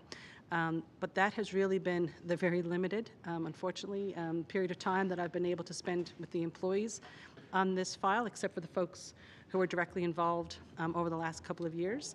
So we're just now actually scheduling a town hall for, I think it's 2 days after the public webinars. And after that, then we will certainly start a series of engagements throughout the organization. So I wish that would be the case. But I hope that the employees and certainly the union leadership understand the steps that I've had to go through prior to being able to reach out to them directly. Leader of third party. That's it. Thank you, Speaker. Okay. The Minister of Justice and Public Safety. Thank you, Mr. Speaker, and I'd like to thank our experts for coming in over the last 2 days. And Mr. Parsons is correct. Sometimes when you're in this place, you forget exactly how many hours you've been here or what day it is or a lot of those things. But today and yesterday, I get the opportunity to speak with a tremendous amount of pride, optimism, and hope for the future of our province. And thanks in large part to the transformative memorandum of understanding that we're talking about here today with Hydro-Quebec.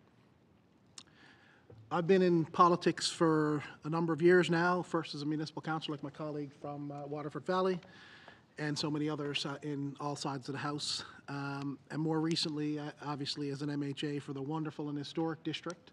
I won't say beautiful because that's been captured by an MHA on the opposite side for a number of years, District of Virginia Waters, Pleasantville.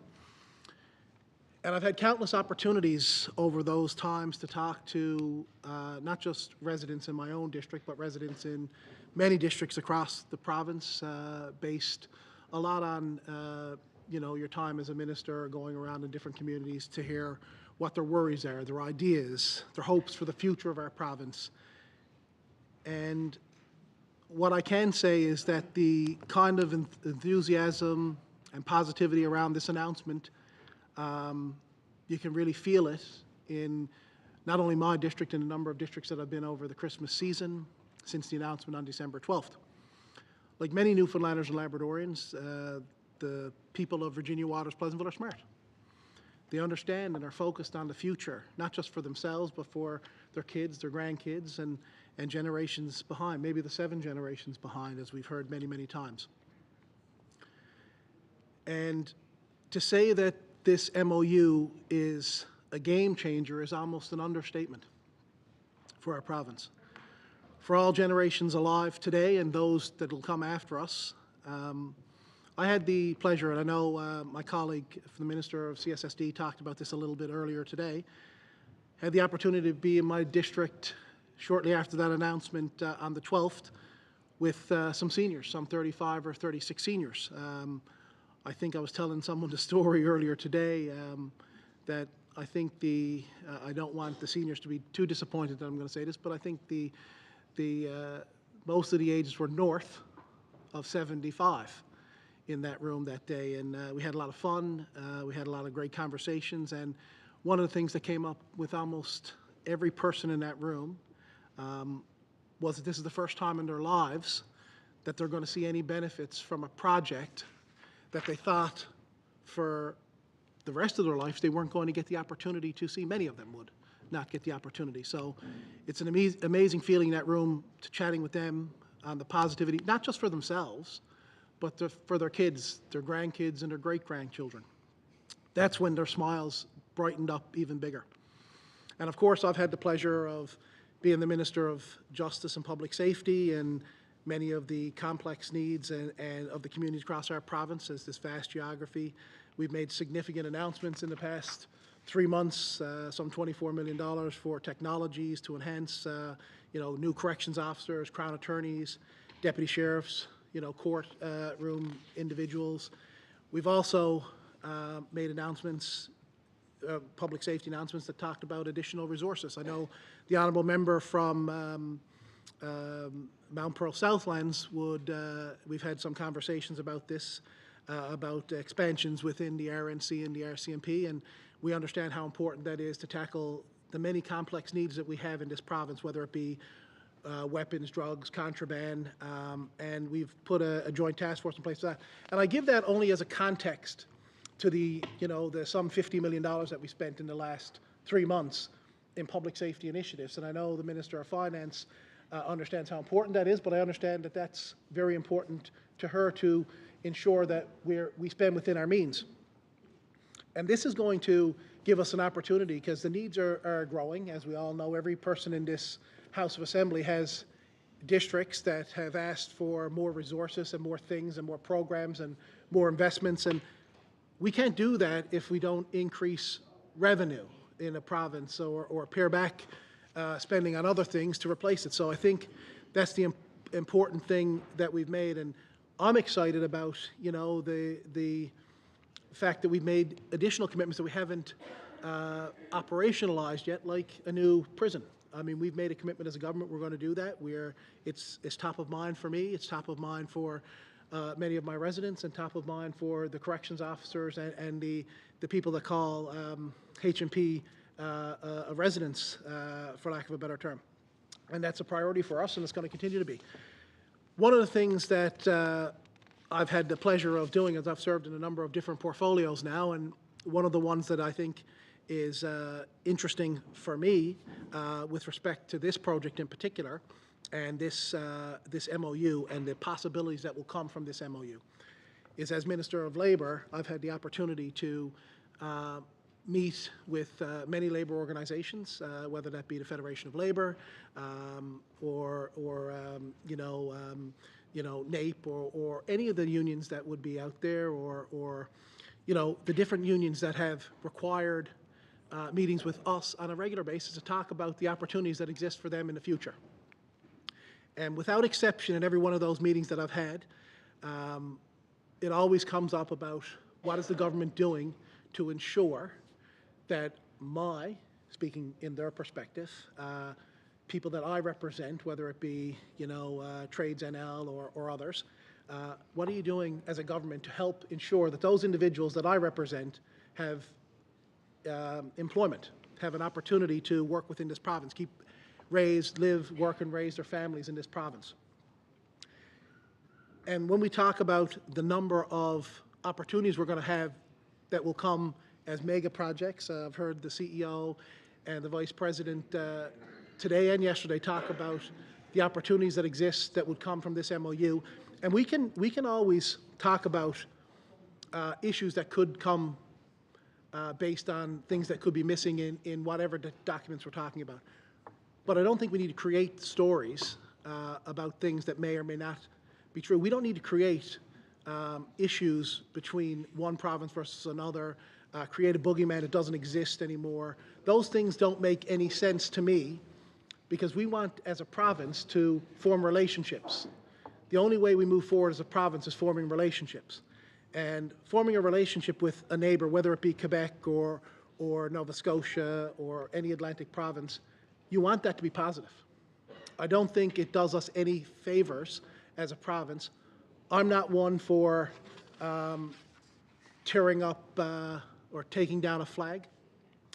I'm not one for creating stories that don't exist about whether a property line is there or not. We already know that that doesn't exist. It's law. The Privy Council has decided that. We don't need to bring it up here on the floor of the House of Assembly to try to muddy an issue that has nothing to do with this issue. I think we've got to talk to the idea of what's important, in my mind, is getting to the answers to the questions that our constituents, every one of us, 40 of us, have had constituents reach out to us with questions. And I think the best discussions that we've had here today, from both sides, have come based on questions coming forward, whether it be the member from Bonavista who brought questions forward that were interesting. I wanted to hear what the answers were going to be. And I think the general public, it's incumbent on us as 40 members to do that, to ask those questions that are coming forward. Let's not fearmonger about what could be or what may be if, you know, this happened or that didn't happen. I think it's important that we sit here as a House of Assembly, represent our constituents, voice their concerns, bring forward their questions that they may have to ensure to get answers. We're going to have public opportunities for engagement, which is important.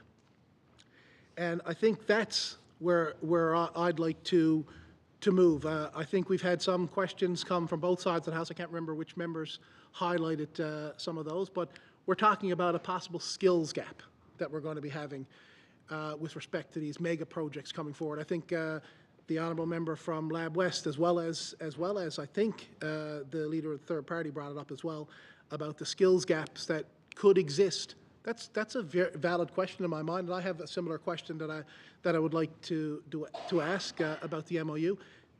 Does the MOU contemplate the skills mix that would be required for the mega projects that would be coming?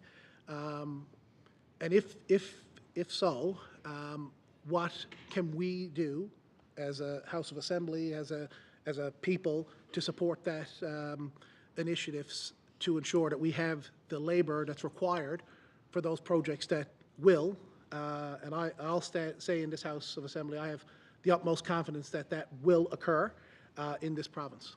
So I'd ask that of the CEO or the Vice President. Chief Executive Officer for Newfoundland Labrador Hydro. Thank you, Speaker. So with regards to a skills gap, I think you would need to know what are you doing, and therefore, and where are you starting? And one of the answers I had earlier, I can't remember in what question it was, but it was related to risk, I think, and what are some of the risks that we would be talking about. And I think I talked about sort of what is the uncertainty in that we have here. But as it relates to skills gap and some certainty that we do know, is that we do know for Gull Island there is an environmental release. We do know that there is, and the reason why that's important is as it relates to the MOU. In the MOU, in again section, excuse me, 2.3M, Part 5, V, we have to comply with legal obligations. Legal obligations with certainty, excuse me.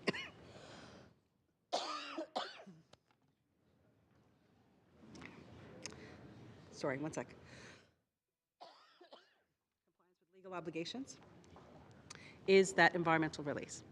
And so then within the environmental release, again, we had to talk about the Lower Churchill Hydroelectric Generation Project Undertaking Order, so it's a legal obligation, and then it's the benefit strategy associated with it. So we know that with certainty that Gull Island has to comply with legal obligations, which has to comply with the benefit strategy, which says there is this massive project that's going to be undertaken. We know with certainty the kinds of skills that we're going to need for that. So let's get underway, working together on what do we have enough skills to fulfill what those needs would look like. And I guess when we take that then further, so while we don't have certainty then around what the environmental release and therefore the benefit strategy would look for CF2, but we can get started absolutely with certainty on the Gull Island. So I think that's a really great opportunity for us to work together on what that would look like, and certainly with Hydro-Quebec, to really have a consideration of what are the kinds of skills that we're going to need. You know, this is not a kind of facility that we don't know what it looks like. We've just been through that ourselves. Quebec have been through that themselves. We know the kinds of folks that we would need to engage and have available to us. So there's a lot of certainty, a lot of known factors there. There's no reason why we cannot get right down to work right away in setting up and determining what is the skills gap and what are the mitigation measures against that. Minister of Justice, Public Safety. Thank you. It's pretty timely that the NL Federation of Labor came out, I think, today or late yesterday, wanting a comprehensive strategy about the future demands for labor. I think it's important, and as I said earlier, it's something that came up in almost every discussion I've had with those organizations and groups that came in through our office, and it's something that they're sieged with, that we need to be with them on. But obviously, I'm excited that they're in favor of us moving forward with this project as well.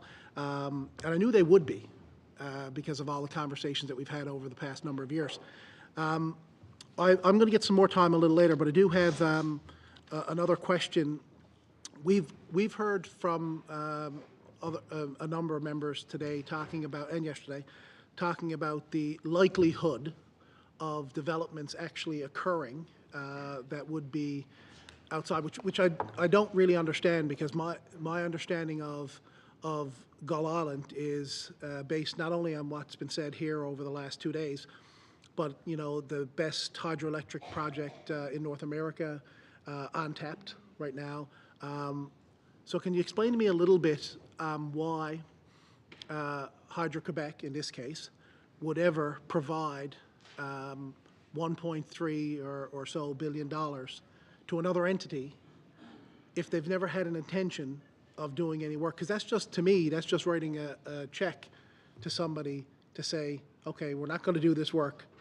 It doesn't make any sense to me. Can you sort of square that for me? Because there's some dispute here today and into yesterday about, that this wouldn't happen, that there's going to be no work on this. I mean, just from my limited experience in the electrical world through environmental assessments and things like that, there's a world requires the energy, and I don't know why they wouldn't do that. And obviously putting some, as they say, skin in the game of, $1.3 billion, I still don't understand why that would be even a question of anybody, why an organization would give $1.3 billion and not do the work. So could you sort of talk a little bit about that? Because I want to make sure I'm understanding that fully. Chief Executive Officer. Thank you, Speaker. I wouldn't be able to square that either. And this is why I have been saying for the last couple of days, I do not envision a world where Gull Island is not a significant priority for Hydro-Quebec to get underway as soon as is possible. That is a really good point, is that they are basically saying, here's $1.3 billion, and we have agreed that we would allocate that to inform part of our equity. So they're also paying full equity of all of our participation. But then if they were choosing today, we're going to enter into this new contract, but we're not going to proceed with Gull Island. We're just going to sign over $1.3 billion. I mean, I would not be able to square that myself. But from a utility headspace, I examine very closely, certainly myself, but also with the team and then with our advisors, what Quebec are themselves publishing. I mean, if we were to suggest that we don't believe that they're intending to do this, you would have to look at all of the things that they're publishing and the massive need that they have and the declarations that their premier is saying, what Michael Sabia is saying, and saying, we don't believe any of that. They are telling their own constituents that this project is really important. It's one of the best ones in North America. So I cannot square any kind of idea that they would just be saying those things. All of their documentation says how much energy they need, how much money they're going to spend, the kinds of projects they need. This fits very well with what their published intentions are.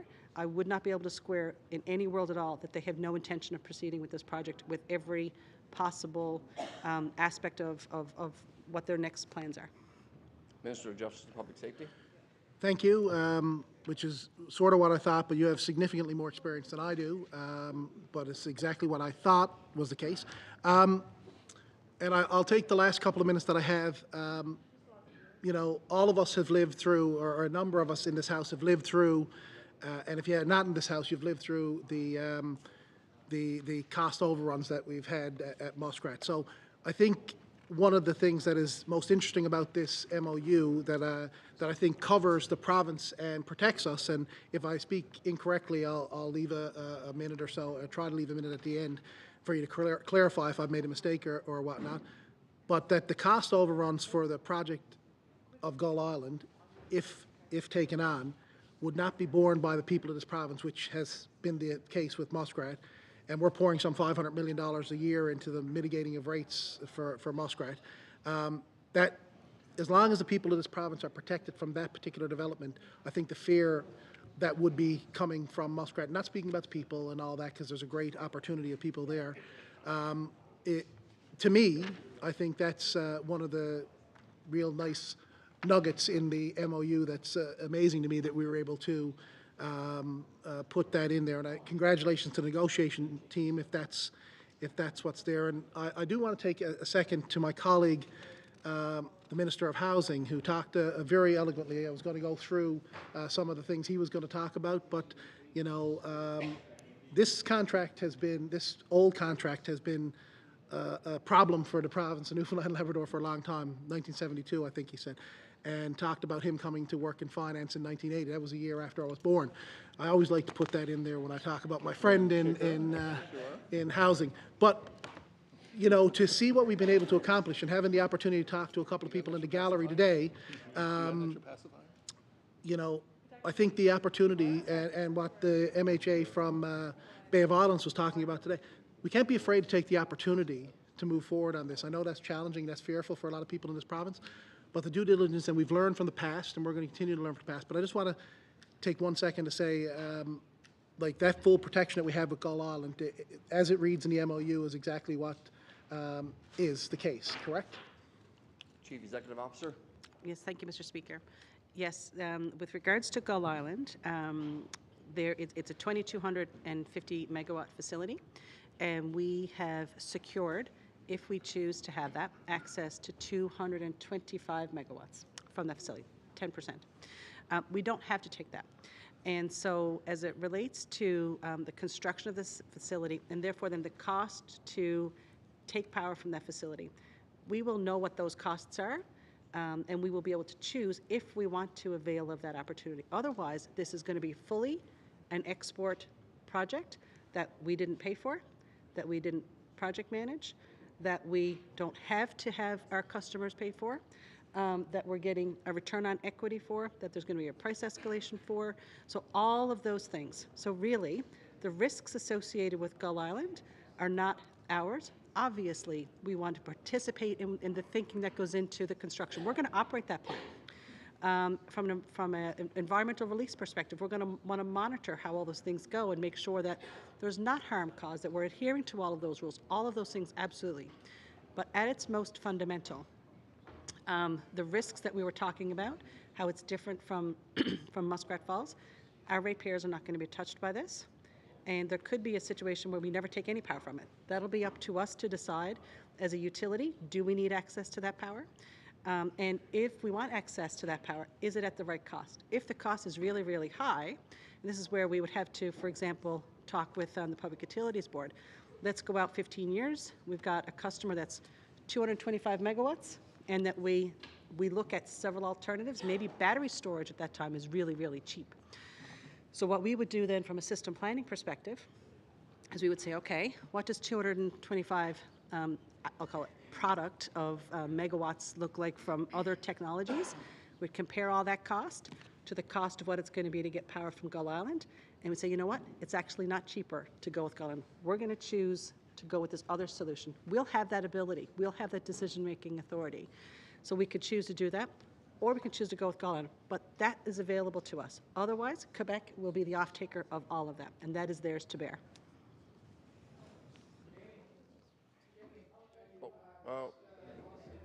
Order, please. So members' time has expired. You're looking to use additional time, or member got leave to? Members have leave. Yeah, I just really want to say thank you. And so I guess to summarize what you just said then, I said, I guess is, we built the dam and they paid for it. Okay, good. Member for Torn Gap Mountains. Yep. Thank you, Speaker. Speaker, I just want to clarify before I start my my questions about relevance. I will be speaking on things that's in or not in the MOU, and clarification on what's in the MOU, and also on comments that were made here in the discussion of the MOU. So I think I will be able to stick to relevance. As MHA for District of Torn Gap Mountains, and as you know, as somebody who advocates strongly for Labrador, there's a couple issues that I would like to raise and also get clarification on. And I want to thank you for your time. And like I said, the questions are not a criticism of you or your members. Northern Labrador. I'm the representative of the most northern district in the province, MHA for Torn Gap Mountains. The north coast of Labrador, all my communities, and southern Labrador on the coast, the coastal communities of southern Labrador, we're still all on diesel.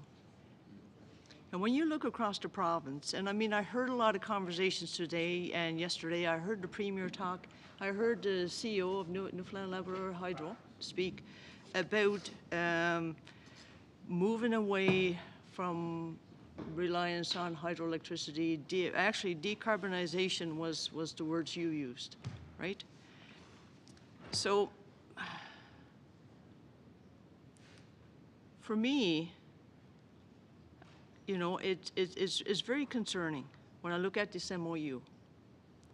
And yesterday, or actually earlier today, you, the CEO of Newfoundland Hydro, said, in Southern Labrador, there's discussions about energy security. And that was a positive thing. I heard it in your voice, you know, and it's a good thing.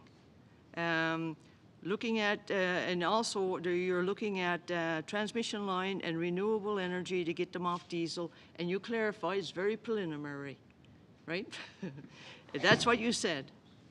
You, the CEO of Newfoundland Hydro, also went on to say that usually to build a transmission line, like say, for example, if I was going to ask about a transmission line for Northern Labrador or Southern Labrador, the cost is paid by the end user, and you know, which is usually industry, and you reference mining. Then you went on to say, in Southern Labrador, there are active discussions with Search Minerals, who has deposits in Southern Labrador. I don't think they have an active mine right now, right? With Search Minerals and Nunatuckavut. So that's, like, to me, that's a positive thing. And this is not a criticism of any work that will be done in Southern Labrador. And that's like with the Innu signing on and getting benefits from this agreement. The problem in Labrador, the thing that's restricted us, Speaker, from advancing as a region is divide and conquer. And an Innu leader told me that when we were looking at Muskrat Falls. And he's passed away now. So I'm not trying to say anything negative about any benefits Southern Labrador would get. I'm not saying anything about any benefits Lab West would get, or the Innu, right? But I have to raise the matter, and I hope that my people will be watching this. On the North Coast, we got an active mine. Voisey's Bay Nickel, 20 years. There's been times when Voisey's Bay Nickel produced, and they produce high-grade nickel, copper, cobalt, everything that the world is looking at right now, looking for. 20 years. There's been times when Voisey's Bay produced enough revenue to the province that it was more than the offshore. We got a mine. We got an active mine, right? Back in the day with Joey Smallwood and Brinko and the Upper Churchill and damming the river in Labrador and producing hydroelectricity that could come down to the island and hook up every nook and cranny practically. Where was the end users there? So to me, it's emotional, and I heard the emotion in your voice when you defended your workers. For me, I have to say again, Northern Labrador has an active mine. Not only that, Paladin Energy, and I refer to it as Aurora because that was the name we used to use before, has got three huge uranium deposits just outside of Postville, and that's not including the Kitts Pond deposit. We got established mineable ore bodies. Then you go up to Nain, and you go inside of Nain, and basically into the Labrador border. There's a huge deposit just on the Quebec side. And I'm told that the deposit adjacent to it on the Labrador side, the Newfoundland Labrador side, is even bigger and richer. Now, I'll tell you what it tells me about that Quebec deposit. You want to talk about mines building roads, right? I just talked to you about Voisey's Bay, which is just by Nain, my most northern community. That deposit for the rarest minerals on the Labrador side is bigger than the one on the Quebec side. You know what I'm told about on the Quebec side? That deposit basically can produce revenues of $500 million to $1 billion a year. And where are they going to get their energy from? So for me, when you look at Northern Labrador, we already got Voisey's Bay. They're a high grade, and I'm making the point of what's not in the MOU, Speaker. So we're looking at relevance. When you look at Voisey's Bay, high grade nickel, copper, cobalt, all the minerals we're looking for, right? Just south of Nain, my northern region community. And now they're going underground, which is going to require even more energy. When you look at the amount of diesel that's being burned in Voisey's Bay, and you know why I don't speak about it in the House? Because I don't want Valley to be disadvantaged by bringing attention. Because you know who buys their ore? Is companies now who want low carbon footprint, right? And that's a disadvantage for Voisey's Bay Nickel. Voisey's Bay Nickel, tells you how old I am.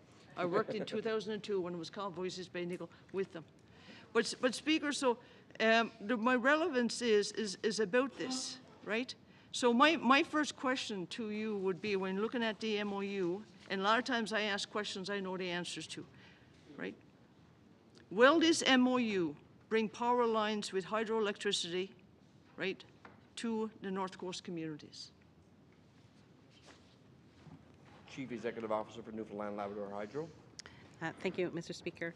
So the MOU itself does not directly contemplate a line to the north coast of Labrador because the MOU is between Newfoundland Labrador Hydro and Hydro-Quebec as it relates to how we're going to have both a new contract for the Upper Churchill as well as new resources to be developed. So how I would suggest that opportunity is to be pursued as it's relevant to this conversation is, I guess a couple of things, is access to power is, I mean, and not that Voisey's would take hundreds like, say, Lab West would, but knowing that a company like Voisey's that would want, excuse me, access to power, we have now more certainty that is included in this MOU. You know, instead of in the 2040s, we would have access much sooner to supply, say, mining operations, whether they're existing mining operations or, excuse me, evolving mining operations. So I would say that is how this MOU honors that opportunity. But with regards to, I guess, some of the mining, and we remain very open to talking with Voisey's about what a line to the North Coast would look like. We have talked with them before. Before, it was cost prohibitive, but that, I think, to your point, was in a very different environment. You want to finish your comments? I'd just like to interrupt because she already answered my question that I was asking. And like, it's very important because I only have so much time. We only have so much time. The Independents are running out of time. So, I mean, there's a lot of value in what you were saying, but it's not relevant to my question, I don't think. Because in actual fact, I just want the people of Northern Labrador to know that this MOU really has nothing to do with Northern Labrador. And in actual fact, this deal is renegotiating Upper Churchill, and Upper Churchill left us out. And now you're looking at expansions for Lab West, you're looking at other opportunities, you know, but at the end of the day, the North Coast is being left out again. And that's very, very important, Speaker. Here, you know, my second question is, earlier today, as the CEO of Newfoundland Hydro, Newfoundland Labrador Hydro, you said you had to have an exemption. We're so limited in capacity. You had to have an exemption to hook up the Y in Goose Bay, right? We don't have the energy available to hook up the Y in Goose Bay. It's a large building. Well, in actual fact, in Northern Labrador, we're stuck on diesel generation, and I'm being told now, with Nunatsiavut and a lot of the expansion that's growing in our communities, because our communities are expansion, we don't actually have the ability. Newfoundland Labrador Hydro, with the power diesel generation station, don't have the capacity right now for NG to be building some of these buildings and the infrastructure, right? So again, like I would ask, is there anything in this MOU that would address the capacity in Northern Labrador? But I'm not going to ask you the question, because you already answered. There's nothing in here to bring the power lines into Labrador, into Northern Labrador, and also to increase the capacity of the diesel generating stations there. The work will have to be done, but that's outside the MOU. And Speaker, I'd just like to clarify for the audience. I appear rude because I interrupted you. You were speaking, you were answering my question.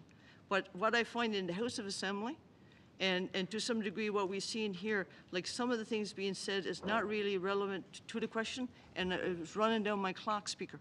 My time is so important. I'm limited in time, and I got to try to actually ask questions that here. And I got to tell you, Speaker, I didn't have time. I don't have time to script answers, questions here. Like I'm writing questions and I'm changing them because of how fast this is proceeding. We only got 4 days here in the House, and the 4 days is in the morning and the afternoon and at night. And when we're finished here, we go home and we go to bed and we get up. And we get up early so we can start preparing. We have very little preparation time. So I don't want anyone to think that I'm rude.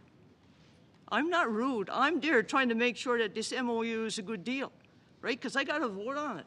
And it's really difficult to vote on in favor of something that has so many questions remaining and contradictions, right? And people get offended by that, but I'm not, you know something?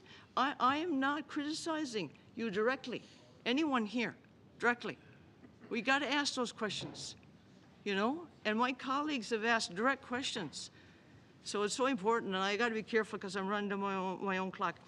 So I just want to ask another question again now. When you referred to the CEO of Newfoundland Labrador Hydro, when you referred to Indigenous consultations, we want to know what specific Indigenous groups did you consult before signing the MOU? Which ones? And I just want you to list them off. Was it the Innu Nation? Was it Nunatuggavut? Was it Nunatsiavut? Chief Executive Officer. Thank you, Mr. Speaker.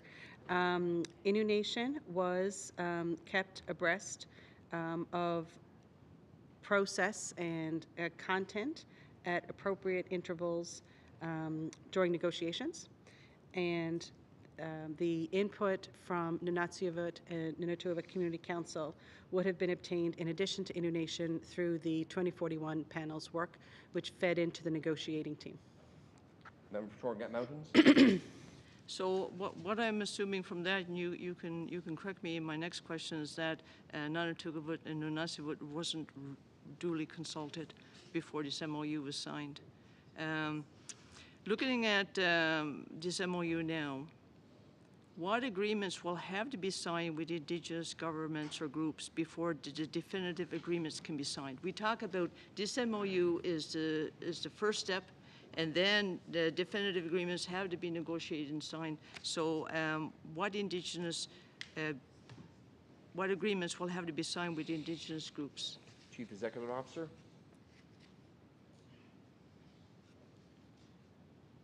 And I can clarify, is it just an agreement with the Innu Nation?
time is paused. Your speaking time is paused.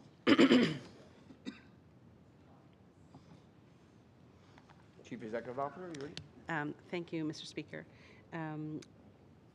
As we know that the Gull Island has an existing IBA and environmental release associated with it, but for CF2, which does not have any existing IBAs or any consultation completed, we will have to consult with all Indigenous groups that have an asserted claim.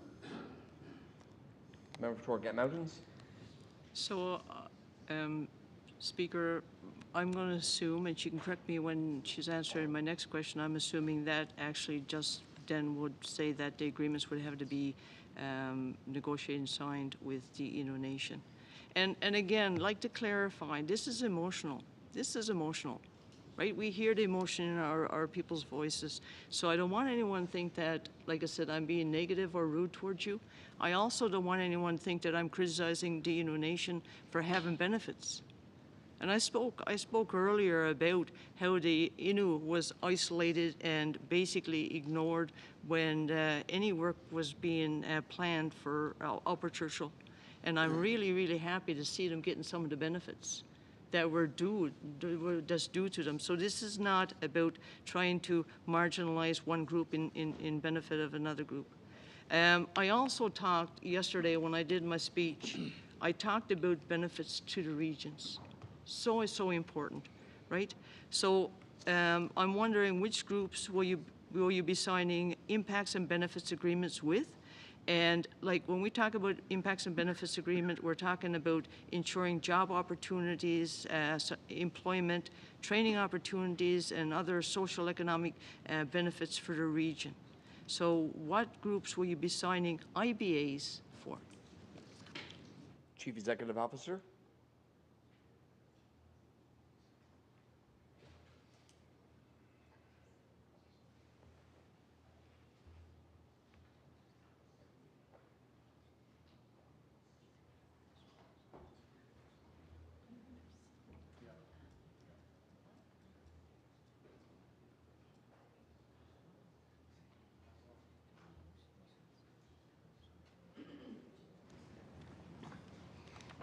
Thank you, Mr. Speaker. And I would also just acknowledge that I do hear and understand, I shouldn't say understand, I don't even know if no is the right word, but I'm learning myself, certainly how to be better with regards to understanding Indigenous people's history, as well as the various requirements. So I am also trying to be respectful in this moment in how I answer these questions. So that's why I am, in short, taking time to make sure that I am indeed giving you the thoughtful and appropriate answers associated with these questions. So with regards to Gull Island, there is an existing impact and benefits agreement signed, and that is in effect, and that will remain in effect for execution through Gull Island. As it relates to CF2, we will sign, I guess, the agreements that are required that would arise out of any consultations that we have to do with anybody with an asserted right to that area. Member for Torquay Mountains. Thank you, Speaker. No Indigenous communities or groups other than the Innu were mentioned specifically in this MOU. It only mentions the Innu. And this is surprising given that when government appointed the expert panel on Churchill Falls 2041 in May 2022, that panel had representatives from the Innu Nation, Nunatsiavut government, and Nunatukavut. And because I'm running out of time, I also like to mention too that Leave. Yeah, not there yet. The Independent Experts Advisory Committee on Methylmercury at Churchill Falls was a partnership with the Innu Nation, Nunatsiavut, and Nunatukavut, right? So my question is, why weren't these communities engaged in working on the MOU to ensure their concerns would be accommodated up front? Chief Executive Officer. Thank you, Mr. Speaker. Innu Nation was engaged in the last period of time as it relates to updates on progress with Hydro-Quebec due to their role in Churchill Falls with regards to the upper redress agreement, and certainly with regards to the IBA associated with the Gull Island project. Torrington Mountains. Speaker, thank you. When Quebec Premier Legault met with our Premier in St. John's on March 2023 to discuss the Churchill Falls Agreement, there was no Indigenous leaders from Labrador present. And in actual fact, the Grand Chief was reported in a CBC article about being concerned about that.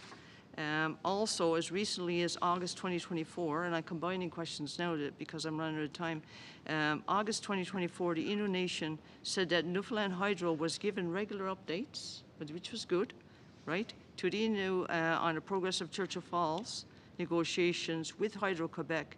But the Grand Chief of the Innu Nation said at that time he had concerns of his people still being sidelined.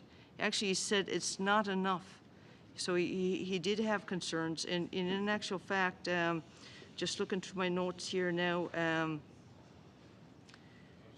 he actually went and he talked about the concerns. He said that he wasn't sure, I'm paraphrasing now because I can't actually find where I got it in the margins of my notes, about the Innu Nation being concerned that Hydro-Quebec and Newfoundland Hydro didn't really understand them, right? And at one point he said, this is important to us, this is our land, right? He actually said here, the big project, they have a big impact on the people, right? So for me, it seems now that since August 2024, which was just, what, 5 months away? 5 months ago? 6 months ago? You must have come a long ways in engaging the Innu Nation, you know, to change this, because, you know, in August he said it's not enough. Now they're signing, they're agreeing to the MOU. So does that mean that you understand that the Innu are being impacted? It's their land. But does that mean you don't understand, you don't believe or don't understand that the residents of Northwest River, the residents of Riglet, the residents of Mud Lake and Happy Valley Goose Bay, and a lot of those people are Indigenous who use Lake Melville, who hunt and fish, who's going to be impacted by this? Does that mean that you don't really think that they're going to be as impacted as much as the Innu, right?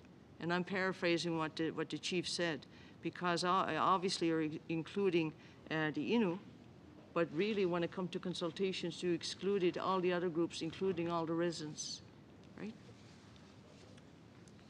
Chief Executive Officer for Newfoundland Labrador Hydro. Thank you. My apologies, Honourable Member. If you wouldn't mind rephrasing the question, just want to make sure I'm understanding. Okay. I guess I don't have to have leave, Speaker, because she's asked me, right? Member, good to carry on? Yep. Yep, and I'm going to start. I'm going to actually do the whole thing over again. When Quebec Premier Legault met with our Premier in St. John's in March 2023 to discuss the Churchill Falls Agreement, there was no Indigenous leaders present from Labrador, and that had the Grand Chief of the Innu Nation concerned. And, you know, he was interviewed with CBC in an article, right? Questioning why Indigenous communities were excluded. He was very concerned about the talks. A little later, August of this year, August 2024, the Innu Nation said that Newfoundland Hydro was given regular updates to the Innu, which was good, on the progress of Churchill Falls. But the Grand Chief in August said he had, the concerns of his people were still being sidelined. He actually went on to say it's not enough, and you know, he was really concerned, and I read the article, and he said, don't, like, I'm paraphrasing, but he basically questioned whether Newfoundland Hydro and and Hydro-Quebec understood the impacts it was to the Innu Nation, and he went on to say, this is our land, right? And so from August 2024 up until December 2024, something changed. So you must have actually consulted with them engage with them, right? To the point where they agree with this MOU, right? Now, what about all the other people? You know, Nunatsi-Wood, Nunatukavut, in the areas of Happy Valley Goose Bay, Northwest River, Riglet, and Mud Lake. They're being impacted as well. That's their land as well. And I got to say, damming, putting a couple more dams, or putting Gull Island on and damming Churchill Falls is going to impact the water, the temperature, when ice forms. Basically, where you can go in boat. I'm already getting emails that the water levels are changing. There's going to be more releases as the area is flooded with methylmercury, and there's been a failure to do the wetland capping. That was another question I was going to ask you. So for me, my question will be, you were able to engage between August 2024 and December 2024 enough with the Innu so that they would agree to this MOU.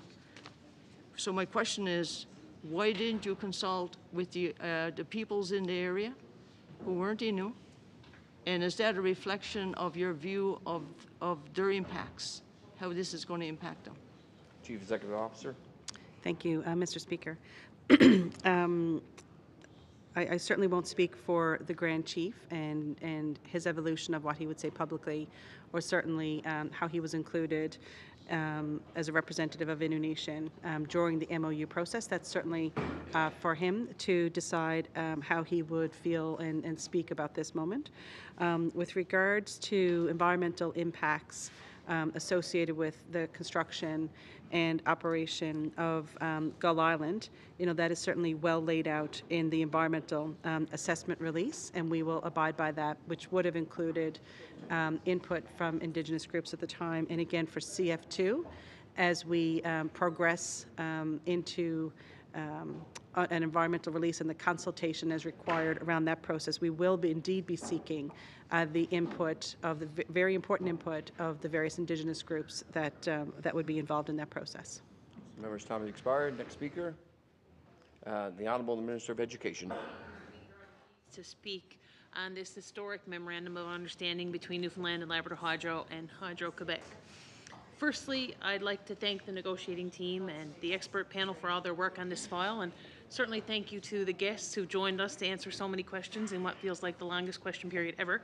But thank you for taking what is a very technical, complex issue and breaking it down into the most simplistic of terms.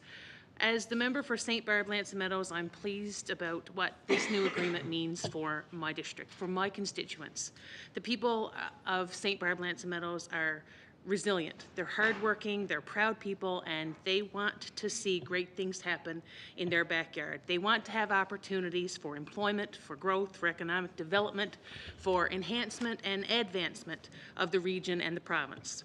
The response from the folks on the GMP has been largely positive and filled with hope for the future, but they do have some questions and some reservations. So if my colleagues and our guests will just indulge me for a minute of what might seem like repetition, I do want to go on the record and reflect that I have asked these questions on their behalf. So I'll ask the CEO of Newfoundland Hydro to explain it to me again in plain and simple terms as only she can, like it's my first time hearing it. For those who feel that there's seemingly an urgent tone to this MOU and wonder why now, can you explain to me why this is the right time for a deal like this, and what happens if we do nothing?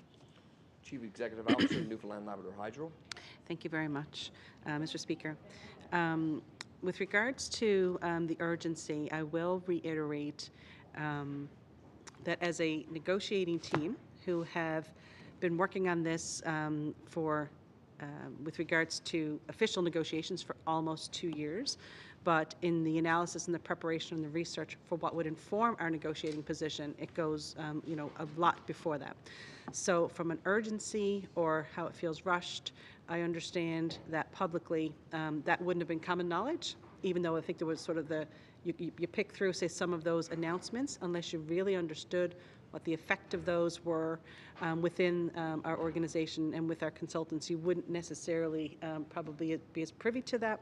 And so it could feel like it kind of came out of nowhere, and then all of a sudden we need to get this done. So I just want to reflect back on that. And then with regards to the why now, and why would we, excuse me, why would we believe right now we really should be entertaining the idea of opening the contract and redoing a new contract, and that, you know, is Quebec really the one that is the major beneficiary here? And so Mr. Parsons has talked a little bit about it, and I've talked a little bit about it, and if you think, we can use probably Muskrat Falls as informative, I think, in this moment. And I think certainly has been discussed a fair bit. If you go back to when the project was sanctioned, which would have had engineering in advance of that, those sort of things, it's like 2011, 2012, and 2010? Okay, 2011, 12, 10. We get all those dates mixed up, depending on what milestone you're talking about. But it is now 2025, and we have one more half power test to do. So if you think about that for a minute, so that is 12, 13 years for an 824 megawatt project, which would have had years preceding it to get to the point where it was going to be sanctioned. So it is not abnormal to be talking about when you project ahead into the future and you need a solution in place, you are absolutely talking about 10 to 15 years out. So when it comes to, I was sitting here tonight trying to think of a different analogy to try to help folks understand about how the asset could be valued differently if we were to wait. And I'm not coming up with a perfect analogy. I'm still going to kind of work on it. But it comes down to this concept is, for the reasons that I said just then, and using Muskrat Falls as the proxy, if it's going to take you, if you have an identified need in the future, whether that's increased power from a Gull Island or re-signing with Churchill Falls to continue access to that power, if you don't have that, you need an answer. Are you going to have that or not? If you don't have that and you have to go do an alternative, you need the time frame that I just talked about, the 10 to 15 years. So that's exactly where we are.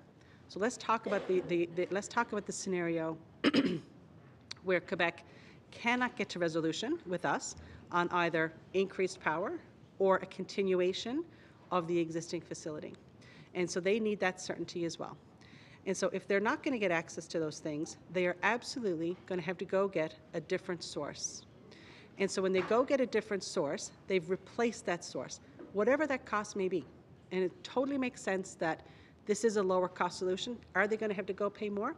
Perhaps. But what's going to happen is if they go and they do another source, they're not going to need this one as much. And so then, while the idea is that, well, then the price is just going to go up, we can't predict that. Their need for that source may actually decline in price.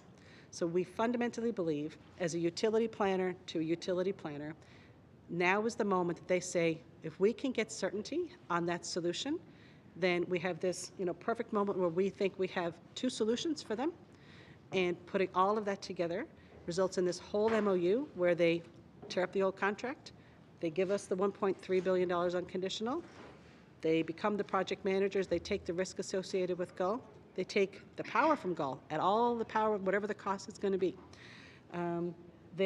We have the existing IBA, they find that IBA and EA release, they find that incredibly valuable.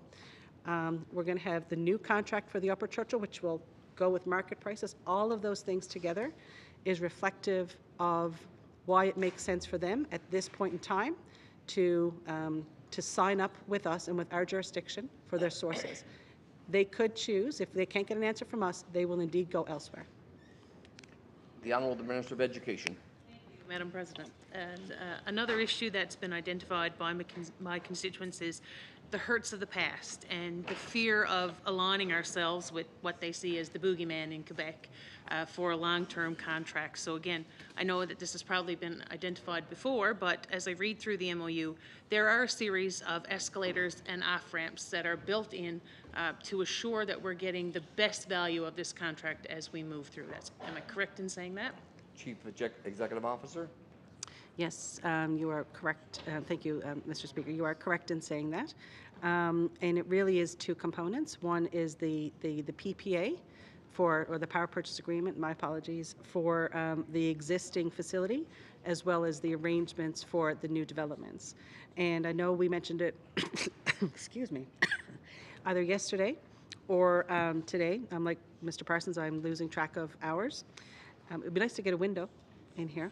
Tell the time of day. Can we take some of that money and put a window in? It has to be very, very clear. This is not the same contract as 1969 for the Upper Churchill Power. The Upper Churchill existing contract that is in place for the next 17 years, unless we replace it with something new, has a fixed price. It will not inflate. It does not inflate as costs go up. The return to the province is less than $20 million a year for the next 17 years. Hydro-Quebec has access to 90% of the power. We can't get another megawatt out of that plant. There is no fairness contemplated in that existing contract. Quebec, in effect, has veto power over any decisions of the corporation. In that, there's less than effective water management, as Mr. Parsons has already talked about.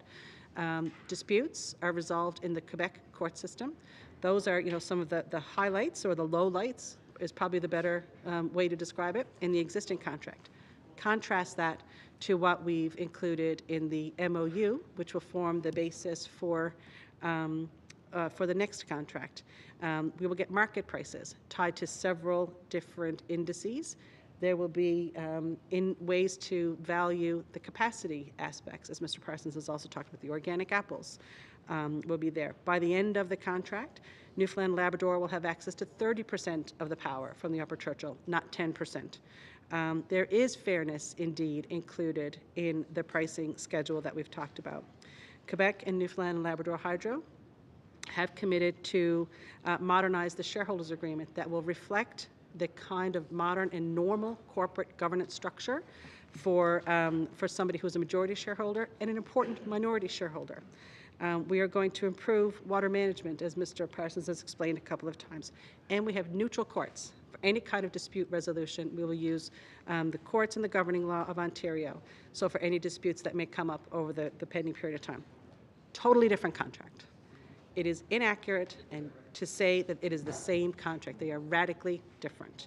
As it relates to the new developments, they are paying our equity up to $4.8 billion. The ownership cannot change. We are a majority owner in all of the assets. There's the flow through of costs. As costs go up, so will the purchase price on a cents per kilowatt hour basis. We are monetizing the river. We have assets that are up there that are not constructed, that are not under construction. And as one of the members said here earlier, was supposed to be constructed 20 plus years ago. It is still not constructed. So we are committed to working with Quebec best efforts to get these projects completed. There's an escalating price for that, which was not the same as the 1969 contract. There is no automatic renewal. There are off-ramps that we've talked about earlier, 20% equivalent of Gull Island is going to come from CF for us to monetize whatever the value is of the energy at that time in the future. And we get an 8 to 9% return on the equity that we didn't pay for ourselves. So a radically different scenario that is included in this Memorandum of Understanding and the framework which will form the legal agreements and definitive agreements to come over the next year and a bit. The Honourable Minister of Education. Sorry. Thank you very much, and thank you for the reassurances that you've been able to provide to the constituents of St. Barb Lands and Meadows. Speaker, I hear built into this MOU 4 new projects valued at over $33 billion, expected to generate thousands of jobs and peak of 5,000 direct jobs that will require a range of skills and expertise. My dad, who was a Red Seal electrician, has been a rotational worker for as long as I can remember. And I might add that last year he reached a very significant milestone of 50 years in the trade. And yeah, very, very proud of him for that, but I digress. He spent more than 25 years going back and forth from Alberta to Northwest Territories to Singapore, all over the world to provide for our family. We learned how to grow and how to adapt to that, as so many other families in Newfoundland and Labrador have, and I can tell you that he would have wished for nothing more than the opportunity to be able to work here in his home province. And I know that he often missed important events in our lives and wished that he could have been there. He's even missed my nursing school graduation, an education that he paid for, all 7 years of it, because he was somewhere offshore in the South China Sea. But my generation has grown up in families of rotational workers and an uncertainty that comes with one camp to the next, one project to the next, traveling to countries that you don't even know about. So this MOU and the projects that will come from it will provide a security for people here in Newfoundland and Labrador, workers right here at home. It'll give opportunity for employment right here to those who have otherwise would have had to go to all corners of the world. And this will allow folks to build livelihoods and support their families right here. Once again, I'd like to ask the expert panel, there are assurances built into this plan that will give employment opportunities to Newfoundlanders and Labradorians first and foremost. Chief Executive Officer. Thank you, Mr. Speaker. I might have my colleague help, just give my voice a break. Vice President, Newfoundland Labrador Hydro. Thank you, Speaker. Yes, absolutely. So, I mean, it is clear that Gull Island, as an example, is a fantastic resource, and it is a world-class project, the best undeveloped project in North America, and Hydro-Quebec was certainly interested in partnering with us on that, hence the benefits that are laid out in the MOU and the equity and the returns and all these things. Obviously, one of the things that made the project interesting to Hydro-Quebec was that it has gone for environmental assessment. It has been released for environmental assessment. And as part of that release, there's a very clear set of conditions for procurement employment. And that's laid out now in the MOU that when it comes to procurement, whether it be suppliers of goods and services or whether it be procurement of labor through all the various subcontractors that will build this project, there is a priority sequence that aligns largely with how it would have been done at Muskrat Falls, which is to prioritize the local workers first and to put workers in this province ahead of those from outside the province. So that is a legal obligation towards the building of Gull Island. So obviously that law protects us, but it's also a commitment that Hydro-Quebec was very open to, willing to make via this MOU, because that is a positive thing for them, that there is a clear EA release, there are clear conditions on how it's going to be built. They are signed up to be a partner on that, and they were willing to document that here in the MOU. Minister of Education. Thank you so much for your responses, and thank you for your time and your energy and your passion. I'd like to just switch gears for a minute and put the responsibility on us, on the government of the day.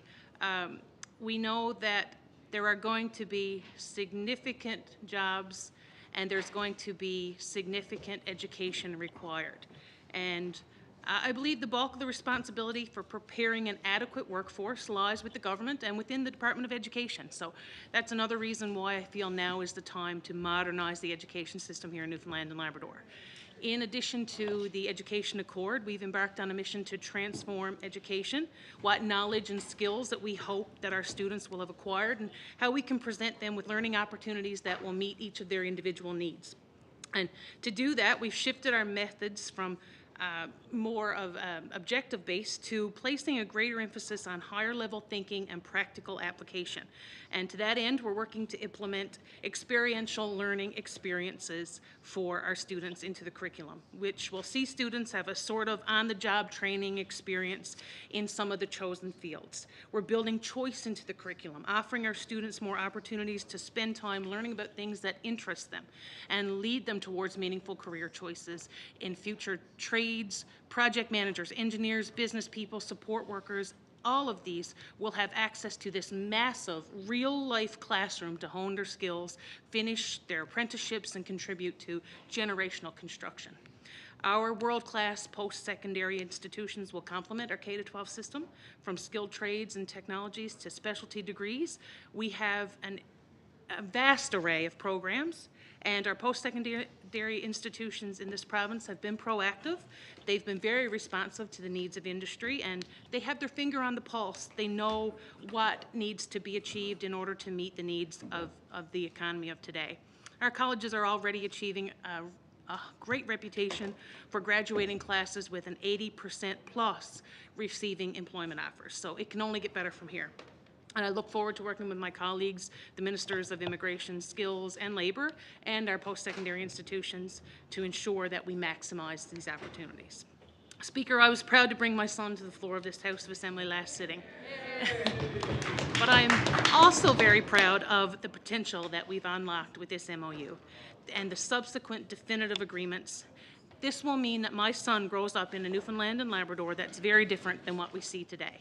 One with greater educational opportunities, higher numbers of employed people, a desirable place to live and work, and a place with great pride in our resources and our province. As the Premier has said, this changes everything. That's why I'm so proud to support this motion. Thank you.